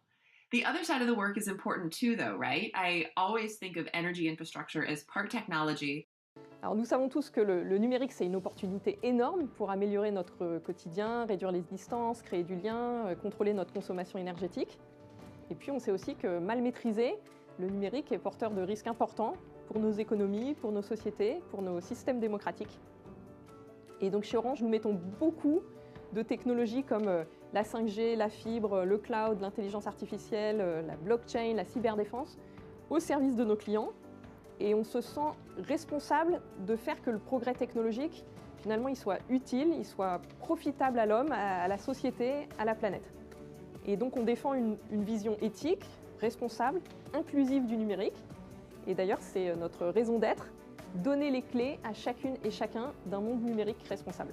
Une capacité de rapprocher des patients, des clients, des acteurs, on le voit à titre privé, on le voit à titre professionnel. Et la fabuleuse accélération du partage de la donnée devient le véritable enjeu effectivement des entreprises. Mais à titre individuel, on le voit aussi. C'est effectivement une accélération de notre capacité à garder contact.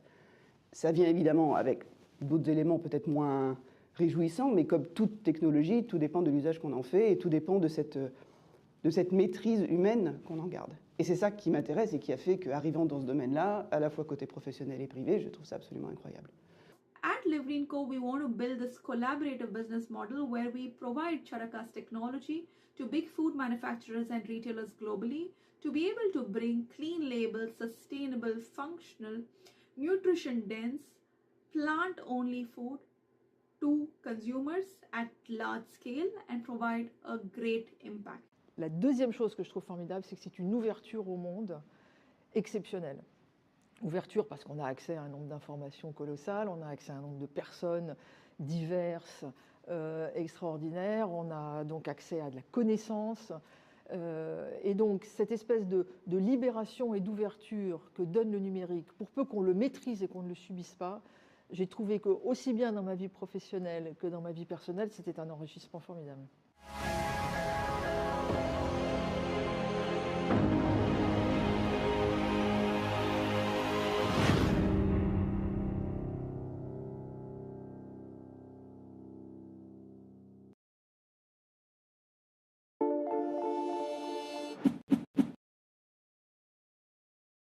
Je dirais que mes propres obstacles à moi, ce que j'appelle mon syndrome d'imposture, que j'avais énormément et que j'ai toujours aujourd'hui. Voilà, ce qui change aujourd'hui, c'est que j'en parle. Je l'assume, je l'extériorise un peu. Et donc rien que ça, ça me pourrit moins de l'intérieur. Je dirais, le premier obstacle, c'est celui-ci. Le deuxième obstacle, c'est effectivement... encore mon propre ennemi, le lâcher-prise, voilà, l'audace, voilà, et effectivement c'est ça que le digital m'a appris. Et puis effectivement, je dirais l'égalité des chances que permet l'entreprise. L'un de l'entrepreneuriat, les femmes qui accédaient aux manettes étaient appelées des dragons.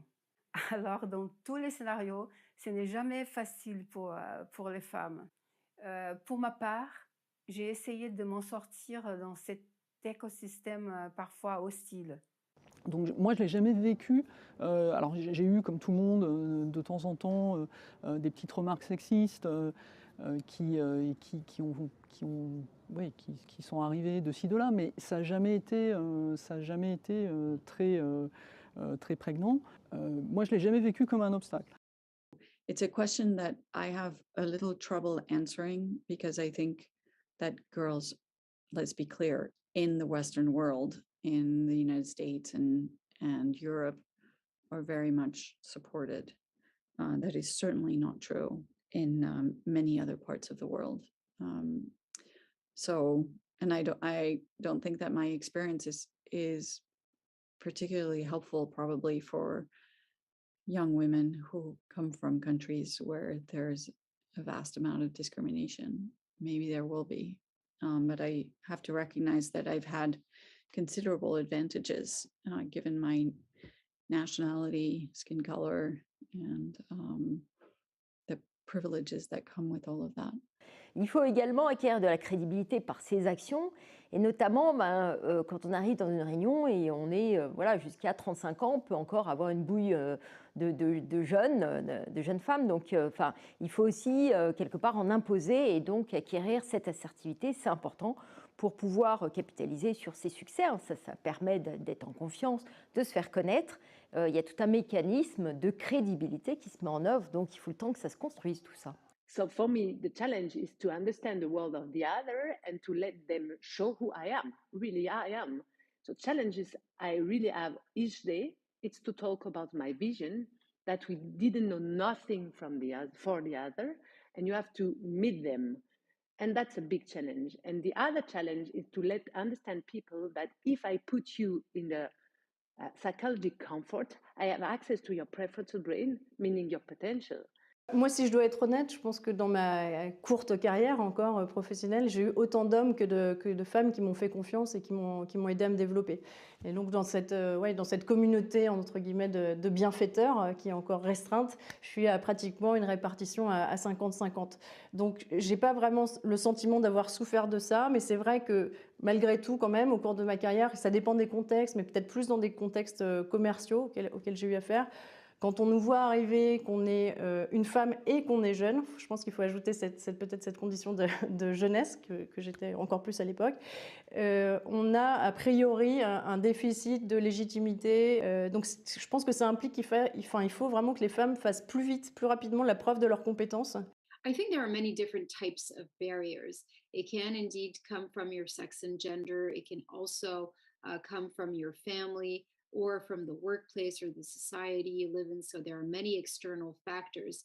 But there are also, and I think it's important to stress this, a lot of internal factors, internal barriers that we create for ourselves. And at least for me, I think this was the main obstacle in my life, what I had set up myself to do and what I deemed possible for myself to do. So it took me a while to kind of figure that out. And also, I think I was very scared of succeeding and whether or not I was going to be able to find the right balance between my family life and my work life. So it took me a while to kind of find peace with that and try things on the ground to then be able to see what I was capable of doing. And it's only with time and by acting on the ground that I was able to get rid of these internal obstacles and just go for it.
Bonjour à tous, bonjour à toutes et bienvenue pour cette deuxième partie. Hello and welcome back to the second part of the Forum on Innovation by Netexplo.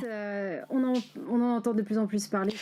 We're hearing more and more about Facebook and Meta. It's the metaverse, which combines physical reality and virtual reality in a sort of parallel world. We're going to talk about it with you, Geraldine. So you are the editorial director of Trends and Foresight at Carlin Creative Trend Bureau. Can you tell us what your bureau does? Well, we are a consulting agency that has existed for decades. We provide consulting for companies around the world to help them anticipate consumers' behavior. We try to cross this data with monitoring of everything that could be interesting in the culture and artistic spheres. Along with this, we try to create solutions for companies so that they can anticipate and create the products, experiences, and services that consumers are looking for at the right time. I see, so you're at the cutting edge of trends. Maybe a little bit of pedagogy before we get started. This is a concept that's still pretty vague for a lot of people. Could you maybe give us your vision of what the metaverse is? Well, metaverse is a very trendy word right now. C'est un mot qui a la grosse avantage de synthétiser des notions. It sums up some ideas that are very varied and very vague, in fact. Si on s'en tient the metaverse, création, en tout cas au film, par exemple de Spielberg qui était sorti en 2018. If you think about the Spielberg film that came out in 2018, the metaverse is a parallel world. It's, of course, a digital world. It has to be open to everyone. Everyone needs to be able to enter and exit it using avatars. These avatars might look like us or not at all, and this world needs to be permanent. When you leave the metaverse, it continues to exist. So whenever you go back to it, whatever you have acquired or accomplished there will still be there. Donc c'est vraiment une vie parallèle. I see, so it's really a parallel life. Yes, that's right. So behind the metaverse, there's also this idea of creating virtual experiences that are more natural. Isn't that right for users? So one of the leading figures in the metaverse today is the Sandbox. We're going to have Sébastien Bourget with us to tell us more about the Sandbox. We're one of the pioneers in gaming and the metaverse. In our universe, users can create their own products and experiences. We also use NFTs. On our platform, we have a certain number of tools that users can use to create things. It's very accessible. Last month, we launched our first play-to-earn session, which gives a glimpse of what the metaverse might look like. It diversifies all the experiences that can be had there. People's time spent in the game can be transformed into tokens, which they can then use to purchase things. I see. So there are sort of three different types of metaverses that have been mapped out for us. There's one that Fortnite belongs to. That's the video game universe with an existing robust community. Yes, that's right. The idea of a metaverse. There are many different metaverses at this moment. But that said, the first metaverses were video games. They're very immersive, they're very fun, they create these strong communities that can socialize through these games. So Fortnite, yes, is a metaverse in this sense. It's something you can use to socialize with other people. Concerts have been held in it, you can create communities in there, so it does fit the definition of a type of metaverse. la ligne de course, effectivement, pour amplifier. All video games are Et puis, historiquement, il y avait d'autres métaverses. in the running in this way. Métaverses comme The Second Life. Then there's other types of metaverse like Second Life and Minecraft and so on. Roblox, even. Un peu The Sandbox, puisque en fait. And then there's the sandbox. On peut toujours dans ces métaverses créer du In these metaverses, you can create content. Ressemble à ce type de That's so the sandbox is like this type of metaverse. Where we're seeing something new compared to these previous metaverses is that the sandbox has integrated the notion of cryptocurrency and NFTs, certificates of authenticity. At the beginning, the sandbox was a mobile game or a computer game. You could sort of build your own universe, and they're changing now. They're becoming sort of a virtual real estate agency. They're selling land, what are called lands in the game. And they're trying to integrate this idea of NFTs as well. So there are anybody who wants to, brands or people can buy these lands and they can build whatever they want. The difference is that the new owners have to build something.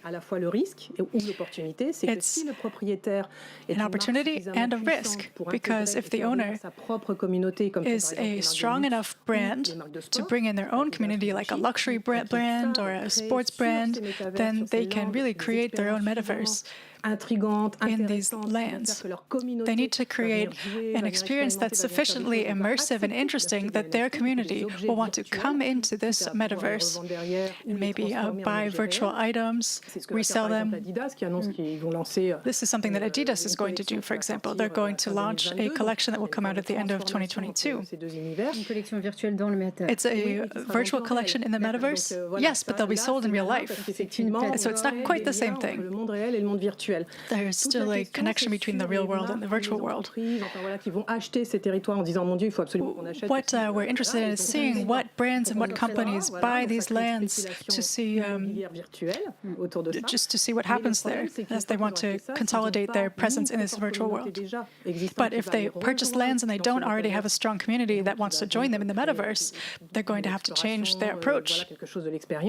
They need to create some kind of experience. If they don't create a sufficiently rich experience that will intrigue users, then it's just money gone down the drain. It's just speculation. So for now, the metaverse is promising some really incredible things. But brands have to think about what kind of community is going to be driving this space. The difference between an innovation and an advancement is whether users take ownership of it. I see. And you said that we need to think about usage. So over to Sébastien Borget again, the co-founder and CEO of the Sandbox. He was very clear about the direction that the Sandbox wants to take. We're going to try to continue enriching our ecosystem and allow every landowner among the 18,000 in our community to launch their own play-to-earn sessions. In terms of governance, it will rely on a system of token holders. Token holders will be able to decide together on the future of the metaverse. It'll be a new digital nation.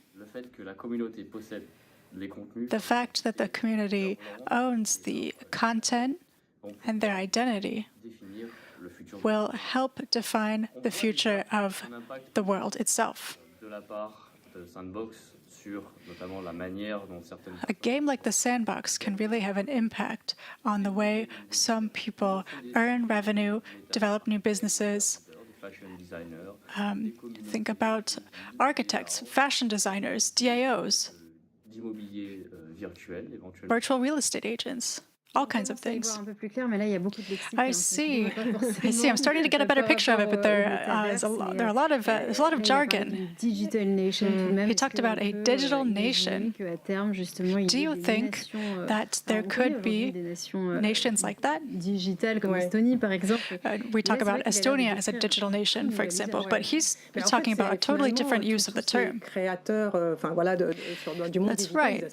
All of these creators aspire to this, in fact.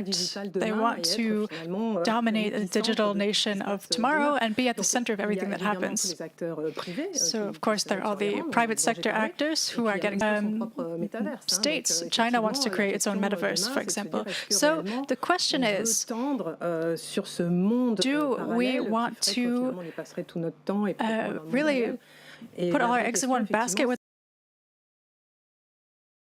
time there? The youngest among us have grown up with digital technology and they love it. They go from one universe to the next, mobile to computer. I'm not sure that they will want to be shut up in a single digital nation unless they can move back and forth between it and others, unless there are multiple digital nations. I see. So it's a digital nation with the promise of a better democracy. And there's also Web 3.0, right? Yes, there's a big difference between Web 2.0 and Web 3.0. The difference is that Web 3.0 has cryptocurrency and NFTs. It's going to be decentralized. What does that mean? It means that it won't be controlled by countries. It'll be controlled by the users and the owners of the space. That's the whole difference. So, young people who are maybe 20 years old today, who are used to this flexibility and this freedom on internet, do you think that they will want to be shut up in this digital world? I'm not sure. When I talk about it with my children, who spend a lot of time online, they find that this idea seems claustrophobic. I think it might be kind of a has-been idea. Change happens really fast online. And with quantum computing, everything that we think is cutting edge today might be old hat tomorrow. Est-ce que finalement, le Web 3, le metaverse, tout ça, c'est pas de répondre So do you think that au fait que Web 3.0 and the metaverse, do you think that they're putting too much emphasis on monetization? Well, it is a challenge. Of course, platforms want to monetize our data. The difference here is that in the case of internet, access is free to everyone. We accept that it seems like it's free, but we're paying the price anyway. Right. We're getting something out of using the internet, though. And the internet makes our life easier. It gives us ways to amuse ourselves. If it's just to speculate on NFTs, this is not sure if this is a meaningful experience. There needs to be meaning in it. I see with cryptocurrency and lolcats and things like that, there might be some exceptions. I'd like to talk about this idea from Carlin that you were talking to us about. It's an immersive shower. Yes, this is a project that we've been working on. We are trying to analyze the tension between the physical world and the virtual world.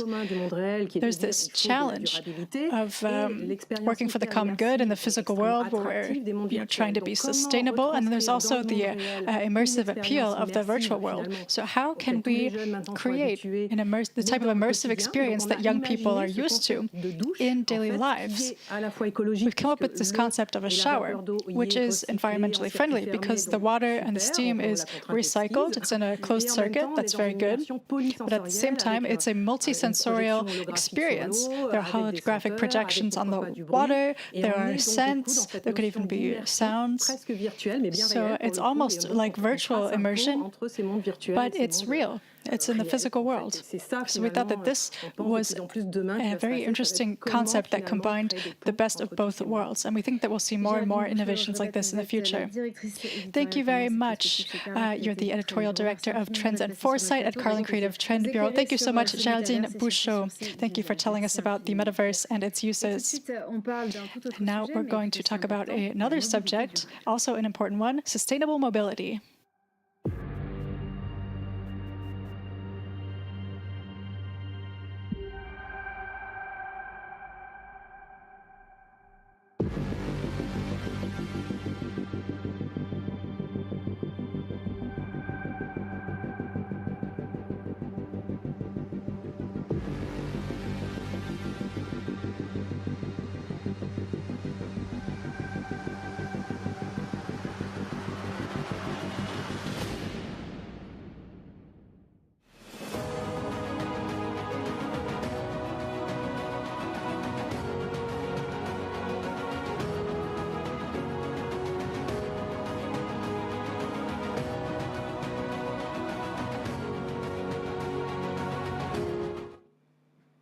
Et depuis 2 ans, vous le savez, Netexplo s'intéresse à la mutation des villes et des grands enjeux. And for 2 years now, you know that Netexplo has been interested in changes in cities and the urban landscape. So now we are welcoming Bernard Catala, who's a sociologist at Netexplo, and he'll be telling us about how cities in the world have shown their adaptability and their flexibility in the face of the worldwide pandemic.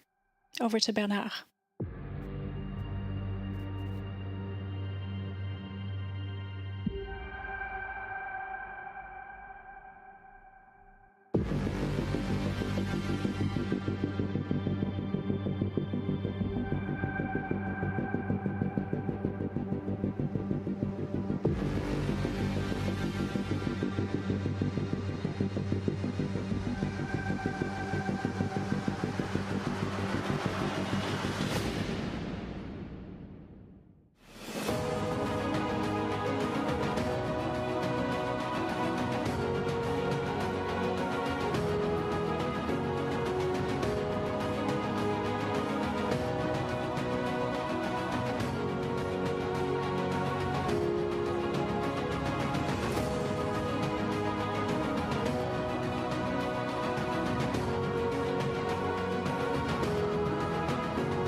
Bonjour. Depuis 15 ans maintenant, Hello. For 15 years now, Netexplo has been studying the evolution of digital civilization in all its aspects with the aim of optimizing the digitization of companies, governments, private life, and so on. In this program, which is a cornerstone of the forum today, we conducted between 2015 and 2018 a specific observatory on cities, which we called the Smart Linking Cities. This was meant to be cities are sort of the shop window of civilization. That's why they're so interesting to study. In 2015, my colleague Francis Pisani wrote this book, which you can find on the website of Netexplo. Between 2018 and 2019, we started to see international studies that covered city lives. In 2019, at the UNESCO Forum, we conducted audits, analyses of the pros and cons of smart cities. Smart cities scored highly in technology, mobility, quality of life.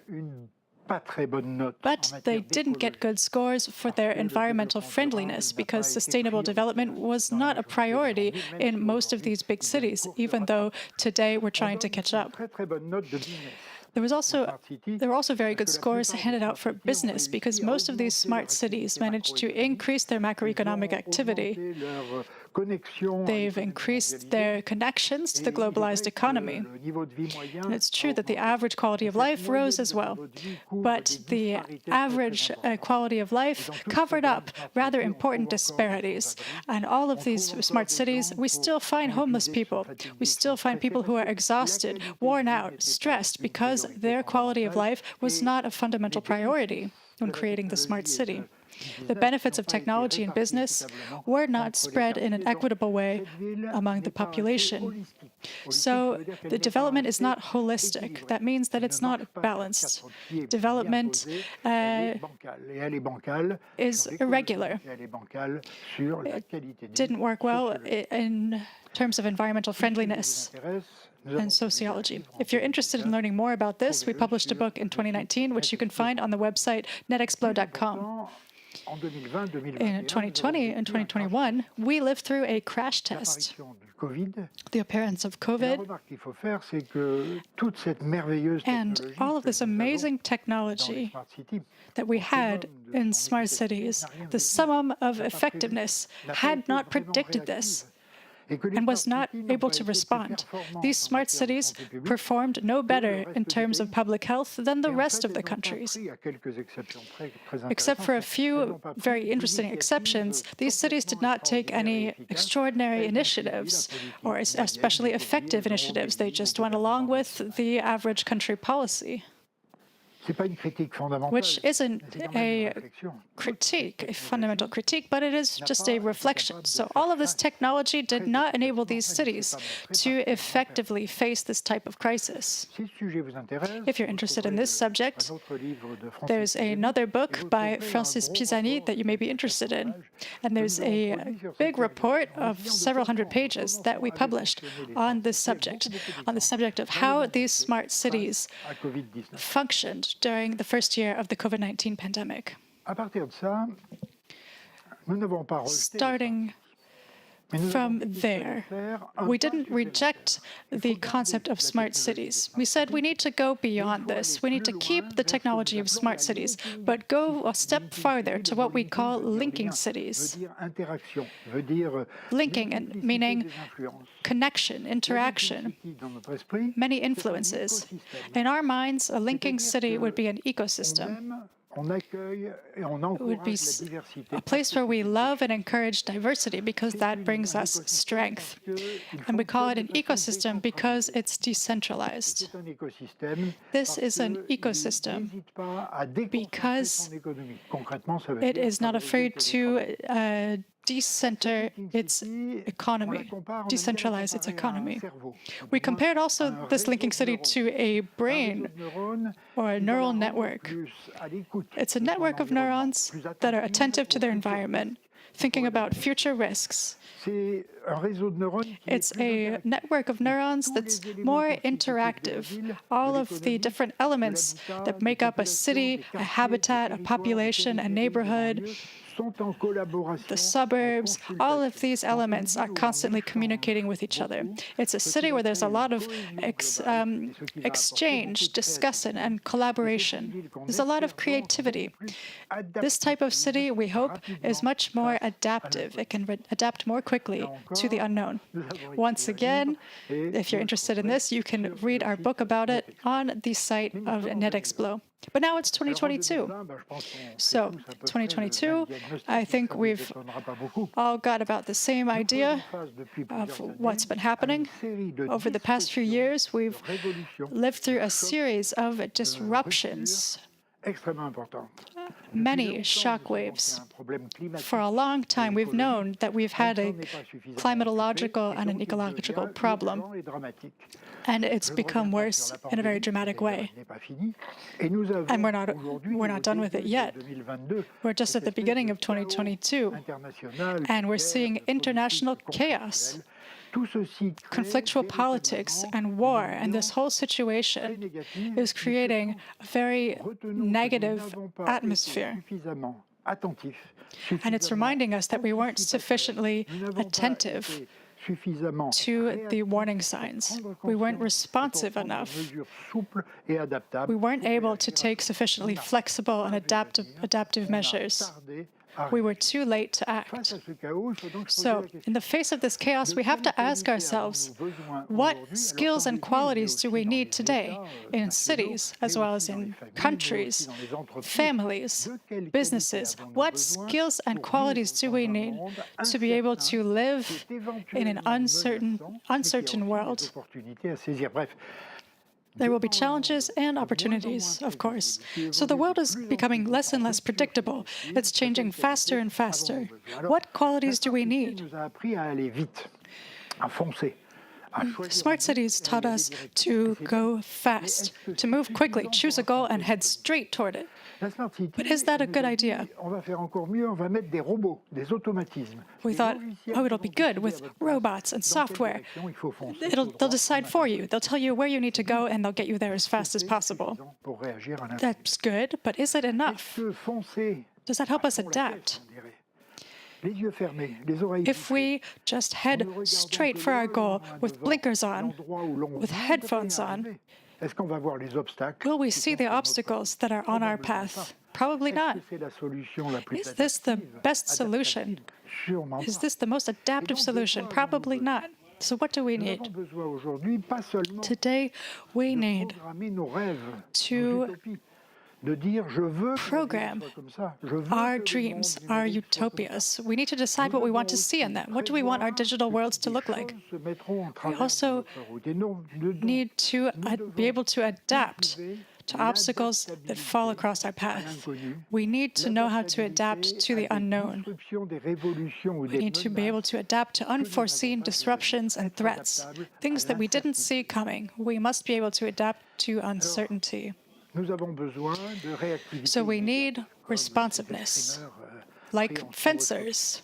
We need more opportunism. We need to be able to take advantage of opportunities that come our way. We need to be able to surf over the waves. Good waves that represent opportunities to take advantage of, and bad waves that might crash down on our heads and drown us. But instead of just looking at watching societal trends and critiquing them, we need to learn how to ride the trend, ride the wave, like surfers. We also need to know how to jump over obstacles. I'll say something about this picture. Here you have a technique for jumping over the bar called the Fosbury flop. It was created by Mr. Fosbury, an American athlete, in 1968. At the time, champions jumped 20 centimeters lower than they do today because they were facing the bar when they jumped. And then this Fosbury guy had the idea to jump over the bar with his back to it. This was an innovation. It was a new disruptive method that was extremely productive. We needed this energy, this dynamism, this flexibility. This is the same thing we need now to get over obstacles. It's not the same as just running straight forward. So smart cities are good. A smart city is like a certain kind of athlete that always runs in the same direction, in the same lane, that encounters always the same types of obstacles at the same height, in the same place. There are no surprises. So that's great if you can win the 110-meter hurdles. But what's important is speed. It's not flexibility. It's not adaptability. Adaptability is something else. It's this.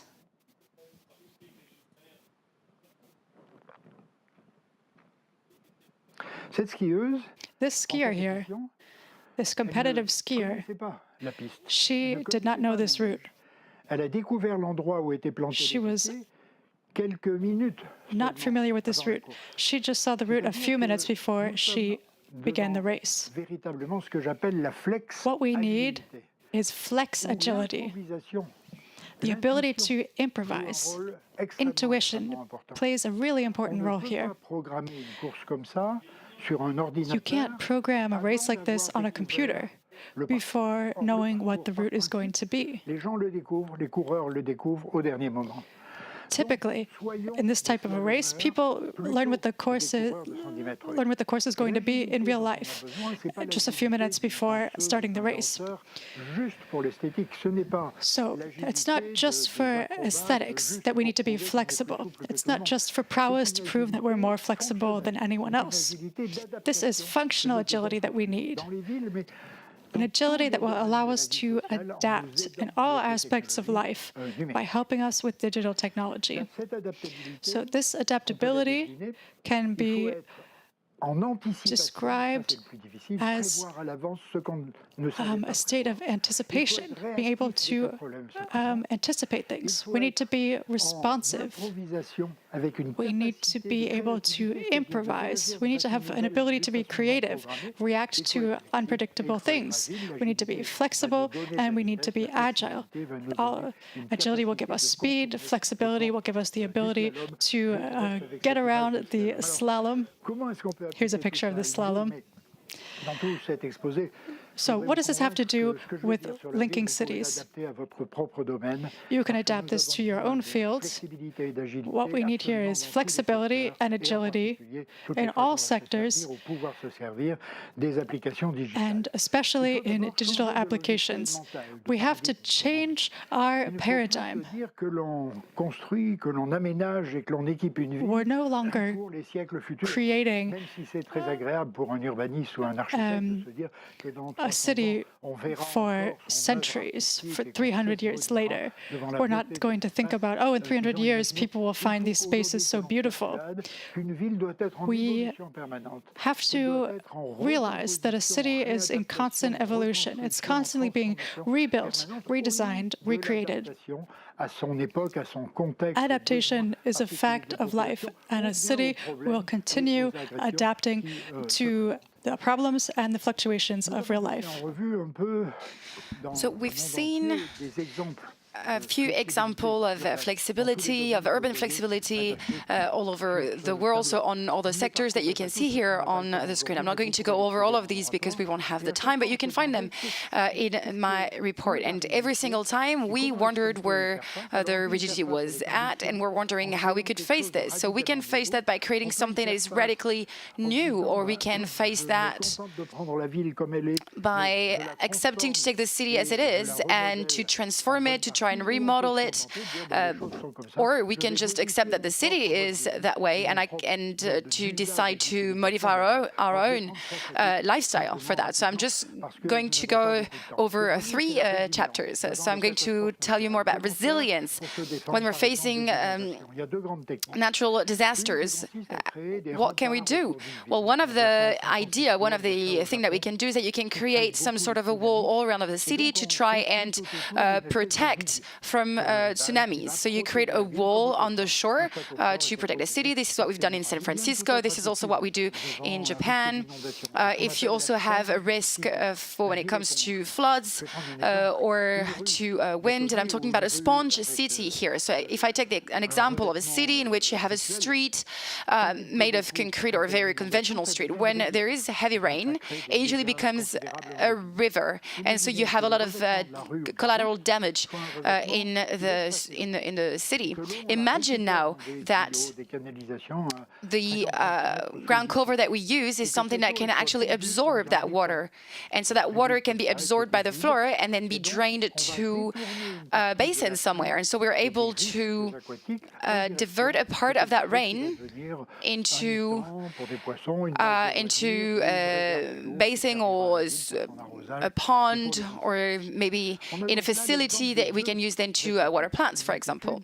And so here we have 2 types of attitudes. There's one attitude that you can use where you create things. So for example, this is the case in Rotterdam, in which we decided to transform an entire neighborhood. They decided to create a playground for kids, but they also wanted to create something that would defend the city, so for the city to become sort of a sponge city, because as you know, Rotterdam is almost below the sea level. So here, they've decided to create a basketball court, which is 3 to 4 meters below the level of the street. You can see that you've got some benches for parents to come and watch their kids. So when everything's going well, it's just a basketball court.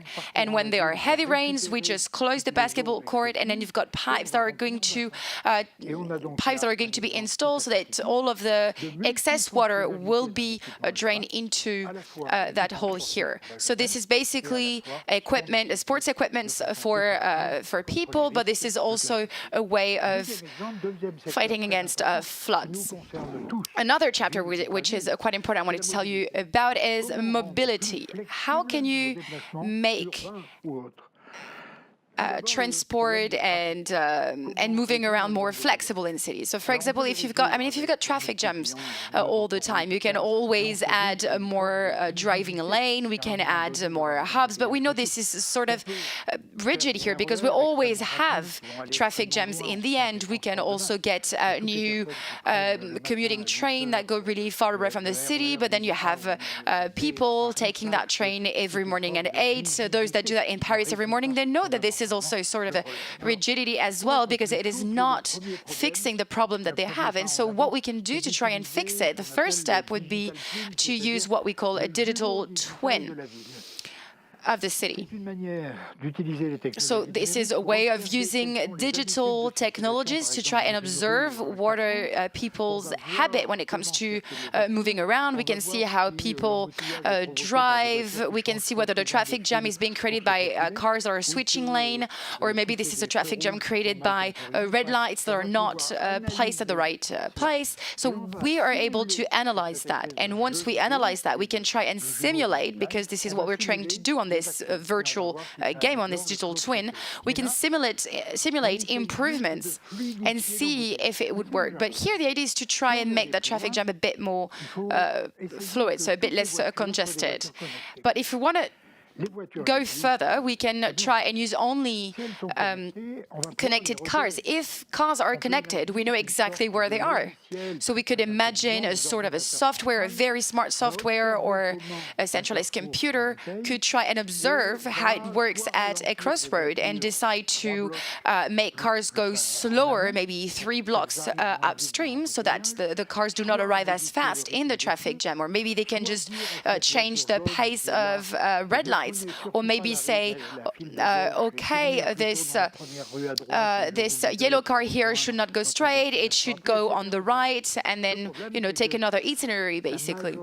The problem here is that most human drivers will not really obey to these type of orders. And so if you want to go further into flexibility, the idea would be to trust autonomous cars.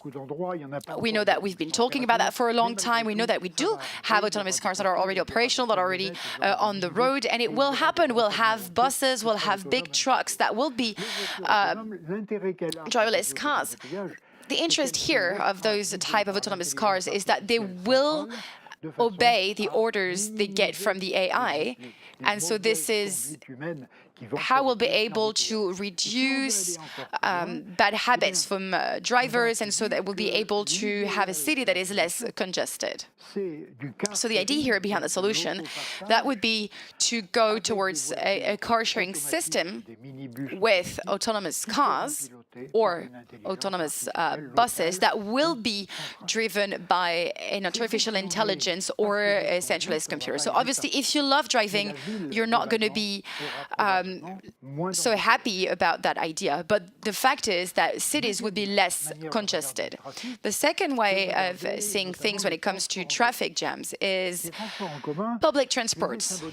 Public transport, as you can see here, that is symbolized as the blood system, vessel system. You can see that you've got arteries going all over the body, but it doesn't go up until your fingers, right? Which means that mass transport, public transport, it's great.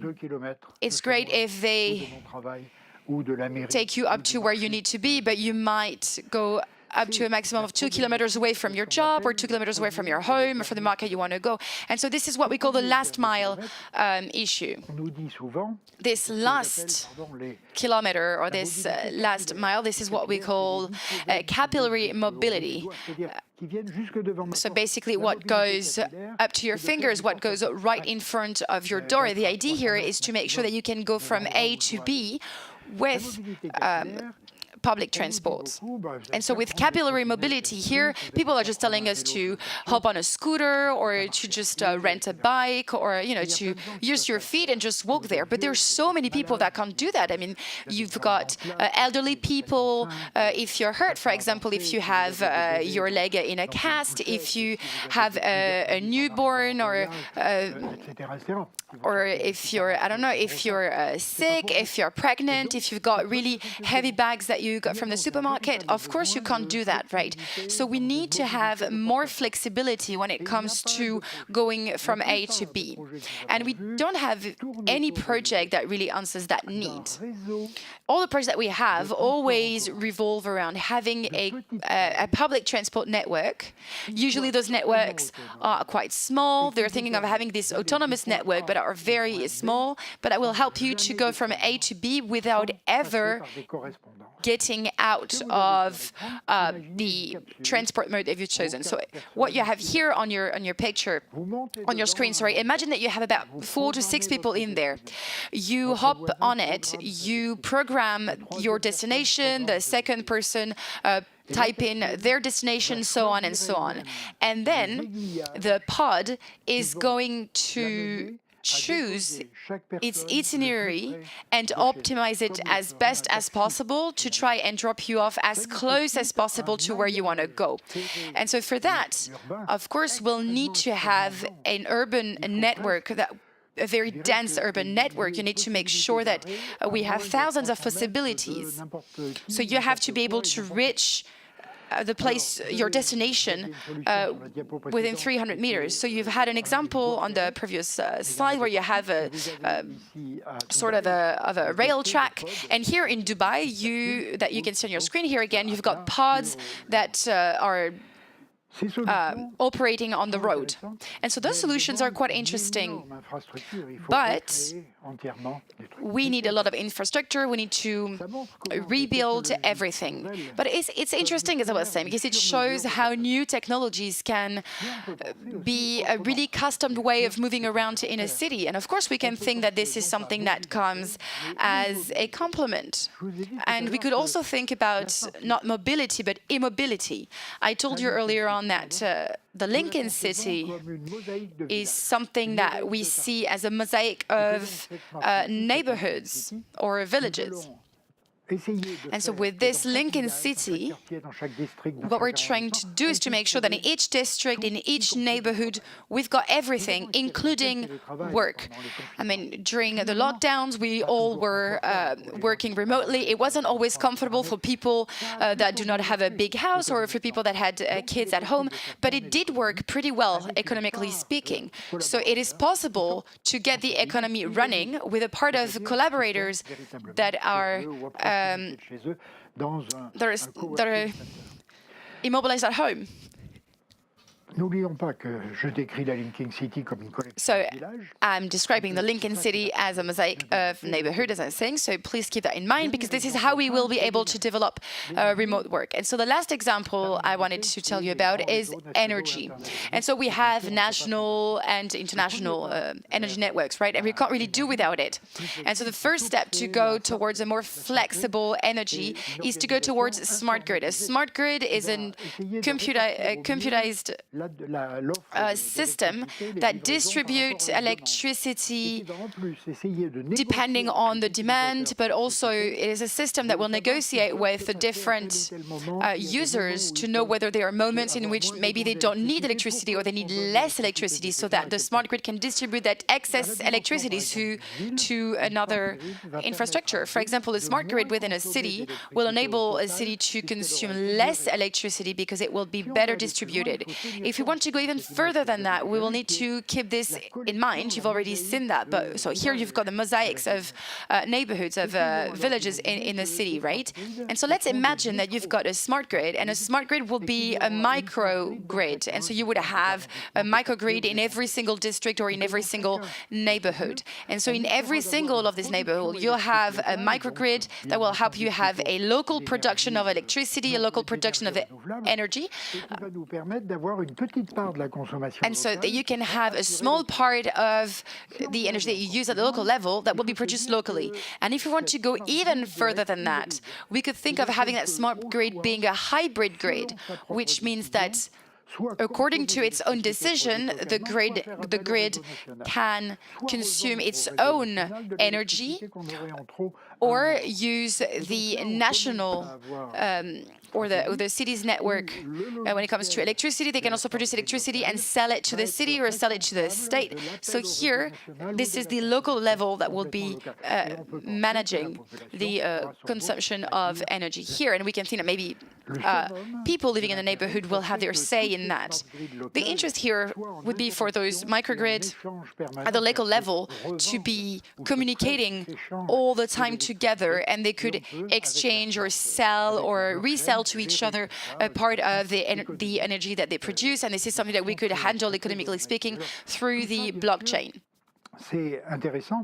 And so all of this is really interesting if we start using digital tools and digital technologies to try and streamline, rationalize all of that. But it's also interesting if we take into consideration the population's specific needs. And so then, to finish on flexibility, well, it all depends on governance. Governance is about how you make decisions. You've already seen that image here. This is the digital twin of a city. This is a symbol of everything that we can do under the form of sort of a video game to try and create some different scenarios, try and do some simulation here, and try and understand and see what we can do and what would be the best solution and so the best decision for the city. And of course, we do consult the population on that. What we can improve nowadays in terms of governance is the consultation process. So to make sure that populations are being involved. In Barcelona, for example, you've got a website on which people can just give their opinion on the different projects that municipalities are suggesting. Then in Pristina, you have a video game where people can build stuff and vote for what get the most consensus. In Medellin, you've got a creativity group in which people just have to rethink everything about their neighborhood, and they do such project as well in Melbourne. So this bottom up here, this consultation process here is extremely important. And so the last word I wanted to use is the flexibility, which is a real keyword that I really want you to keep in mind. If you're interested in this topic, I've only shown you 3 examples, but you can find more of those, and you can find actually 300 concrete examples in a dossier that Netexplo will be able to share with you. But everything that I've said on cities today, this is something that you can apply in your own activity sector and in your own digital dimension. I'll conclude by talking about ethics. We are winning, we are gaining flexibility when we try to think out of the box when trying to get out of those processes and try new things. And it's great and it's very efficient. However, let's make sure that efficiency is not a win for some and a loss for others. We do not want to have the law of the jungle. We want to make sure that the flexibility is a win-win situation for every single contributor. And so the very final word would be that in our activity, let's be slalomers. Voilà, Bernard Catla, sociologue chez Netexplo. So that was Bernard Catla, sociologist at Netexplo, on the linking cities. We are going to keep on talking about flexible mobility with the guest that just joined us on the set. Ville, mobilité, transport. Guillaume Cordonnier, you are the vice president in charge of mobility at Capgemini, and I have Laurent Bouillot, who's the CEO of Cyril in the NG group. So since we've met last year and we talked about Lincoln cities in 2021, we see that there is an evolution, and we see as well that we're talking about mass mobility. We have a lot more projects at the territory level. There's room for improvement. We know that there are many things that we can do. We're talking about mutualizing bricks, right? Can you tell us more about that? Exactly, Julia. We can see in big metropolises, whether it's in Île-de-France region or in Mulhouse region or territories, we can see that we do have mass projects that are being developed. There are much bigger projects that are being implemented. We see the same in Europe as well, whether it's in Brussels or in Berlin or in even larger territories with countries, actually, with I'm thinking about the Netherlands. And so here we can see that we have projects that are important, but they are siloed projects as well. So it is quite costly because we create new products, and the strength of mass project here is that usually we can aggregate mobility service providers, and this is how we get to spend a lot of money on interfaces. And I'm thinking here about Uber or other actors, and this is really hindering their growth at European level. And if we look at the user experience here, that's always a problem to have really different products. For example, if someone wants to go from one region to another or wants to move from a city to another, they need to have similar products. And then companies as well, they want to transform the mobility of their collaborators so that they have a net zero journey, and so companies are ready to invest in this mobility as well. But mass project makes it a bit more complicated. So we had launched a project with the FAMOP and the ministry to try and create a common block, which would be basically like a universal block that would be at the heart of those mass projects. And then there's a second wave in that project, for which we were thinking of standardizing the relationships with those MSPs, so that with one product, you can connect to all of the other products at the national level, so in France, but then later on at maybe European level and at the world level. So it takes a lot of time, but we can see that this is something that we can use to really try and develop this project, and we can move forward. And we can imagine that people we use that also differently, and that we can adapt depending on the citizens' characteristics. And all of the actors are, I mean, they all agree on that concept, or do you have to convince them? Well, this is what's beautiful about projects that we have in territories, that everyone agree on the concept, everyone agree on having one standard, but everyone wants the standard to be their own product, right? So we are trying to work all together and trying to see what we can do. We might try and provide what we call conversion blocks. So let's use one standard, and let's use those blocks that will help them doing the transition, and then after that we can create standard blocks or by design blocks. And so we've also identified an acceleration of this project, especially in emerging countries, though in northern countries we're more into integration. Exactly what Guillaume is describing.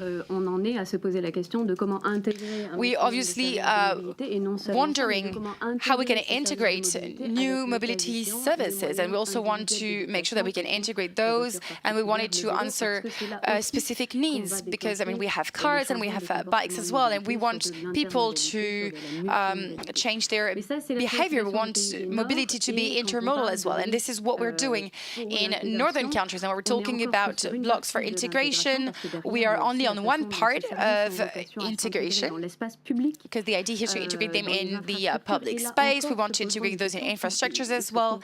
And so, of course, here we'll find solutions, but we'll find solutions that might be different from one territory to another. But this concept of integration comes from the fact that diversity exists. And it's not always the case in southern countries. There's one evolution that is quite universal, is that there are more and more digital mobility platforms.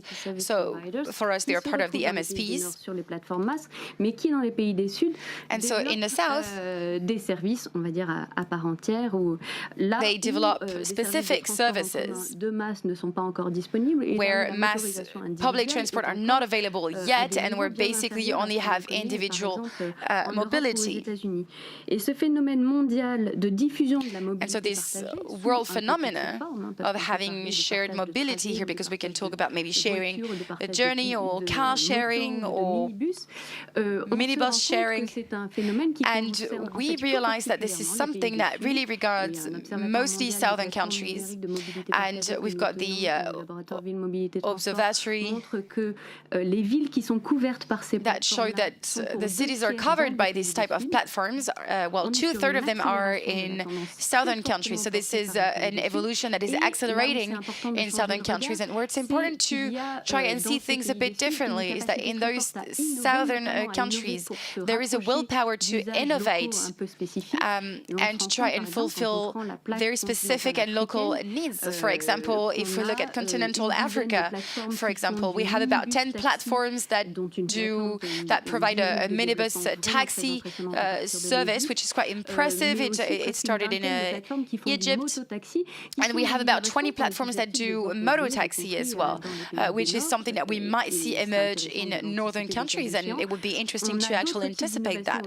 And so we have other types of innovations. We have the introduction of mobile payment in this type of platforms for southern countries, things that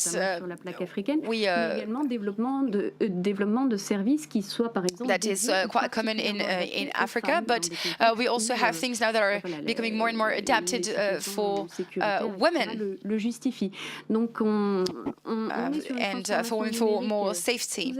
So here, this is a digital transformation of those mobility services. We have preoccupations that are a bit different depending on where we are and who we are. But then in northern countries, this is also interesting because we'll be able to assess what these evolution bring to the table. So we talked about this city that becomes more and more flexible. We see that there are a lot of different cities that are trying to develop these new mobility systems. In Paris, for example, we have a lot of scooters. We know that it also creates a big mess in the city because we know that we have scooters everywhere in the Seine, we have scooters everywhere left on the pavement. And so we have this idea of a free-floating system. What is it? Well, free-floating is a new mobility system. So we have light vehicles that are at the disposal of the public. So, for example, you can find a scooter or a bike or anything, and then you can just leave it anywhere else. So this is something that people liked right away. I mean, if you remember in 2018 or 2019, I think this was 30,000 or 40,000. We had 40,000 scooters in Paris, in the city center of Paris. Which, I mean, we have two phenomena. Either the public is really interested in that new free-floating system. They need to move around really quickly. They don't always respect maybe the rules. But then we've also realized that there were some limitation to those free-floating systems, especially for the city of Paris, for example. The city understood very quickly that they had to that they had to try and regulate this system. So there was a call for tenders. We had about 14 scooter providers, and it was reduced to 3 providers to try and to give some sort of a framework around those free-floating systems. And the idea here is also to answer people's need. I mean, we need a scooter to go from a point A to a point B.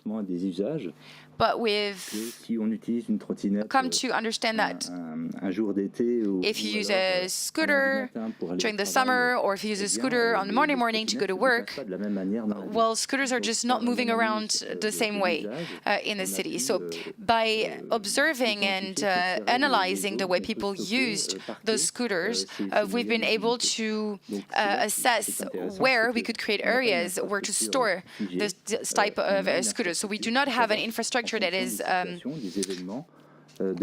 fixed. It's something that is quite mobile, and that changes depending on the season, so that we can handle that flow of scooters better, and try to make sure that there isn't scooters everywhere left on the pavement in Paris as we used to have.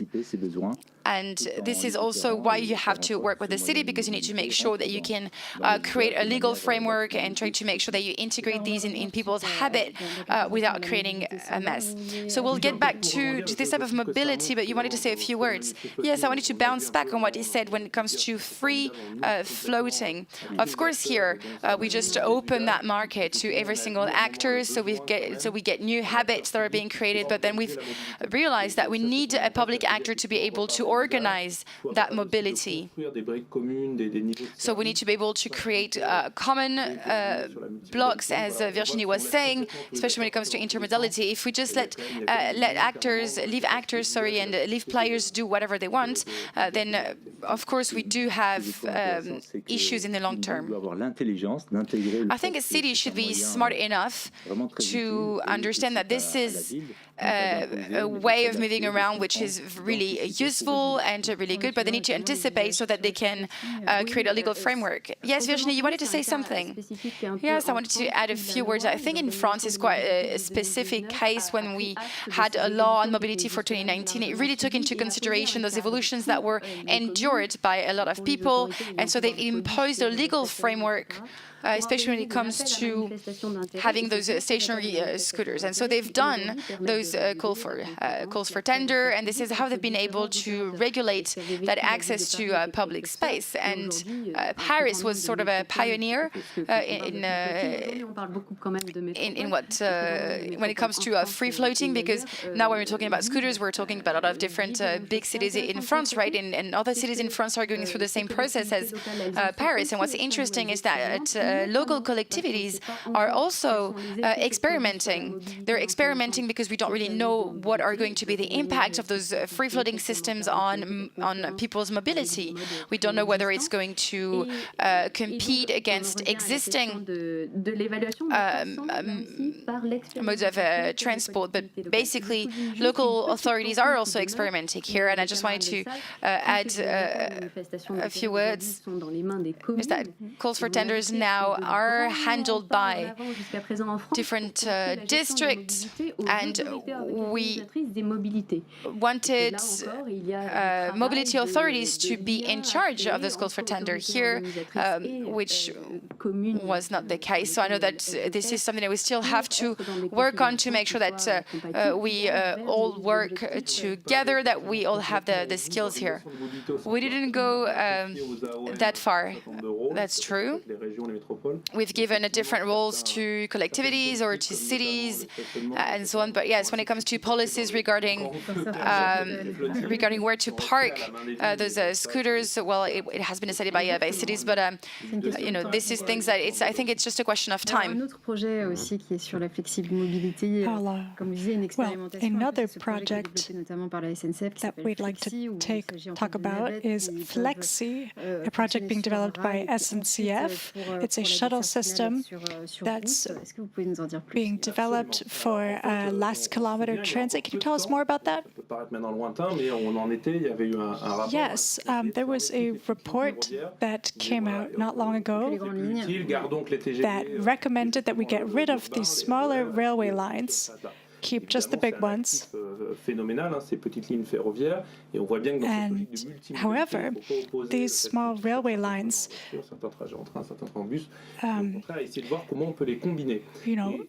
were quite a significant asset. So we decided to work with Alstom and other actors to see what we could do with these small railway lines and what new methods of transport could be to serve these areas. Because so far they had been served by typical regional trains, which are pretty big and pretty heavy, and these trains are not adapted for very regular use.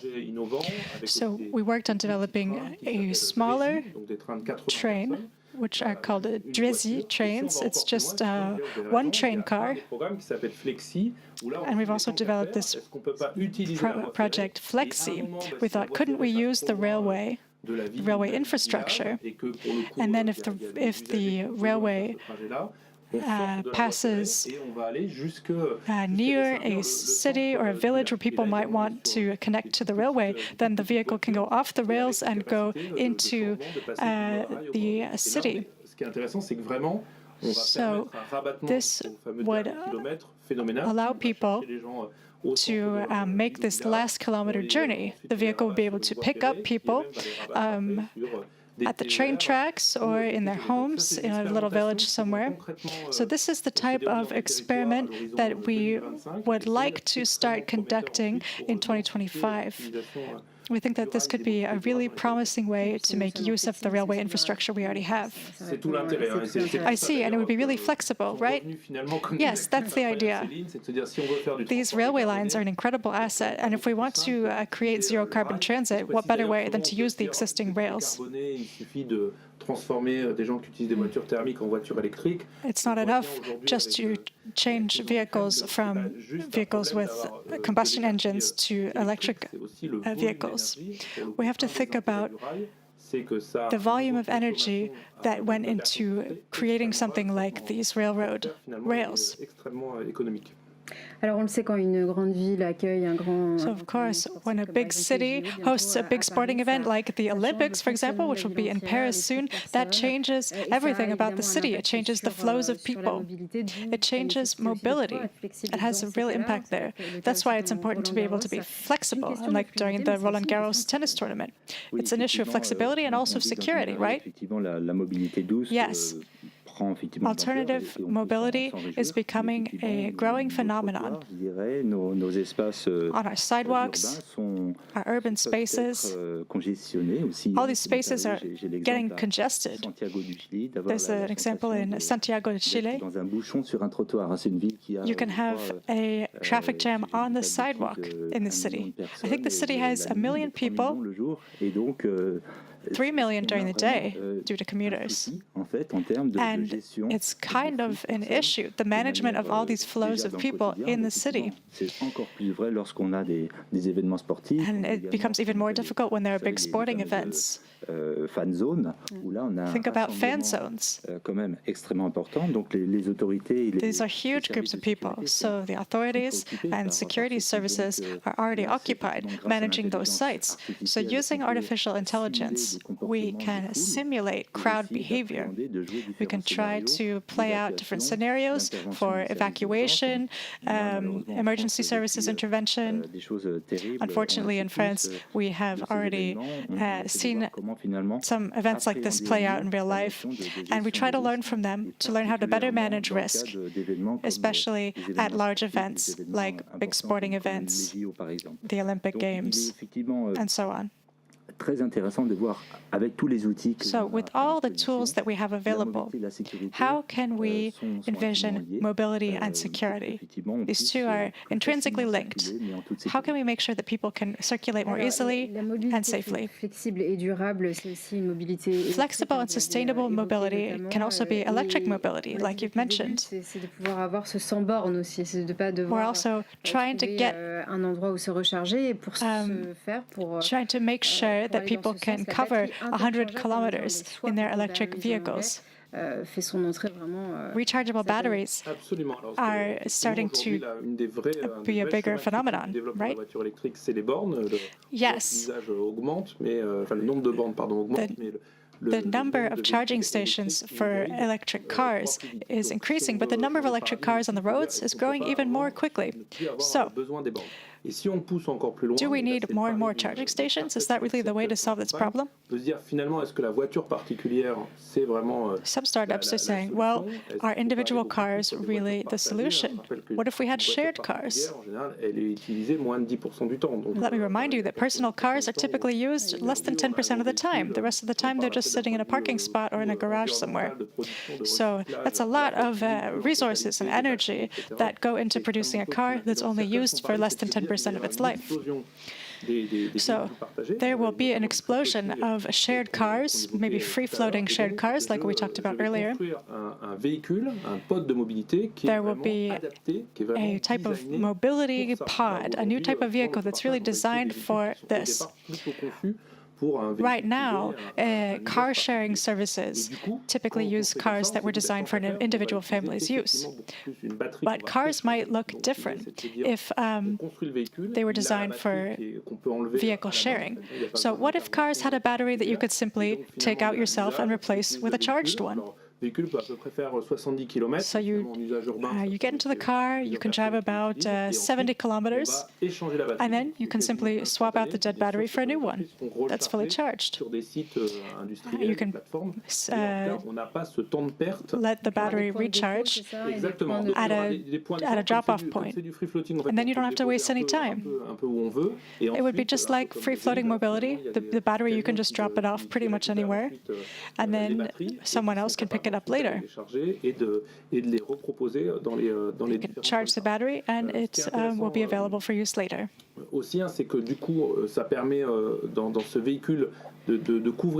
This new type of sharing vehicle would be able to serve areas that are already poorly served by both bicycles and cars. A bike is very small, it's not very well protected from the shocks of the road, but a car is really big for a single user. So we might be seeing new, smaller forms of mobility, like the Citroën Ami car. It's a little tiny electric car. It's meant for city use. It offers much more flexibility, and it's much cheaper than a typical car. So we're talking about individual electric vehicles. But the other option that we hear a lot about is retrofitting. Yes, what Guillaume was saying was really interesting. After the first experiments with electric cars in industrialized countries, we have started to diversify the sources of energy that go into the car and charging the battery.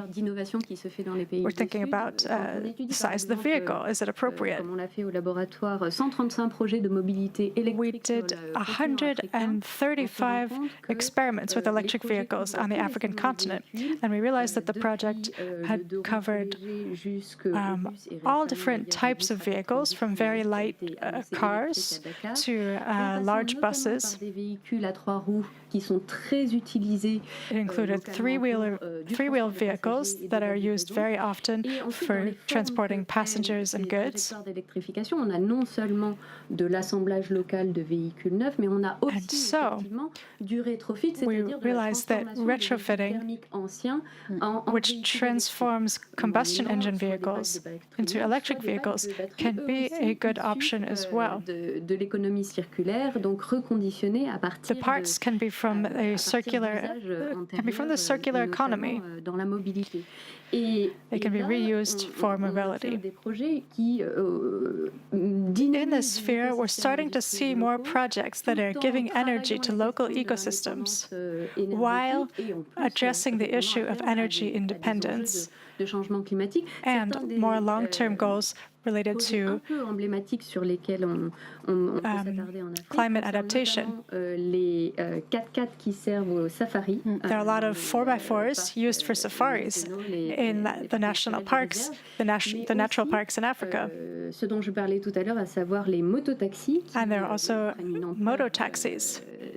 Those are really taking off on the African continent. These forms of mobility could switch to being electric from one day to the next, almost. The local ecosystem can align very quickly, can mobilize very quickly if the political will is there. entièrement les motos du thermique à l'électrique. Donc vraiment des trajectoires d'innovation. I think we're seeing some really promising things develop around the world. On le rappelle jamais assez, la mobilité dépend encore à 95% du pétrole. Is still 95% dependent on gas throughout the world. In France, we've done a lot of work on bioethanol and other alternative fuels, but we still have a long way to go because 95% of our transit vehicles use gas and fossil fuels. En augmentation très forte. And that accounts for 30% of our greenhouse gas emissions also, right? So if we want to decarbonize our economy, we need to start with that. Yes, that's right. So I'd like to ask you a question now, Laurent. Le cas de Monaco. Très bien. Tell me about the Monaco project. Effectivement, on se rend compte que les nouvelles formes de mobilité Yes, so these new forms of mobility are completely reshaping cities, new ones and old ones. Les technologies et avec des objectifs. New cities are sort of starting from a blank slate. L'appelé projet prototype, la ville prototype Neom. They're like, there's the prototype city Neom in Saudi Arabia. This is a crazy project, but we need crazy projects sometimes. This city is going to be a 70-kilometer line. It'll be sort of a series of little villages, and the goal is for Neom, this city, to be completely zero carbon. 100% de mobilité douce. And the city is supposed to be supposed to use entirely alternative transit. Eh bien, tous les services, tous les commerces sont mis. The ground level will be a pedestrian zone with no roads and no cars. The second level will have services and shopping. L'idée, c'est d'être à moins de 5 But minutes. you'll need to be able to get from one point to a next very quickly. Au deuxième sous-sol, eh bien, effectivement, il y a des systèmes dits hyperloop à l'hydrogène. So there will be hyperloop systems also in the city that will make it possible through hydrogen power to get very quickly from one point to the next. Une expérimentation, enfin. I see. So it's just an experiment for now? Yes, that's right. You have to believe in Saudi Arabia. They're one of the world producers of oil, so clearly, if they think that it's time to move on to alternative energies, maybe it's time. So they've got this idea of a new type of city with no roads and no vehicles, just alternative mobility. Donc ça, c'est une idée à suivre de très près. This is a very interesting idea that we are keeping an eye on. Déjà voir les premières étapes de construction dans les prochaines années. Donc on n'est pas en science-fiction, on est vraiment dans cette. It's not science fiction. It's really urgent as well due to climate change. There are other similar projects in the world, but the takeaway is that the idea of what a city is has been completely rethought, completely redesigned. And that's a good introduction for the Monaco project. Monaco is this tiny little country of just 1 square kilometer. The population doubles during the day because a lot of people come there to work. La journée repartent le soir, donc il y a un vrai sujet de mobilité. So mobility is very important in Monaco. On se pose la question où vont passer les camions pour venir et repartir. When a new building is being built, where can construction trucks be placed so that they won't get in the way? It's a real struggle. Cette dimension, puisqu'on a réalisé un très beau jumeau numérique à We Monaco. created a digital twin of Monaco, On arrive à anticiper, and with our appréhender, tools, gérer au we mieux were able toute to cette, understand how toute cette to dynamique better urbaine. manage Il y a the aussi un flow très gros programme of qui vehicles s'appelle through Monaco. Extended. Finalement, Our project is called Monaco Extended. La mobilité de demain, c'est aussi celle qu'on pourra faire Tomorrow's de mobility manière physique, mais virtuelle. won't just be physical, it'll also be virtual. Tout à l'heure, Like in the metaverse, as you were talking about earlier. We're opening new doors. Une nouvelle génération de réseaux It's sociaux, mais we're going to see a new generation of social media. beaucoup au métaverse pour essayer d'imaginer un Monaco. Monaco is very interested in the metaverse and in the idea of a virtual Monaco. Avec un des responsables du I Conseil was national talking with someone on the National Council who said that que ce soit maîtrisé par la principauté. well, we can't have a Monaco, the Casino of Monaco in the metaverse unless it's managed by Monaco itself. So that's something to think about. Entre premier et deuxième tour de l'exécutif. Here in France, we're between the first and second rounds of the elections, so I think we have to wait a little while to see what might happen in the next few years. I think that in terms of legislation for Il faut s'adapter digital worlds, we're a little bit behind. Les atouts que sont le numérique, en intégrant les contraintes. We need to integrate advantages like digital technology. Un objectif pour tous. We need to decarbonize. Le réel et le virtuel. And we need to think about how we can combine real life with virtual life. Thank you so much to all three of you for being here to talk about sustainable, flexible mobility. It's been a pleasure.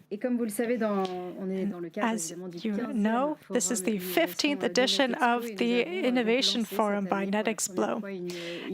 And this year, we've launched another initiative for women to encourage women in tech. It's called We Are the Future in Tech. We Are the Future in Tech. I was going to say We Are the Women in Tech, but yeah, of course, that's it too. This is an initiative that collects stories from different women who will talk to us about their stories. Here are a few of them.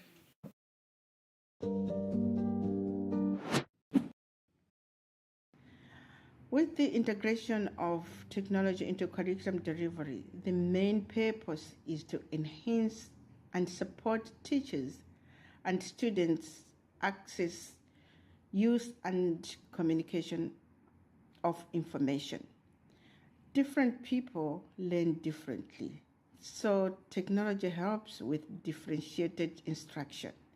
Absolutely. In my experience, technology has helped us in the world of education to be able to break down silos, better collaborate, which allows us to have other perspectives and dimensions in thinking, to understand this is how I see the student, but here's how other folks see the student. And that can really broaden my understanding and sharpen my insights, which then translate to how I approach that student and how I support that student. Extending to their families, extending to their communities, right? Then yes, tech can and should be a medium within which and via which we can evolve in ways that make a co-living easier, fairer, more meaningful, and most of all makes everyone's life better. And shaping the future in a way that it is better for our society, to be a society that looks at creative thinking, creative actions, but also bringing empathy and compassion. And I think if we can bring all of those elements, our head, our hearts, and the practical outcomes that we're talking about, we can deliver a better society for all humans on this planet. For me, technology is all about accessibility and inclusion. It's a real opportunity to not repeat the past mistakes in tech development and build an inclusive and bright future for the generations to come.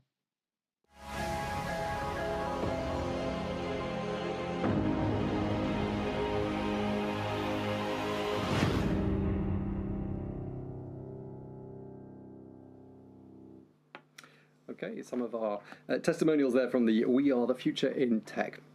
Now, from Beethoven to Schubert, Rembrandt to Klimt, many artists have left unfinished works behind them, but today Thanks to artificial intelligence and algorithms called neural networks, scientists and musicologists are able to try to complete some of these works and take care of this unfinished business. Julia is here with me. Hi there, Julia. Hi, Tom. Now, using artificial intelligence, engineers have tried to reconstruct the faculty paintings. Now, that's Gustav Klimt's missing masterpieces. How have they got on? Exactly. Google Arts and Culture, first of all, recently unveiled an expansive virtual hub that chronicles Klimt's art, but also his lifetime. And it's an exhibit that's dubbed Klimt versus Klimt, the Man of Contradiction, and it was created in collaboration with the Belvedere Museum in Vienna. Now, what I'm going to tell you about today is more specifically about a digital reconstruction of his faculty works, as you said. Now, the story behind the faculty paintings is actually quite amazing. In 1894, Austria's Ministry of Education commissioned an up-and-coming artist by the name of Klimt. And the idea was to submit paintings to try to adorn the ceilings of the University of Vienna. But the problem is that once Gustav Klimt turned in his work, it just happened that all of the work was openly erotic, critical of science at the time, and justice, the justice system as well. And hence they were dismissed, the canvases were stored away, they were shelved, and later on, during the chaos of World War II, they were lost to a fire set off by the Nazis. Now, the only evidence that actually survived were black and white photographs. And now, to reimagine the color that Gustav Klimt might have used back in the day in his faculty paintings, the team used historical archives, everything that journalists had been writing about those paintings at the time, and they also used artificial intelligence. Let's listen into Emil Wallner, who actually designed the algorithm, who helped put back the colors into the paintings, on how he actually created the algorithm itself to reconstruct Klimt's masterpiece. Franz Mola, so he's a Klimt expert at the Belvedere Museum. He's been reading all of the critique and the articles about these paintings when they're still alive, or when the painting existed. So we have roughly 10 pages worth of commentary about these paintings. And then he looked at how these were described and matched them with the existing paintings that Klimt had at the same time to understand what these color descriptions referred to. And then the second part is that I developed an AI model first trained on general artworks and then specifically on Klimt works to translate a black and white photo into a color photo. And the third part was then that we used the historical descriptions and the color references with the AI model to recreate recolorized versions of the paintings. The AI couldn't have done it alone. The crucial part was to collaborate both with the AI model and the human experts. So with the Franz Mola, the Klimt expert, he could look at all of these descriptions. So sometimes they're poetic, sometimes they're vague, sometimes they can be hard to understand, but he needs to kind of understand these and put them in a context that we can use them for the AI model. But what the AI model does really well is that it can analyze million pieces of data and build a statistical model of the artworks. And what happens there is that we can add these small clues that we know what the painting looked like, and then the AI can complete the recolorizations of these paintings. It's pretty impressive, isn't it, Tom, how they actually did that. Maybe we can take a look again. There you go. The colorized version of Klimt's art pieces. It's quite impressive, but at the same time, AI has shown its limits. It was able ultimately to offer a coherent color palette, but it was only able to do that once it was guided by a human hand, a human touch. It's only then that it was actually really able to stick closely to the description of the art pieces. Okay, and this kind of technology is not limited to artwork as such, paintings. It can also be applied to music, because you've got an example here of another unfinished work, Beethoven's 10th Symphony. That's right. The Swiss orchestra Nexus performed in public in Lausanne back in September what it says to be Beethoven's 10th Symphony, completed with the help of artificial intelligence. Now, it's a 7-minute piece that was created or recreated by a computer program that got to know the composer by digesting, if you will, crunching all all of this data of Beethoven's 16 string quartets. Now, the sketches of the 10th symphony that Beethoven left behind were also added to the computer. For each instrument, you have 3 main criteria that were analyzed. So you have melody, meaning what does the first violin do, the rhythm, the harmony, all of that was analyzed. And then a neural network algorithm was able to kind of predict what could have followed and what Beethoven could have done. Let's take a listen.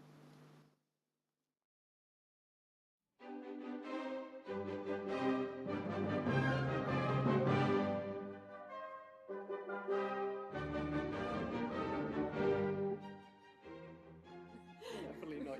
You're asking the wrong person there. So the idea of training AI to compose music is not new. You have similar projects such as Huawei, for instance, in 2019 that was able to kind of recreate Schubert's also unfinished symphony. Okay, and now we've got another painting we want to have a look at, because the next Rembrandt, that's an outstanding fake Rembrandt created by Microsoft Technology back in about 2016. That's right, and I'm talking about it today because actually Netexplo back in the day had already showed the pictures, the very impressive pictures of this painting. It was actually 3D printed to be able to really mimic the texture and the way that he applied the paint. Every expert at the time was really blown away, and maybe we can take a look at this Rembrandt style. It's indeed very impressive. Now, beyond the debate of whether or not we should be reconstructing works of art of artists that have now passed, it's important to say that all of these AI projects are helping us understand a little bit more the artist, but also to understand the human creative process, the human brain as well, and how they actually functioned in their creativity. Well, I think it's going to take I doubt very much anyone is going to be recreating any of my art pieces after I've left this earth. But thank you very much indeed for that. Julia Seeger, thank you so much. That's really interesting. And that leads us into the third and final chapter of this Netexplo Innovation Forum. It is called Repurpose.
And it's the third and last part of the Global Trends 2022. Yeah. Sorry, Sylvain. It's called Repurpose. One of the repurposing that we can do is perhaps repurposing NFTs that have been used a lot to buy lolcats and unicorns. Exactly, Julia. So Repurpose, this is the third part of the book on the trends, and we can see how we can make tech less pointless and more useful. For example, with NFTs, you can clean up the ocean, you can save the forests, or fund medical research. So now we don't have time to play around with tech, we just have to think about what we are doing. Exactly. Up next, Tom will be back with Marcus on set for our last 3 innovations. Once again, you can vote for your favorite innovation. You just have to go to the app and make your selection of the day. Soon, in just a couple of minutes, we'll be unveiling who is the grand prize winner of this year's edition. Now, we're starting with these 3 innovations, and we're starting underwater.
Welcome back. We're going to start taking a look now at the final chapter of our innovations for this afternoon in this section called Repurpose, as Julia just said. Now, the first innovation we're going to look at is the marriage between blockchain and ecology. It's called Aquaverse, and its goal is to clean up the world's oceans. Let's take a look.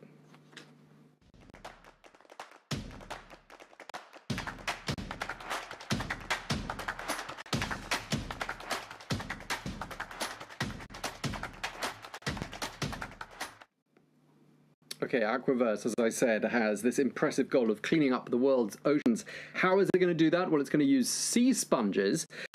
Sponges are the unsung heroes of our oceans because they filter and feed on some of the polluting microplastics, metals and other pollutants that unfortunately we find more and more of in our seawater. Well, Aquaverse relies on blockchain to fund the project, and people are then given the chance to invest in FTs, which finance and share earnings from the Aquaverse sponge farms, which already exist in Tanzania and Tunisia. Marcus, let me turn to you. Of course, I'm here with Marcus Goddard. Is an NFT is mainstream language now, isn't it? A couple of years ago, you said NFT, no one would know what you were talking about. But let's just remember the reason why we know about them isn't always good, is it? Because we hear about NFTs in the news, and it's not always a good association. Absolutely. We often hear about them because somebody has sold an NFT of something pretty obscure, like a GIF or a tweet for several million. A lot of the times it's a scam. It's somebody selling it to themselves to drive up the money of their crypto. And we spent a lot of time this year trying to find useful, purposeful projects using the blockchain, using the NFT. So that was when we were delighted to hear about Aquaverse, which instead of, we hope, scamming people out of millions of dollars or speculating on dodgy artwork, is taking that and putting it together with a brilliant project for the environment. And so the combination of the crypto NFT on one side and the and cleaning up the oceans on the other, that really spoke to what we were looking for at Netexplo. Great. Well, I'm pleased to say we have, and I think you just had a teaser there because we saw them on our screens, the two co-founders of Aquaverse. I'm here with Noel Eno, who is the COO. Nice to meet you. Good to meet you, Noel. Hi. And Dolian Barkala, who is the CEO, the other co-founder. Good to meet you too. I've tried to explain Aquaverse in my own language, but perhaps you could do a better job than I can. Aquaverse is a blockchain project that aims to clean the sea, and we are creating a bridge between the sea sponge aquaculture and the blockchain. The sea sponge, if you don't know sea sponges are an animal. Sorry, they can clean up the sea. They can clean. They can until 10,000 liters per day, and by filtrating this water, then bioaccumulate the heavy metals, the microplastics, bacteria, also the viruses, and we are trying to, with this bridge, we are trying to open the gate of this fight we have with the NFTs. So all orders of our NFTs, the Guardian of the Aquaverse, can be part of this adventure. I think you've got one with you. Could you introduce it to us? Here is a species sponge. This is a real sponge, not an NFT. Exactly. This one is from Tunisia. It's a species that's called Hypochondria communis, and this sponge have the power to bioaccumulate heavy metals and plastics. Also, we can use it for many use cases, like cosmetics, thermal insulation, and many more. So that's the same sponge you might actually use to wash yourself. It's got this extra use, which is to sort of vacuum up stuff that we don't like in seawater. So how did you come up with the idea for Aquaverse? My father, I'm Tunisian, I'm Tunisian, and my father was, when he was in Tunisia, he had friends that was sponge fishermen, and he made me discover this beautiful species in the sea, and I was curious. So I was in biology and studying biology, so I was curious, and I was looking for sea sponges, what it is. Then I read some thesis, I met some researcher, and I saw the potential we have to clean up the sea for the future. Yeah, and the idea of Aquaverse, this NFT blockchain project, as issued a little over 6 months ago. After many informal discussions with friends of ours who are actors of the blockchain in France. Some of them are blockchain consultants, the others are NFT or crypto project leaders. And after all those discussions, we have decided to create this community adventure with all the guardians. Well, so it's the marriage between this very ancient piece of technology, which is the sponge, which must be, millions and millions of years old, and something very recent, which is NFTs, which we've only known about for a couple of years. Now, Aquaverse is already up and running. You've got sponge farms in Tanzania and Tunisia, I gather. Where do you go to next? Yeah, just for precision, we are not yet present in Tunisia, but the project is underway. We will install 3 aquacultures with our main partners, Marine Culture. It's an association that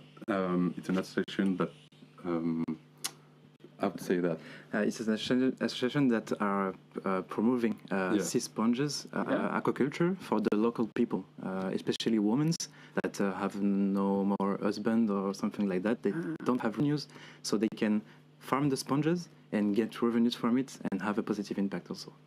Wow, so it's you're ticking lots of boxes in terms of making the world a better place. Now, what sort of a difference does this all make, and how effective are sponges when it comes to vacuuming up all that nasty stuff in the sea? To illustrate that, there is a study from the University of Lorient, from a PhD student that had his PhD, her PhD, and she proved that we can clean the marina of Lorient with only 2,000 sponges and only in 2 months for the heavy metals. Incredible. So this is how powerful can be the power.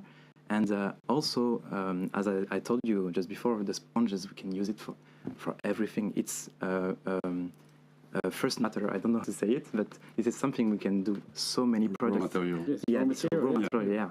So we can do cosmetics with them. With it, it's famous for shower flower.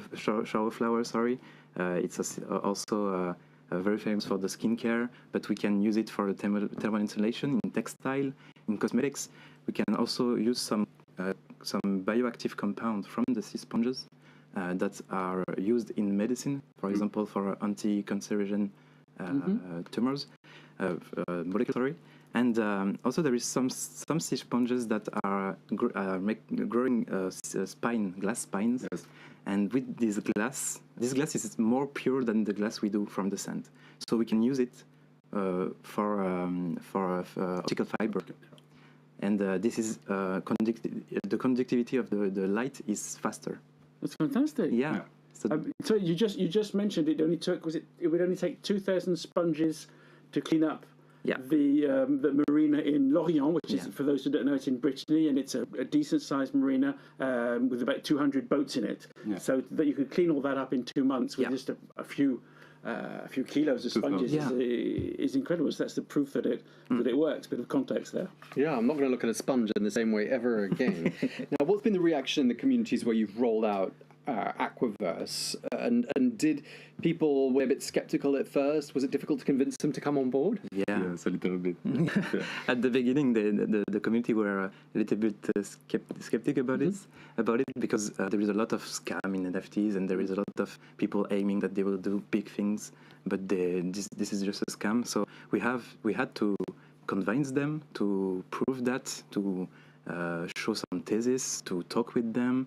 And then somehow the people trust in us, and they're right to trust us because we are moving forward now, and they are seeing it. So we are happy to have them in the community. Yeah, I would even say that it was a bit easier to convince private investors, because they pretty quickly see the business opportunity, where the community is a bit, like said Dolian, skeptic about our ambitions, but now we are working every day to prove us that they are right when they trust us. Well, I'm sure you've done a great job of convincing them. Now, how can someone become an investor if they want to? What do they do? Someone who's watching this, I want to invest in Aquaverse. What do they do about it? Today you can buy our NFTs on marketplace, on the secondary market, since we are sold out our public sale in February. So today it's the only way is to buy one of our guardians on Dead War or Trust Market. Yes. This is the website that you can buy it. The marketplace of the Elrond blockchain. That's the blockchain that we have chosen for this project. But in the next few months, we will issue our cryptocurrency, the sponges. So the investors could participate in our ICO, initial coin offering, to acquire it. The NFTs holders will accumulate sponges for free. We are rewarding our holders with sponges. So just buy a Guardian or participate in the ICO. But I get the impression that all the people that have bought an NFT, it sort of forms a community. Yeah. That's also part of the reason. It's a little bit like crowdfunding was a few years ago, in that you get early investors, but you also get people who are going to talk about the project, and also they're rewarded because I think you made, was it 10,000 NFTs? Yes. Guardians, and each one is slightly different. Is that right? Exactly. Yeah. Exactly. So that's like your own.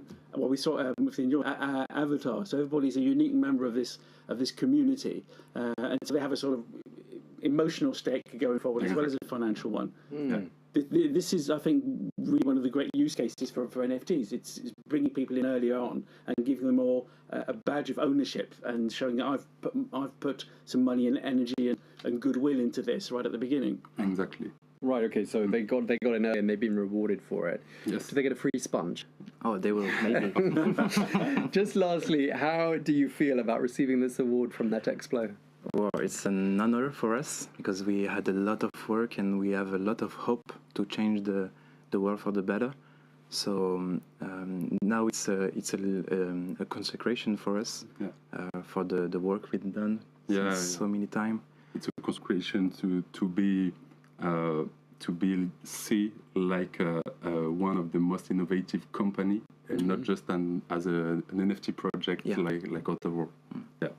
Okay, well, many congratulations, and let's see who the winner of the grand prize is later in a couple of hours. Thank you so much for coming in to see us. Thank you very much. Noël Hainaut and Dolian Barkala from Aquiverse. Thank you so much. It was a pleasure.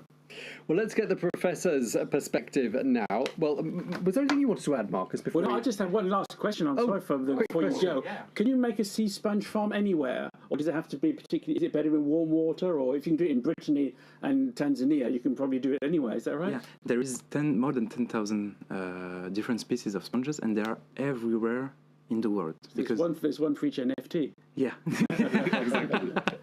So it can be done anywhere. So it can be done anywhere with different species, with different local problems, pollutants, etc. So we have to, if for example, if we go to Brittany, we have to see what is the pollution in there, which species we have, because we can't take a sponge from Tanzania and break it and export it. It's not good for the environment. So we have to check, and we can do sea sponges everywhere, but this is a lot of R&D yet. It's a big project, so we have to control all the parameters with the R&D, so we can do that everywhere and we can solve the problem worldwide. Fantastic. Yeah. Okay. Do we hear from Pierre? Let's hear from him now. Here's our professor's perspective on Aquiverse. This is Pierre Balofé from ADC Montreal. Here's what he has to say. Un grand bonjour à toutes et à tous. Welcome to everyone. My name is Pierre Balofé. I am a professor at HEC Montréal. Here in Canada, just like anywhere else, the possibilities that are offered to us thanks to technologies are numerous. And I'm excited about it, but I'm also a bit scared about it. And you might be just like me. What's even more interesting are the evolution of how we use those technologies and how it makes us change our habit. How does it impact our life? Maybe for the best, but also sometimes for the worst. And when this change, this impact is for the best, well, in that case, I am delighted about it. When we see the challenges we are facing nowadays, we're hoping that we will have enough optimism to get through this. And Aquiverse is definitely a project, a technological project for the best, doing differently to do better, and it's probably what is at the heart of that international team here. Their idea here is by mobilizing the best of technologies such as the blockchain and the NFTs in order to contribute to the fight against global warming through the culture of sea sponges. And so this is the challenge that Aquaverse would like to overcome. Aquaverse is not only an idea of creating a vast network of having sea sponges farms and try to just throw sponges in the sea to clean the oceans and ensure food security. It's not only about mobilizing new ingenious formulas with using NFTs and blockchain to try and enrich that goal through a very original financing system. Aquaverse, to me, is first of all a remarkable example of the use of such technologies in order to create a link with communities, to try and make sure the community commits and engage themselves and to innovate with a purpose. And Netexplo Forum asked the following question this year. Do we still have a future? And initiatives like the initiative of Aquaverse really allows us to answer that question with a big yes. And maybe this future can be a happy future. We can clean oceans through new technologies, such as the blockchain and NFTs in that case, by promoting and facilitating the commitment of an entire community. And this is what inspires us and what makes us think that tomorrow is a brighter future and that we can be optimistic about it. Science is imagination at work. So thank you, Aquaverse, for reminding us that with Okay, a big thank you to Professor Pierre. So much optimism. Thank you, Pierre. Innovation for you called Single Earth, and its goal is to protect nature and make conservation profitable.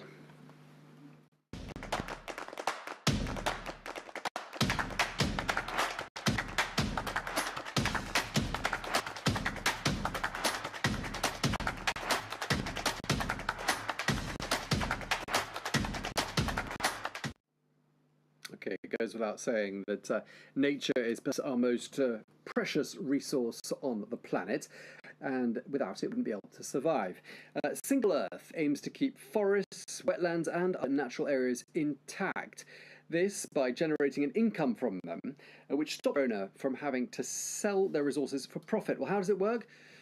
Land is tokenized and holders are rewarded through carbon credits. Marcus, we talk more and more about cryptocurrencies, and here's an example of them being put to very good use. Yes, it does. Instead of just using crypto for this self-contained financial system with very little practical use, apart from maybe making the early adopters very rich, here we've got a very disruptive economic model that the founders will explain to, and the end goal is sustainability.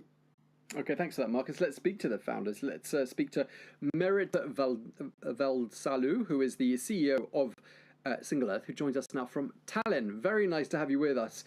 Merit, could I ask you to just give us a simple definition of what Single Earth is? Hi, thank you so much, first of all, for having me, and I'll be happy to tell you more about Single Earth.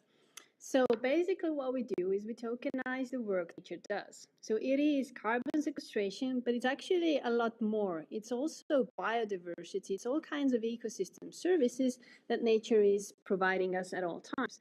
The problem with that is that although we are all using these ecosystem services because we need the ecosystem around us to keep all of us alive, then we haven't been paying for these. And the problem is that landowners are today only incentivized to cut down, for example, the forest and monetize it as raw material, but nobody is paying for the ecosystem services that we are already using.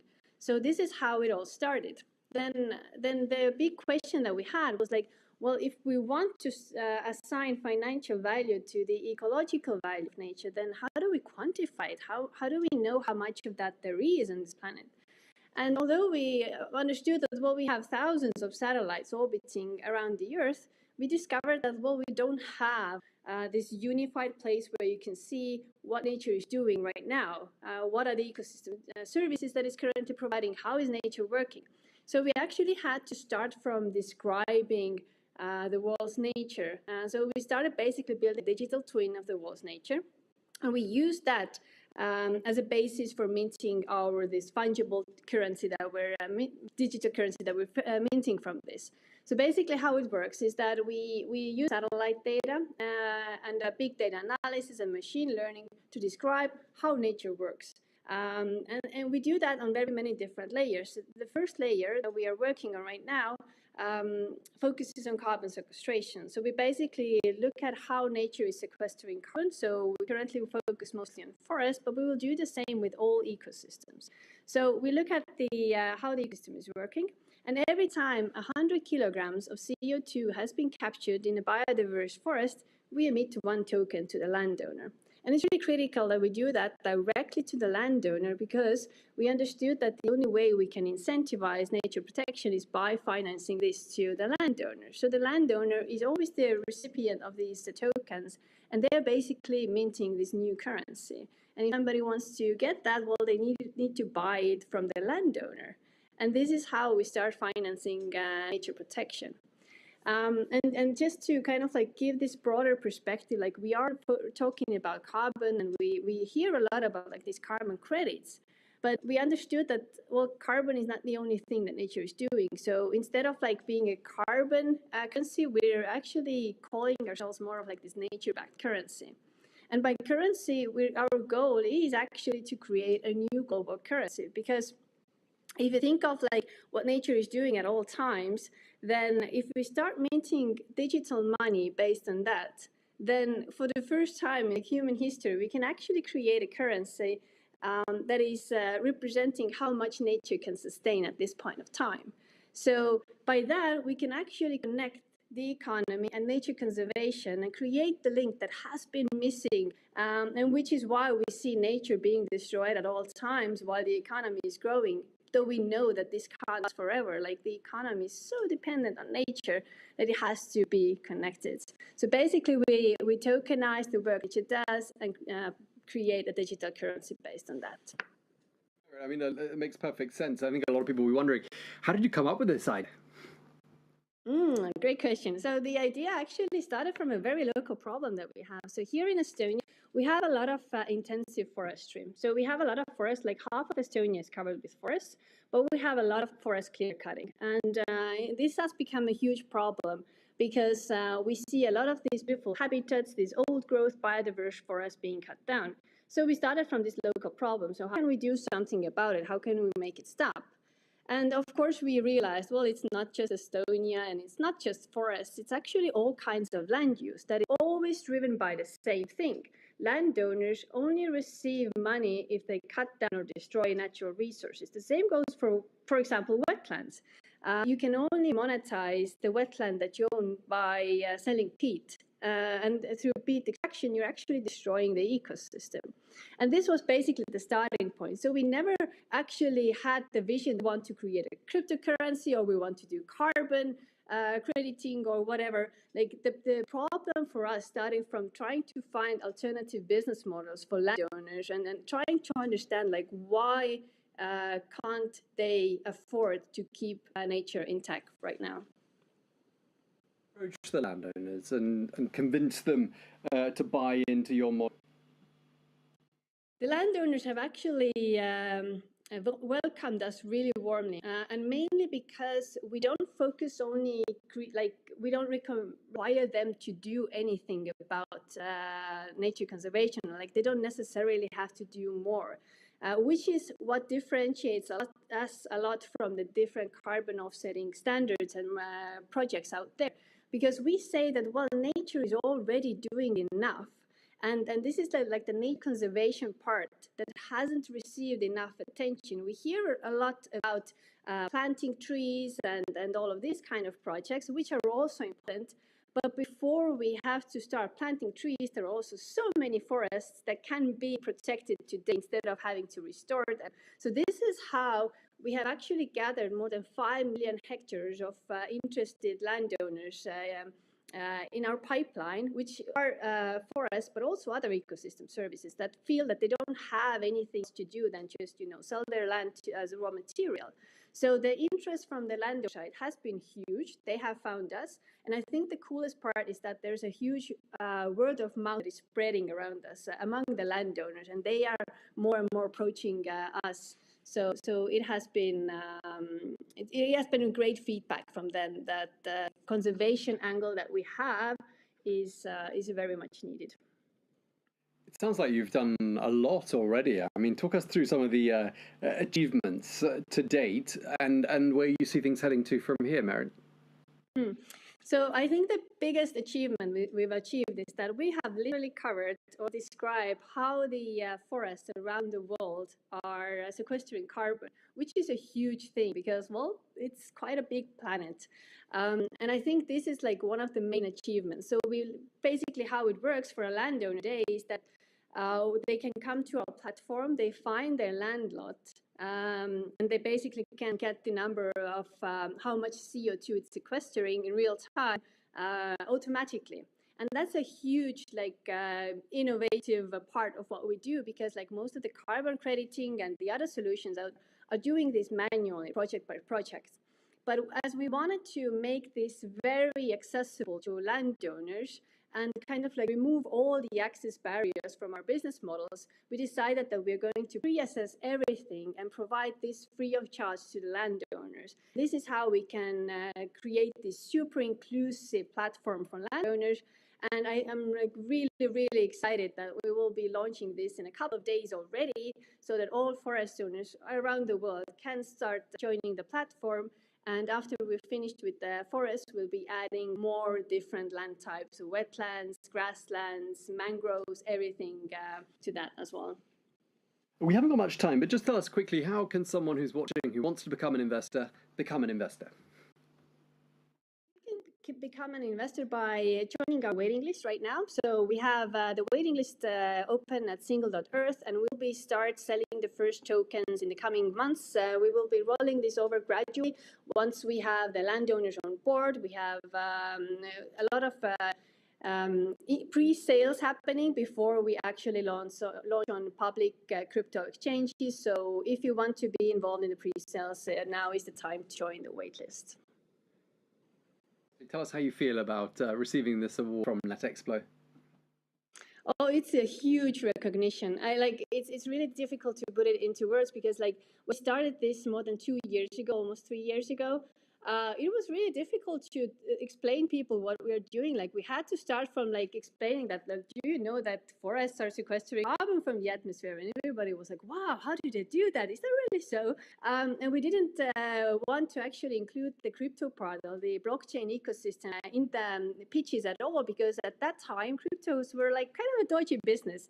So I think we've had a huge progress in the world in the past 2 years, and it's really, really great to see that this is now highlighted as innovation and not this crazy idea what are you doing. So really, really, really humbled to get this recognition. Thank you so much.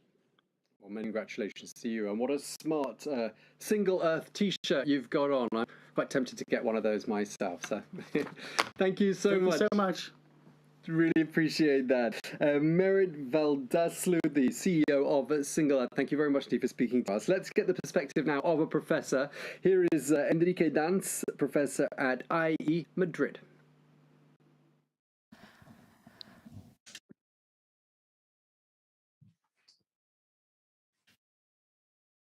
Hello, my name is Enrique Danz, professor of innovation at IE University. And today I would like to talk about this idea, Single Earth, and tell you why I liked it a lot. Why did I find it very, very thought-provoking, very interesting? Okay, first of all, it links two issues that I'm doing a lot of research and writing a lot about. The first one is the climate emergency, single most important issue of our time, for sure. And the other one is a fascinating one, is cryptocurrencies, the reinvention of money. The whole idea is that the nature-backed economy. It's how can we create a cryptocurrency where the proof of work, what we have to do in order to obtain the token, in order to obtain the money, is not some proof of work, it's not some mining process or some sterile work in a computer. But what we have to do is to protect forests and wetlands and land. This is the idea is directed for landowners. The landowners become the miners. And what the landowners have to do is to prove that they are capturing CO2 in their properties. So they obtain tokens against every 100 kilos of CO2 captured. So when they capture carbon dioxide, they earn tokens. Then the company puts these tokens on the blockchain and they make them liquid via a credit card. So they turn them into real money. Okay, so it becomes part of this carbon offsetting economy. Okay, so the currency merit, it's called merit, can be obtained or trained or held, etc. The first time I saw this idea was in this book from Kim Stanley Robinson, a fantastic book. I truly recommend you to read. It's narrative, very interesting. And it comes up with an idea like this: create a cryptocurrency and tokenize something. In this case, tokenize this idea of the carbon offset market. Okay, then you put that on the blockchain. From my perspective, the truly difficult idea, the challenging idea of this is how do you conduct the audits to make sure that this is actually happening, this carbon capture is actually happening, and how do you certify that? But overall, I see it as a very, very interesting idea. I'm sure we will be seeing many proponents of this type of mechanisms, creating cryptocurrencies in exchange for something that helps us fight the climate emergency. And it's like placing a bet on the long future of our planet, which is extremely important and something that we definitely need to do. Okay, a big thank you there to Professor Enrique Dans at IE Madrid for that fantastic contribution. I think he deserves an Emmy, doesn't he, Marcus, for the production? Exactly, and I would also recommend the book, The Ministry for the Future, that he pointed out by Kim Stanley Robinson. All right, thank you, Marcus. We'll be back in a second because we've got our final innovation of the day coming up. It's called Varjo Reality Cloud, and it comes from Finland, and it presents itself as a metaverse based on reality.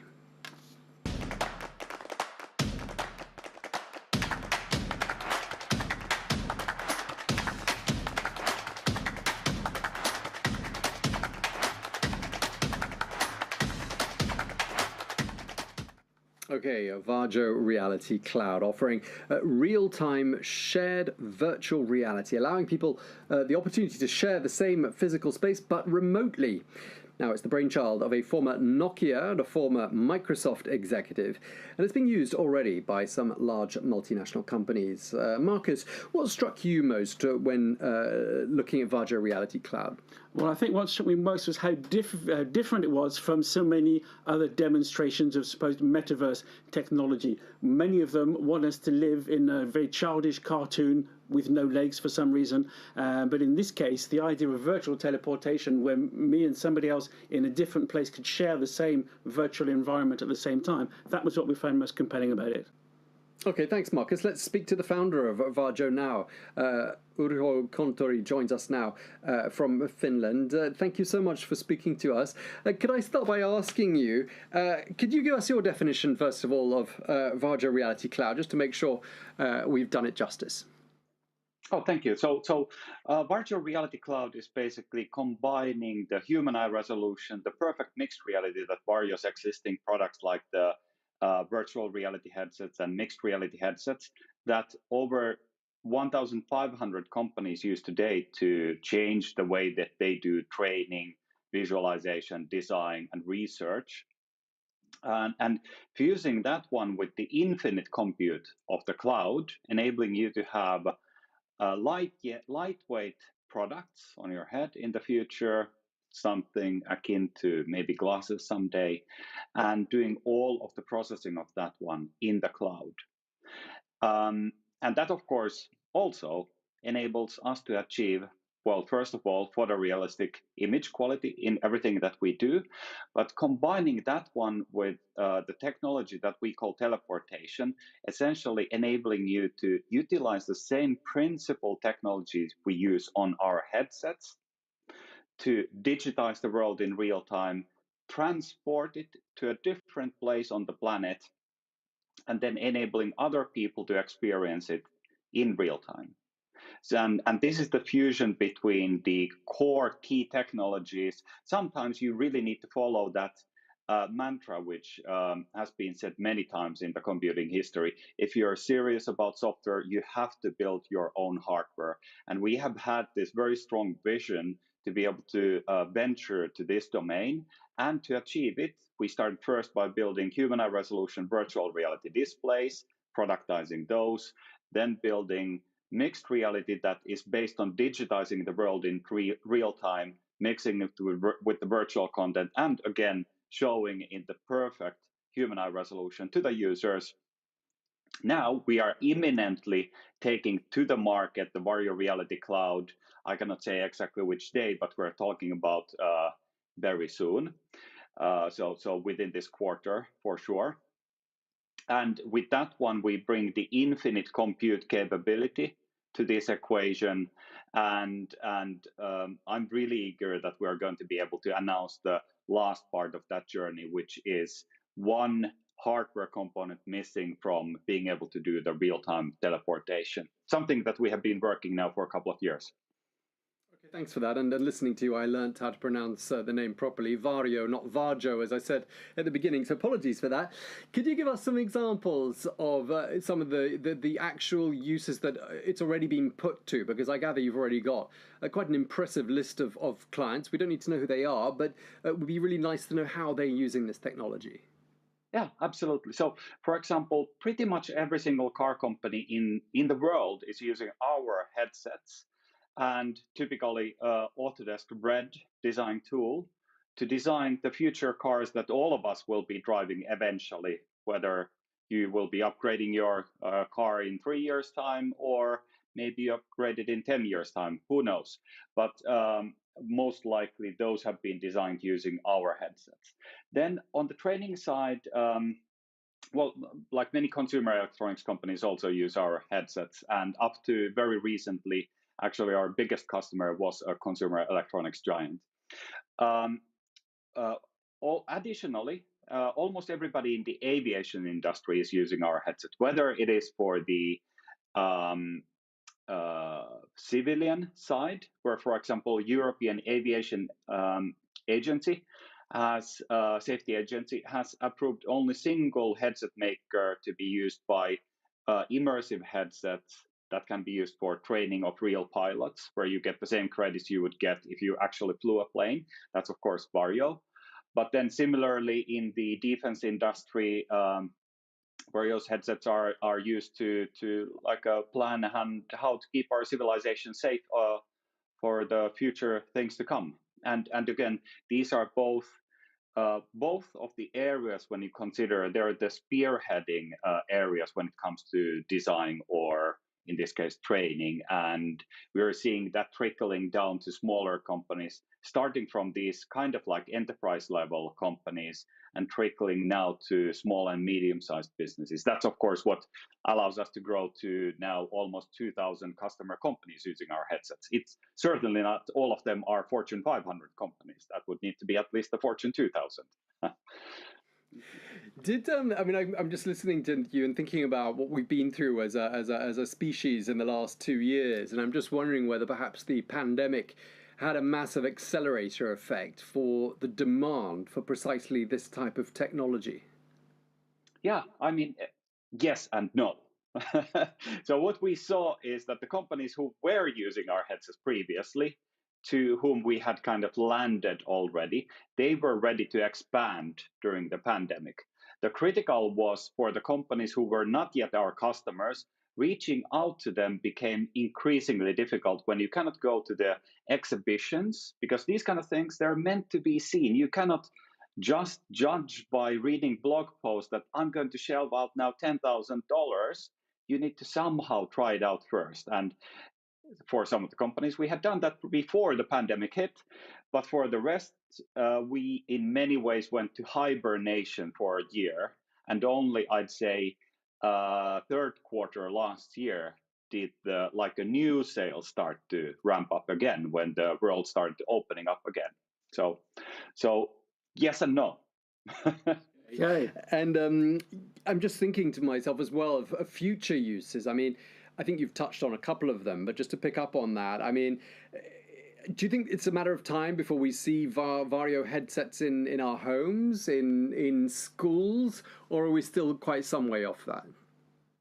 Well, we are ourselves focused on the path of solving the most difficult problems in the world in this domain. Like, obviously, there are many problems to solve. We focus on this segment of problems. And on that one, we try to be kind of price agnostic as to not make that as the driving feature, which like I designed or like led teams designing almost dozen high-end phones, mobile phones, and that always starts with like what's going to be the price point. That's going to be setting everything up from that moment onward. So we never wanted to be in that game. However, in October last year, we actually started selling also to like enthusiast VR users in the consumer space as well, into the simulations community, whether it's for like a racing car enthusiasts or flight simulator enthusiasts. They're very demanding market and very similar to our business market, but we are first and foremost really a business company. So I don't think that you'll be seeing maybe the headset anytime near in the future, but we do see a really interesting opportunity in the teleportation to be growing into like every household business eventually. Whether it's served by us or somebody else, it's going to be one of those things that only time will tell. But of course, we'd like to be that provider. Okay, well, just before we let you go, can I just ask how you feel about being nominated for this award? I mean, very humbling. Like UNESCO is, of course, an organization that we all like cherish, look upwards, and for us, this is very humbling opportunity to be seen as one of the leaders in the domain. Well, thank you so much, and congratulations to you as well for everything you've achieved. Urho Kontori, the founder and CTO of Vario. Not Varjo. Thank you very much indeed. Well, let's get a professor's perspective now, and we can listen now to what Byung-Gyo Shim from Seoul National University had to say about Vario. Hi, my name is Byung-Gyo Shim in Seoul National University. I want to talk a little bit about the metaverse. What is metaverse? Metaverse is a network of 3D virtual worlds focused on the social connections. So basically, we can do anything in a metaverse. For example, we use a digital version of ourselves called avatars. We can get together with friends, work, learn, play, shop, advertise, to name just a few. Because the metaverse is realized in the virtual world, to enjoy the metaverse, we need a VR headset. Varjo is a Finnish company of VR headsets. The company was founded in 2016 by the former Nokia and Microsoft executives, and the product has been used among professionals and advanced VR users, in particular flight and racing simulation enthusiasts. So based on my research, companies such as Boeing, Kia Motors, and Radar have already started using Varjos. Okay, thank you so much to Professor Byung-Gyo Shim from Seoul National University. Thanks for sharing those perspectives with us, Marcus. This is sad. We're nearly at the end of the day, and that's it for our innovations. We've just seen 3 pretty spectacular innovations, haven't we? Absolutely. I'm very pleased looking back now at the selection of 10 that our experts, many of whom we heard from today, helped us to select. And I think the 3 last innovations we've seen, Aquiverse, Single Earth, and Vario, all in their ways show maybe where metaverse, Web3, where these underlying trends should be going. And hopefully they will be more typical of the sort of innovations that will be receiving millions of dollars in investment, millions of users in the years ahead, because there seems so much more positive, useful, and meaningful than many of the hundreds of innovations that we've seen this year. So I think it was great to end with those three. It was. Well, thank you very much for all your analysis and for helping to select them as well. A pleasure. Marcus got a really exciting to see those 10 innovations, and every time we learn so much from them. So thank you. Well, up next is We Are the Future in Tech, our next installment. This is, of course, the 15th edition of the Netexplo Innovation Forum, and we're taking an in-depth look at women in tech. We're meeting some of the soon-to-be 100 women in our network of tech innovators. Let's take you now to find out about some of their individual journeys.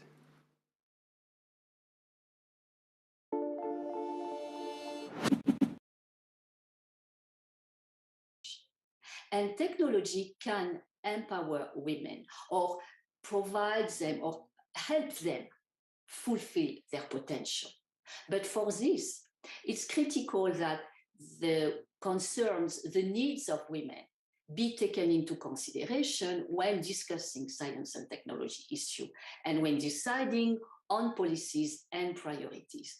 That's what we call applying a gender lens to science and technology. Tech can help younger generation of girls and women fulfill their potential by giving them a platform to express themselves, be it in poetry, robotics, or even farming. The opportunities are immense. Tech in itself constantly pushes you to learn and think of newer ways of expressing something. In this way, you are constantly growing in all aspects of your life, the financial bit notwithstanding. Help us understand what is missing from the technological solution and what can be done to make it more human and useful. Prototyping helped us build common language and precise solution and allowed us to make improvement time after time until it answered all needs. As I said, I think I see it in my day-to-day life with women refugees who live remote or in refugee camps. You're now empowered wherever you are to be able to take on a class, follow a curriculum, and then maybe get a degree online from Harvard University. So I think everybody should leverage this opportunity to access such content, educational content, to change their lives. And I think nothing stops you if you want it. First and foremost, the most important thing that we have to do for girls and women is to remember our roots and remember our family and community. And then when we look at tech, it's really about how do we get connected to each other better. We all know that the society is afraid of girls and women because we are so powerful beyond measures. Les jeunes filles peuvent très bien réussir dans cette voie-là aussi parce qu'elles sont, comme je disais tout à l'heure, young women and girls can absolutely succeed in this field because they have all kinds of resources and skills that we didn't have. We, the older generation, they're digital natives, so it should be pretty easy for them to do well because they are on equal footing with men and they can also perform in these jobs. Technology can be incredibly powerful in helping younger generations of girls and women fulfill their potential. I'm a strong believer that education can change lives and communities.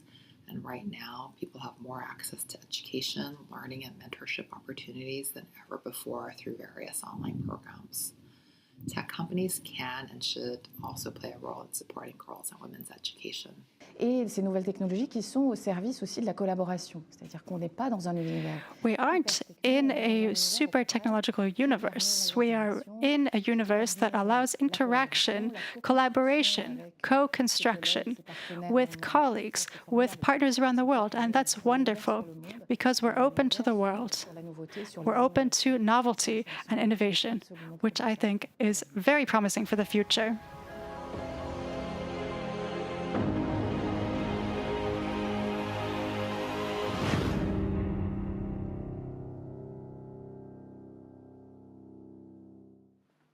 Okay, the latest installment of We Are the Women, the Future in Tech.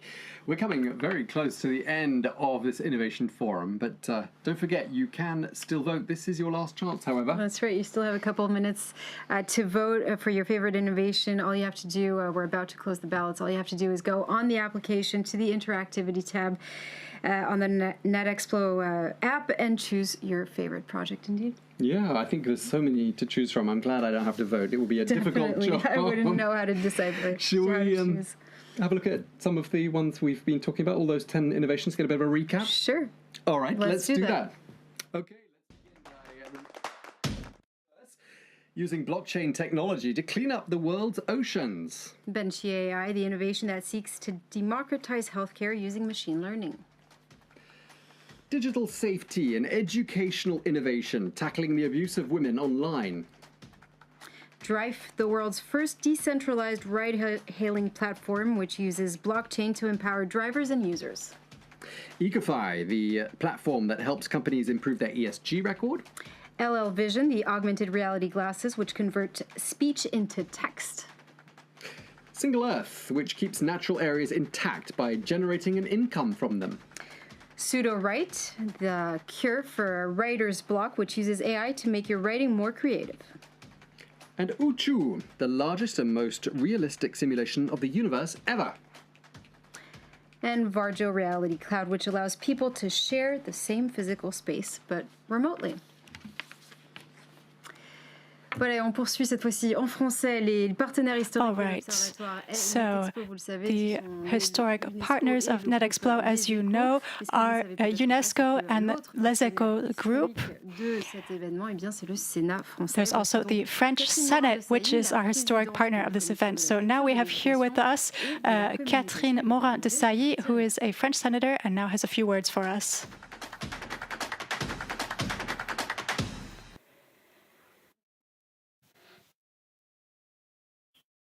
Ah, c'est une vaste question. Oh, this is a big question, Thierry.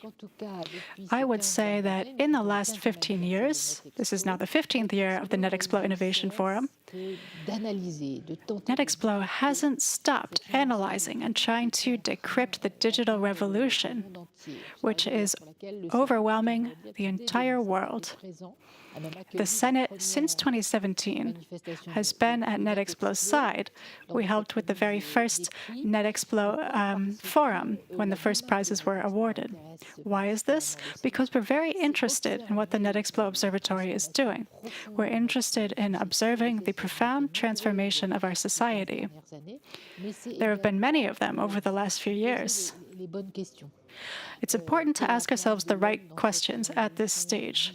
What is our place in the digital revolution? What's the impact for our society?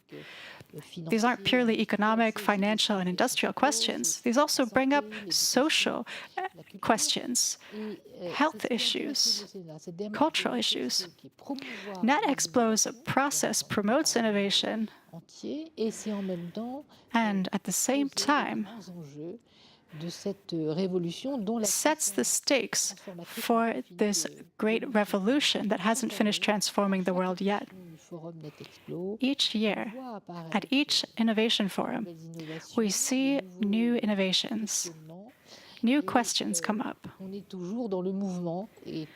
We keep moving forward, swept up in the dynamic of transformation, thinking about how to create a humanist society, how to make progress. This is what brings the added value of a forum like the Netexplo Forum.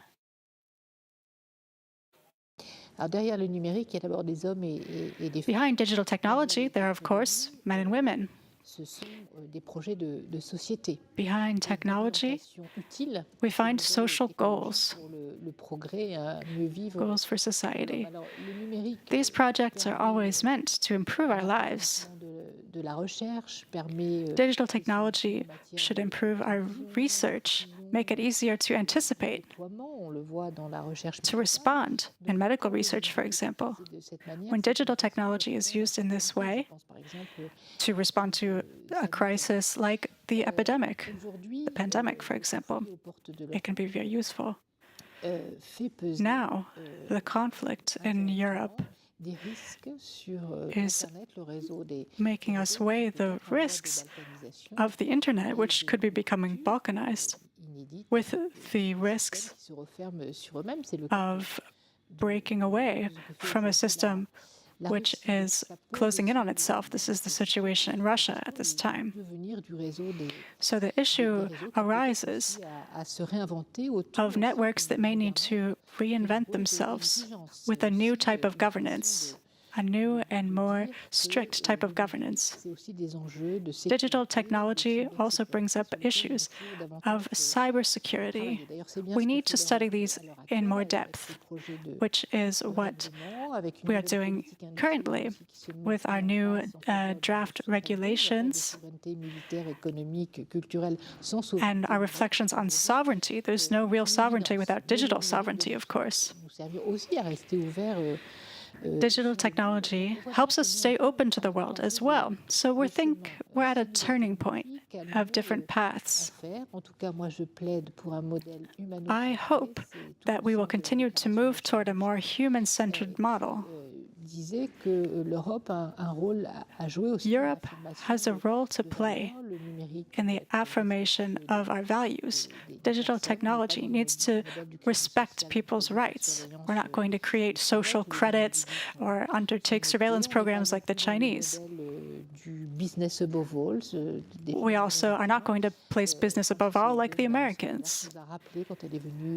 Whistleblowers warned us about this when they have come to speak in front of the Senate or the European Parliament.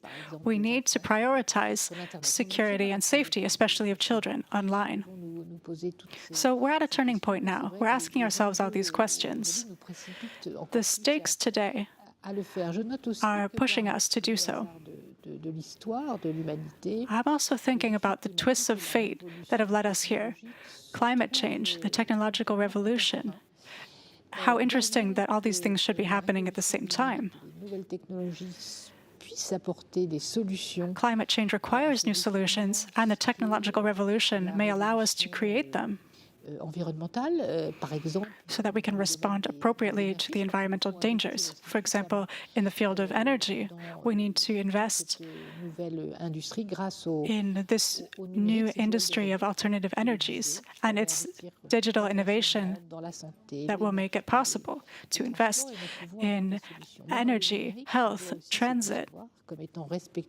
Digital technology must also be something that is environmentally friendly through low carbon impact and other things. This must be a responsible sector. I'm thinking about our smartphones, how often we have to get new ones. That's not very sustainable. We need to work more on the circular economy and sustainability.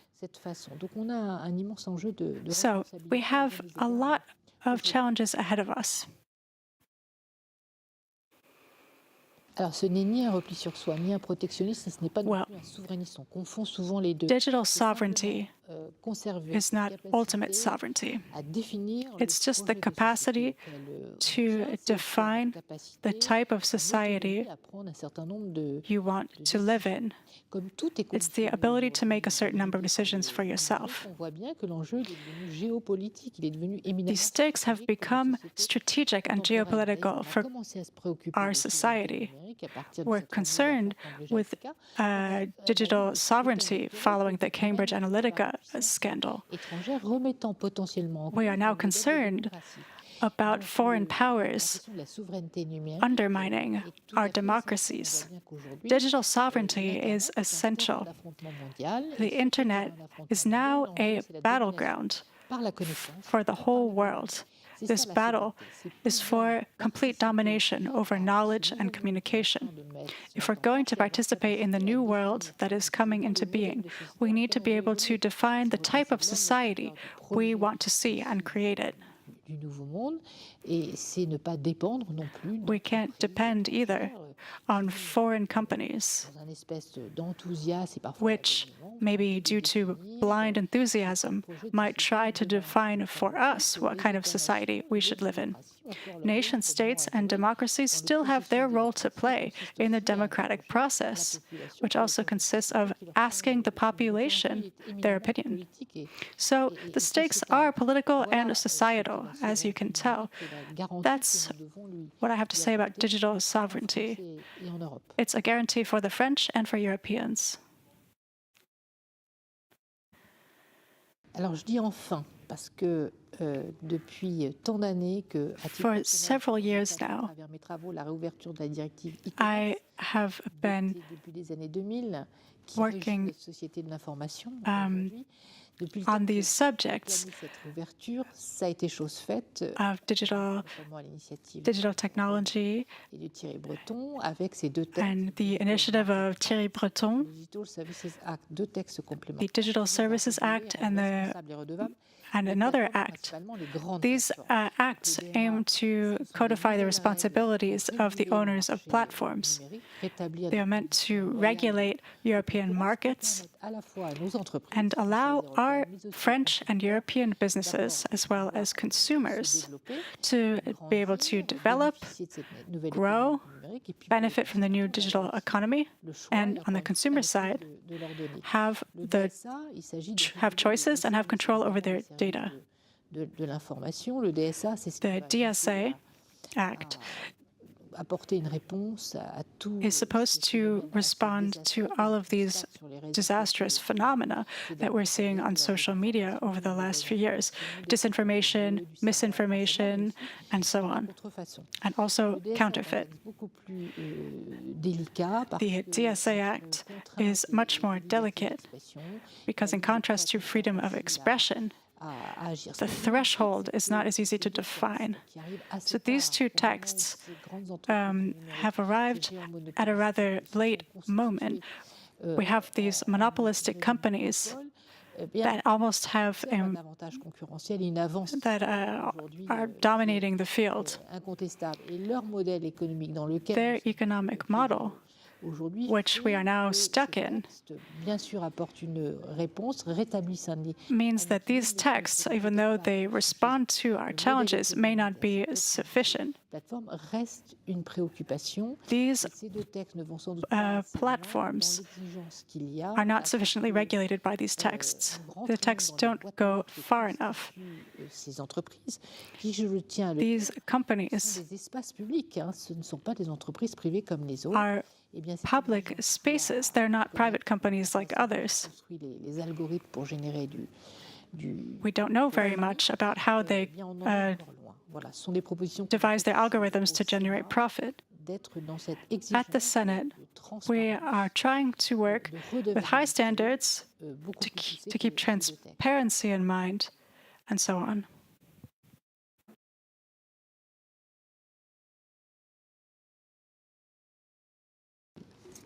Je reprendrai les propos de Thierry Breton qui dit la législation qui s'applique dans le monde réel doit s'appliquer dans le monde virtuel. Ce n'est plus un monde virtuel en fait. I will go back on what Thierry Breton was saying. Was talking about a virtual world, but this is a world in which we are evolving nowadays. We need to have rules, and it wasn't the case with this e-commerce directive at the time. And it used to benefit from the added value and what you had on the internet, but they were not paying taxes. So the company model that we had, our business model that we had at the time, were in danger. Les entreprises. Donc, le Sénat, c'est toujours intéressant. So the Senate has always been interested in that question, that topic. I remember that I've done so many roundtables on fiscality, probably a decade ago. But we've always worked on the impact on society, impacts on youngsters as well, but impacts on disinformation and everything that constitutes a threat to democracy. So those are topics on which we've worked a lot at the European Affairs Commission, and we've done a lot of recommendations, a lot of proposals, and we keep going because we do propose laws to the European Parliament. And we've done some proposal regarding data governance. And so we keep on working on these type of topics. So we always get political notices as well that we send to Brussels. Among the 10 awarded innovation by the Netexplo Observatory in 2022, which one did you like the most? So the one I like the most are the one that are suggesting solutions to the big challenges that we will owe to overcome in the future. So innovations that are helping fighting against climate change. So using technologies not to make profits, but using technologies with a real purpose, with a noble purpose, such as nature conservation. There are two innovations I'm really interested in. There is Single Earth from Estonia that I'm really interested in, and that use active cryptocurrencies to preserve land and to preserve forests. And there's another innovation I really enjoyed, which is Aquaverse, and which aims at preserving the oceans by financing the project through the sales of NFT. So using what is a substitute to currencies to fund very ambitious project that aim to preserve the planet is, I think, something that we should put under the spotlight. I mean, this is a new world on which we don't have so much control, we don't have so much knowledge. I mean, the metaverse, even at the European level, you know, we need to be very careful with this type of virtual world that can be very troubling as well. So we need to be very cautious. But in this world, we need to be able to use new tools or to use those tools. And we need to frame those tools. We need to make sure that we have some sort of a legal framework around it. You're a member of the We Are the Future in Tech Network for Women and Digital. What does it mean for you? Well, I've wanted to participate in the We Are the Future in Tech Network this year is because I strongly believe that women and young girls need to commit to the tech sector. We cannot think about a world tomorrow that will be entirely dominated by algorithm if algorithms are only created and developed by men, because otherwise we'll be creating a world that will be completely unbalanced and biased. We know that within companies there is a better atmosphere, a company is more productive, there is more creativity as well if you have a diverse staff. And so this is important for the world of today, but this is also important for the world of tomorrow, because the world of tomorrow has to be built by men and women. So I want to see young women, and I want to help young women and girls to really get committed and be part of the tech sector. And that was the French Senator Catherine Morin-Desailly. Now it's time for the very last video of We Are the Future, an initiative that we've been launching today as well as last night to promote women in tech. Let's take a listen to some of their advice for the future generation.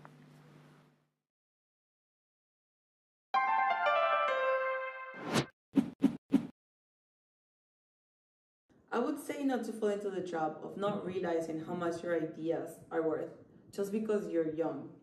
I have seen a lot of smart young people not take their initiatives because they thought they were simply not experienced enough or afraid to lead the change. Define your own and unique power. We all have one, you just need to find it. Then you will need to dare and to take action. And the sooner the better, because you will make mistakes, you will fail, you will have disappointments. This is the normal way. And for the young people out there, my advice would be, know that your worth comes from inside of you.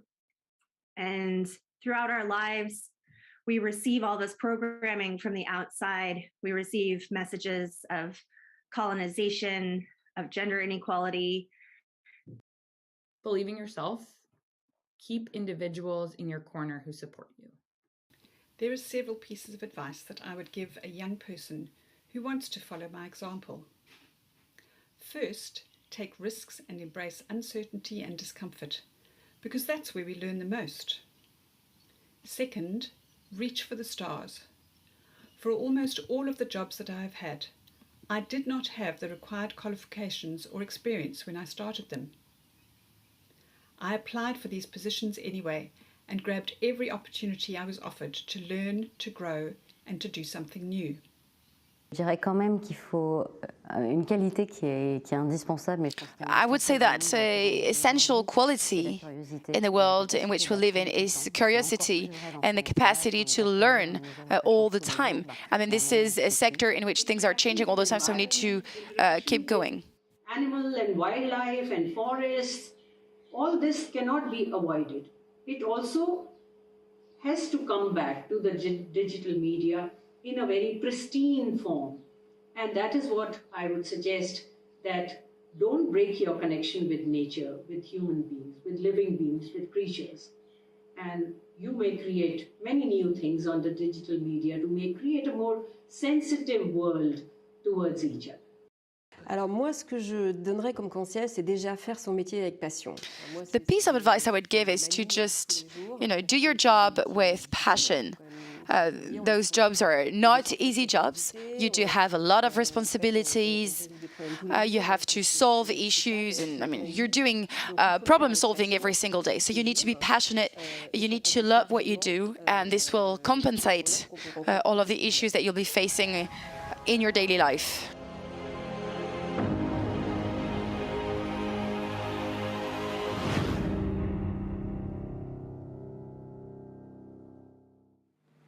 A very big thank you to everyone involved in that video for sharing their advice and their testimony with us. We're coming very close to the end of this Innovation Forum, Julia, but the suspense is there. And up next, we're going to be announcing who the grand prize winner is of this year's Netexplo Innovation Forum.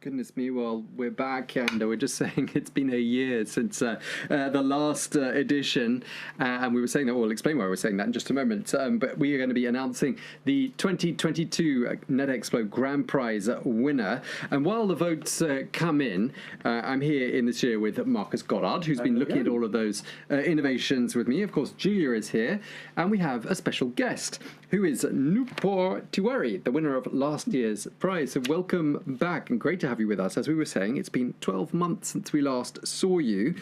Just tell us what's been happening with your winning innovation from last year. It was called Smashboard.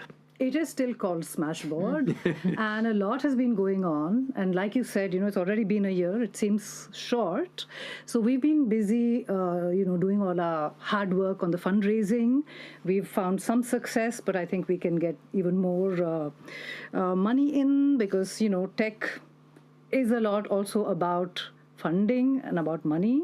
And when it comes to women in tech, I think this is one of the things that remains a little bit challenging, especially because our project is also about a little bit about activism, in the sense that bringing relief to survivors of gender violence.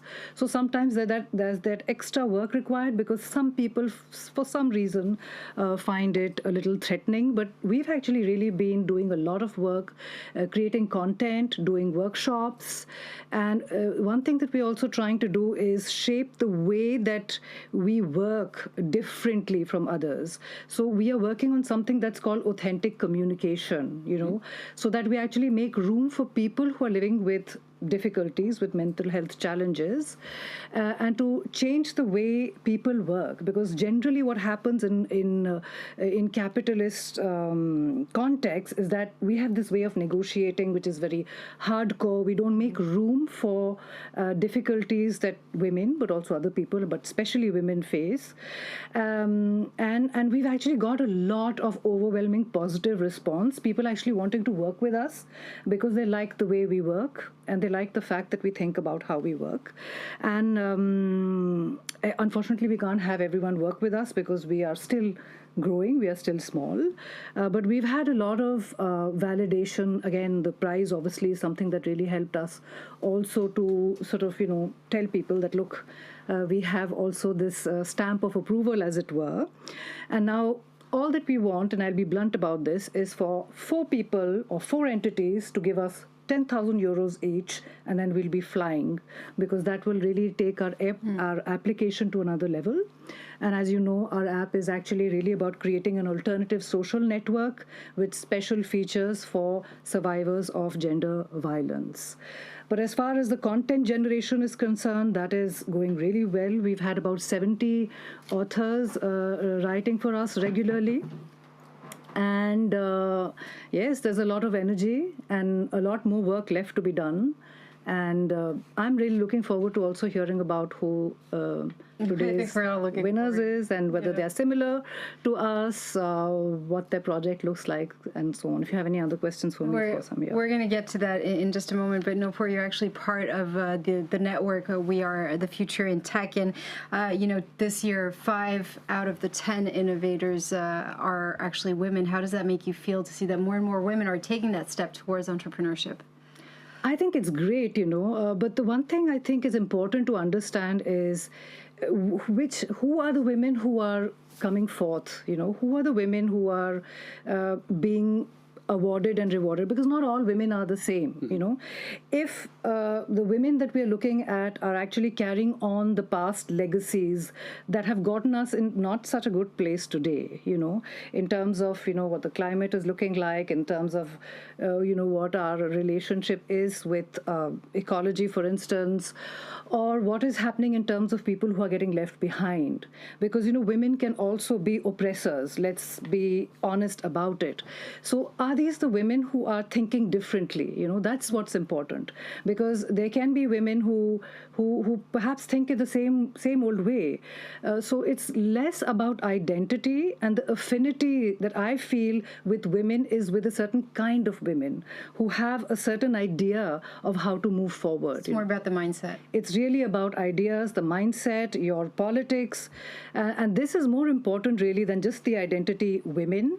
But of course, I think when we are talking about women of the future, I'm assuming we are talking about these women who are thinking differently, not women who are keeping their affinity with old ways of thinking, recreating or reinforcing old ideas that will not really make us move forward. And that's what I'm more interested in, seeing these women come forward and be part of our future. Well, that's great to hear. And we're going to be coming back to you in just a moment to ask you an important question about who's won. But before that, I wanted to ask you, Marcus, what are your sort of overall thoughts about this year's 10 innovations? What sort of strikes you? Well, first of all, I think I should point out then when we had 5 sets of male founders and 5 female founders out of the 10, that wasn't something we set out to do necessarily. It was, I think, really our idea this year was to look at who is and what projects are using tech for an inclusive, progressive, useful, interesting, original purpose. And I think that naturally led to a higher proportion of women. And of course, there are more women entrepreneurs in the past couple of years than before, particularly in the sectors we're looking at. And all our work in spotting innovations this year and in analysing them has been from that perspective, because it's been a year, as we've said, when there have been at least two visions called the metaverse, called Web3, that people have been trying to impose on the rest of the world and the rest of society, whereas before we would take the technology and find our own uses. That is why we call these trends unscripting tomorrow. It's like we don't need to write that story just because we're using those tools. And I think all 10 of our award winners that we saw today in very different ways have shown that there are at least 10 different ways of writing that story, rather than just accepting the role that the people often that are pushing the tech are trying to impose on us. Well, Marcus, Nupur, Tom, ladies and gentlemen, it's time to discover who is the grand prize winner.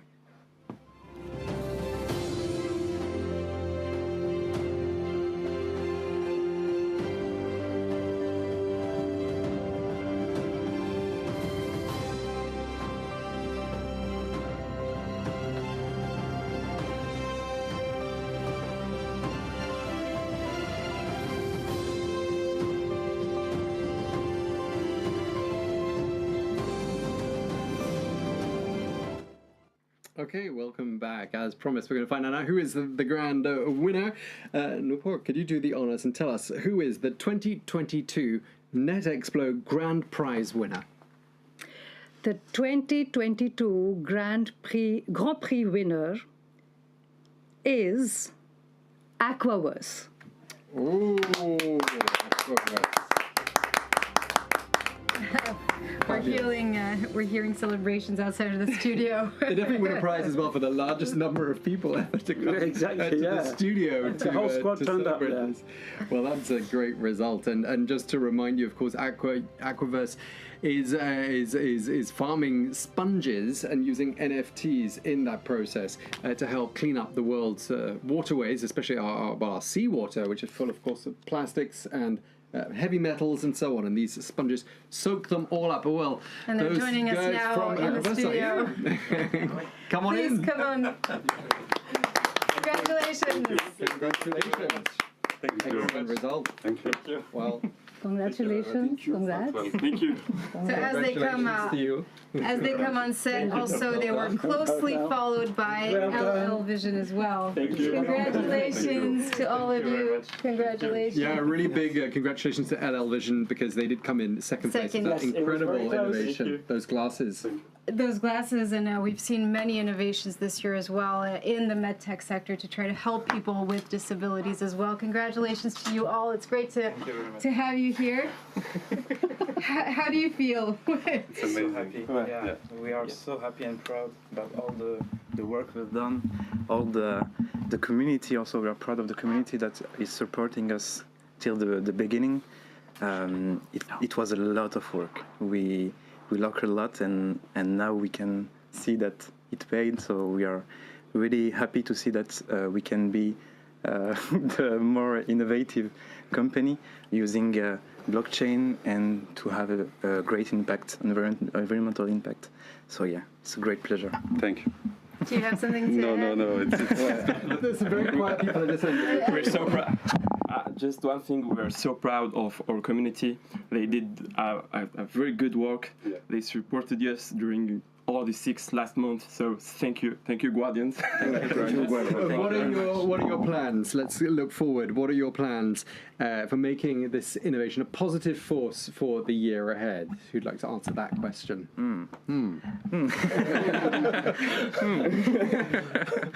No, yeah, we have a lot of work yet to do. We have to go ahead with the aquacultures. We have to prove that we can make a pilot that is bioaccumulating heavy metals, microplastics, all this stuff. We have to prove also that we can make it. We can change the world for the better, even if for now we can lose hope because a lot of shit happens now. But sorry. But I hope that we will make grow back the hope for everyone. Yes, with this. Well, thank you so much. Congratulations again. I think what's really interesting also this year is that there was a whole chapter that was dedicated to repurposing technology, and here we're seeing a good use of NFTs. Nupur, I'd like to turn to you because we were talking about mindset. This year we have 4 men winning, even though this year we also launched an initiative for women to help women enter the STEM sector. And I think what's really interesting here is that we really can tell indeed that there's a great mindset. These boys have a great mindset, want to change the world with technology. I think it's amazing, and congratulations again, by the way. Thank you. It's so good to see this energy. And, I think of Donna Haraway. This is one of the people that I quote very often. She's somebody who wrote in the 1970s, when I think none of you were around.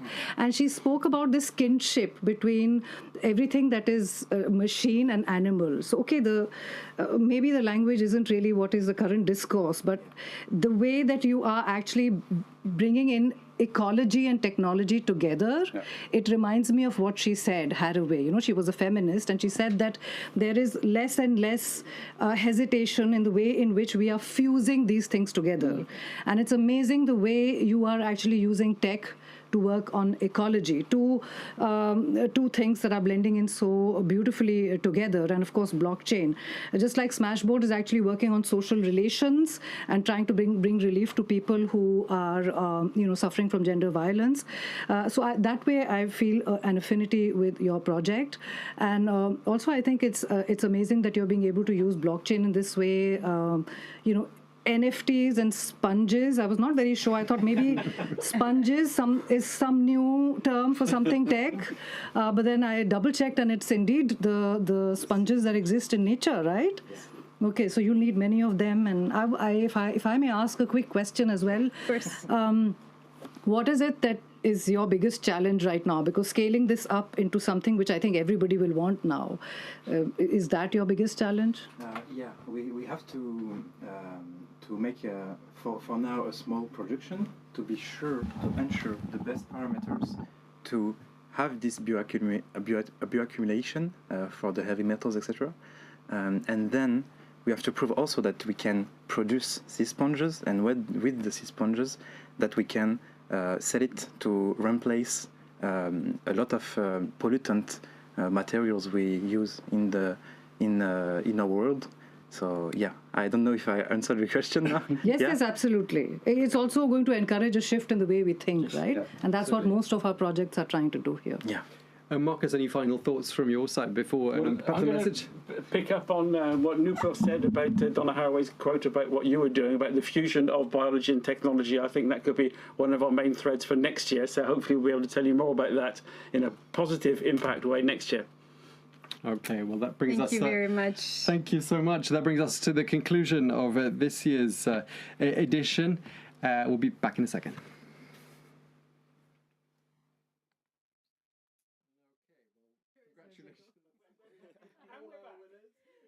Thank you very much indeed for this edition. We look forward to seeing you again next year. Voilà, je vous fais une petite conclusion aussi en français pour les francophones. And a short conclusion also for French speakers. Congratulations and thank you for coming here, for coming on the set. Thank you to the UNESCO and to all our partners, but also to our Netexplo network. Thank you to all of the candidates as well. Thank you so much and see you next year.